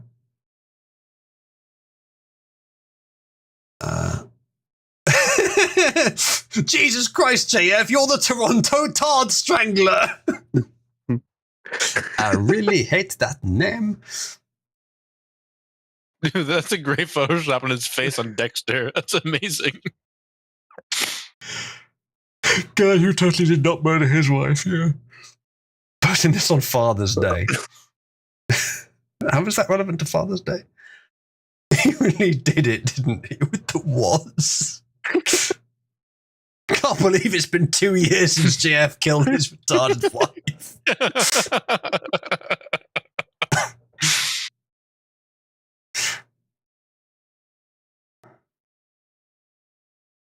Today marks the 2-year anniversary of finding out that retarded people can go ghost like Danny Phantom. I don't get that. It's a TV show. The kid character turns into a ghost. This guy makes OJ seem subtle. He totally fucking did it. This guy obviously killed a woman and is taunting us with the fact that he's getting away with it. On some level, there is a haunting brutality to this that is almost respectable if he was an evil vizier in an old empire, but instead it's just a grim reminder of incoming global Brazil. Okay, interesting way of putting it. That's funny. This one says, sometimes I come on Twitter and there will be a new evil guy I didn't know about and everyone will be like, oh yeah, that's the Quebecois race scientist who murdered his wife. Like that was a character we all knew beforehand. It's so absurd when you say it out loud like that, but that really is what happened. Yeah. That's a good summation of it. Bro, her ass could not read.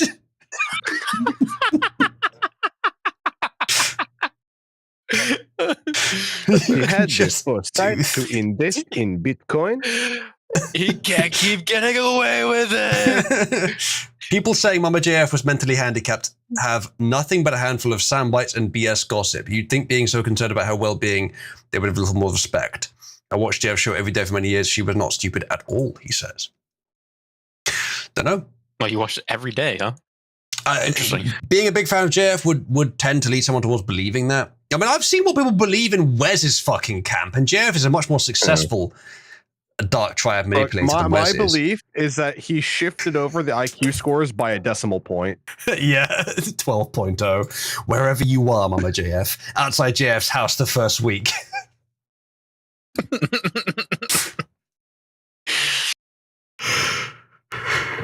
Well, that is a good bed soon, chat. Today marks the 30-year anniversary of Nicole's death and the false accusations against me. I found an old $20 bill in her purse that I kept in her memory. This one's on you, Nicole. Wherever you're watching from, know the juice is still running strong.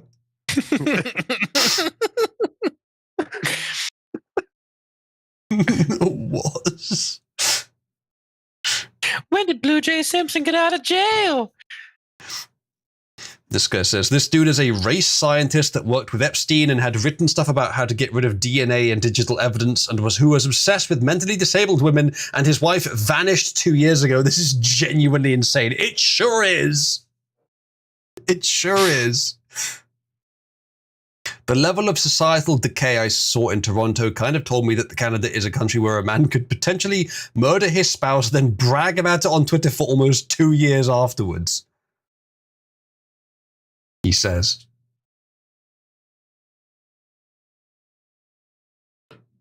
Okay, that's not relevant. Burger and the chips. Disappearing in spectacular fashion, you don't say.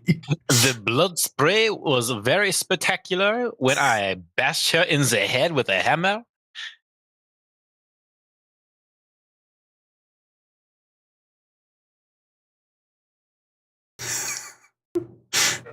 If I did it. What an odd thing to say. Yeah, exactly. He wants to rub it in. He kind of does. We looked on a stream about a year ago. There was a single report of someone who thought they saw her, who only ever saw her still picture. Yeah, so it might not have been her. What's the base Nietzschean take on uxoricide? Never heard that one before. How do you spell it? Let's look it up. UXOR-icide. This guy married a woman who had the mental age of an 11-year-old, and now he's mad at her. He's also gloating about it on Twitter. That's just somebody who kills their wife. Well, I thought that's what it meant. I just hadn't heard the term before. Yeah, I haven't heard that before either. That's wild. I think he fucking looked it up, actually. I'm going to go ahead and say that he looked up, is there a word for killing your wife? So, now chat, we know. I think we all we'll feel smarter. I think we'll wrap up there. Been going for over 4 hours. We didn't cover a huge portion of the stories we had to go to actually today, but we covered the important ones. I'll save the others for later. Let's see what we actually covered. Okay, let's go to the other chat on Grok. How do I get to it? History.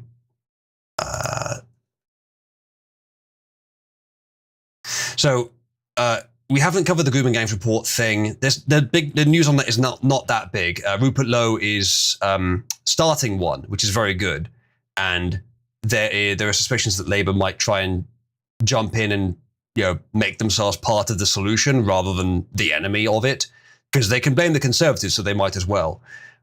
ICE raids in Los Angeles, we didn't look into that very much. There's nothing, as far as I know, big new there, but there's just the continuation. But the Marines are there now. Israel-Iran conflict, we did cover that a bit. Minnesota lawmaker targeted, we covered that quite deeply. Trump calls for Newsom's arrest, that we covered that last time. UK MPs warned against Israel-Iran involvement. Currently, the prevailing narrative among the MPs appears to be they don't want to get involved, which is fucking obviously a good idea not to. Trump rejects Israeli plan to kill Iran's leader, which I think we discussed earlier as that will not solve the problem because have you heard of a thing called Muslims? So yeah, the others we'll cover in more detail next time if we get time. I regret that we don't always get time to cover everything I want to cover, but hopefully you'd agree, chat, that we did a pretty good... what we chose to do today was a pretty good selection. I think it was. Someone says there's a big wave of ICE raids coming, primarily a blitz on blue cities. It's supposed to be bigger than Eisenhower's Operation Wetback. Good. Make it as big as it can be. That's also for you after the stream, Atronach. Oi! Matthias says Islam is actually collapsing in Iran. That's interesting and unexpected, but if you kill their leader, I would imagine they'd have something to rally around. Big if true, says Matthias. Let's hope so. Let's hope that we can cover next time the fact that every fucking sanctuary city has just been descended upon by swarms of ICE agents and they're deporting 1 million people. I would hope for that, but unfortunately, Trump said something really stupid about deportations recently and made me really upset. What did he say? He said that he was going to allow illegal farm workers to stay on the farmers' lands and work. He said, we need to help out our farmers and keep them around. I could see that making sense only if they track them and deport them immediately if they try and leave, and let the farmers hire someone to replace them and then deport them. Actually not. I would say this about everything, about all the illegals. In places they work, if it's not some big corporation that can just afford to weather it, it would be an imposition to just fucking clear them out. And farmers have had real trouble keeping up across the Western world. So your concern about that's completely understandable. If he actually handles it properly, that's probably the correct answer. It just... I have a lot of respect for farmers and the work they do. It's just like I can't believe in any world that these people didn't know that they were hiring illegal immigrants. Oh no, they and if they knew did. If they willingly knew that they were hiring these people for pennies on the dollar, and they kind of deserve to get fucked. I mean, but if it's pay American workers. If they're good people who know that either their family becomes destitute or they hire some illegals because everyone else is doing it, you would. Well, if everyone's doing it, yeah. But like, if you deport all of them, and don't leave any left, then not everyone's is going to be the same. Well, the farmers just won't. The farms just won't function. If you miss one harvest, you're fucked. You see, you can fix a lot of these problems by just removing the excessive regulations. Oh, yeah, absolutely. There's loads of things you can do to help. Yeah. The seeds and stuff, you don't actually own the crops. You have to pay for the fucking seed license, essentially. Yeah, you do an antitrust suit against Monsanto, and hey, guess what? A lot of problems go away just from that alone. And then you go after John Deere. You go after these manufacturers that are blatantly overcharging for their equipment, and they essentially have monopolies on it. Yeah, it's really abhorrent. All these things that could be done that would end up making food cheaper and help the economy. They won't do it because those are the things that actually matter and stop the problem. So, Eric says it's the big farms, not family farms. Family farms hire family. There's going to be a gradient, and obviously the ones that hire family, it's not a question because there's no one to potentially deport. If it's big corporate farms that could take the hit, then they should be deported. However, as I mentioned, farming is not like other jobs. It's not like Home Depot, which I've heard has a lot of illegal immigrants. As far as I understand, if you miss one harvest, if you even get the harvest wrong, the whole farm can collapse. Well, yeah, because then you're behind a crop cycle and you got to wait again. Yeah. So you only get profit once a year. A few times a year, but you just you admit that specific crop. So from making a profit, so you kind of just get fucked. If Trump has said you have 6 months to rehire locals, then we get rid of them no matter what. Even 6 months might be too much. 2 months or 3 maybe, because they'll be able to find them if they just hire people that aren't illegals. They'll be able to find them. but then it's going to cost a lot of money. The farm might not be able to survive that. So there are issues there, like industries that have become dependent upon illegal workers for labor because it's cheaper are in trouble. And it's like farms are the one where I'd say that's critical enough that we could, I'm not American, so it's not me saying this on behalf of Americans, but if it were me, that we could abide some sort of temporary solution for that, which is not just instant deport. That's the one thing, even if it's a big corporate farm, because it could still collapse if they have to hire people that cost a lot more.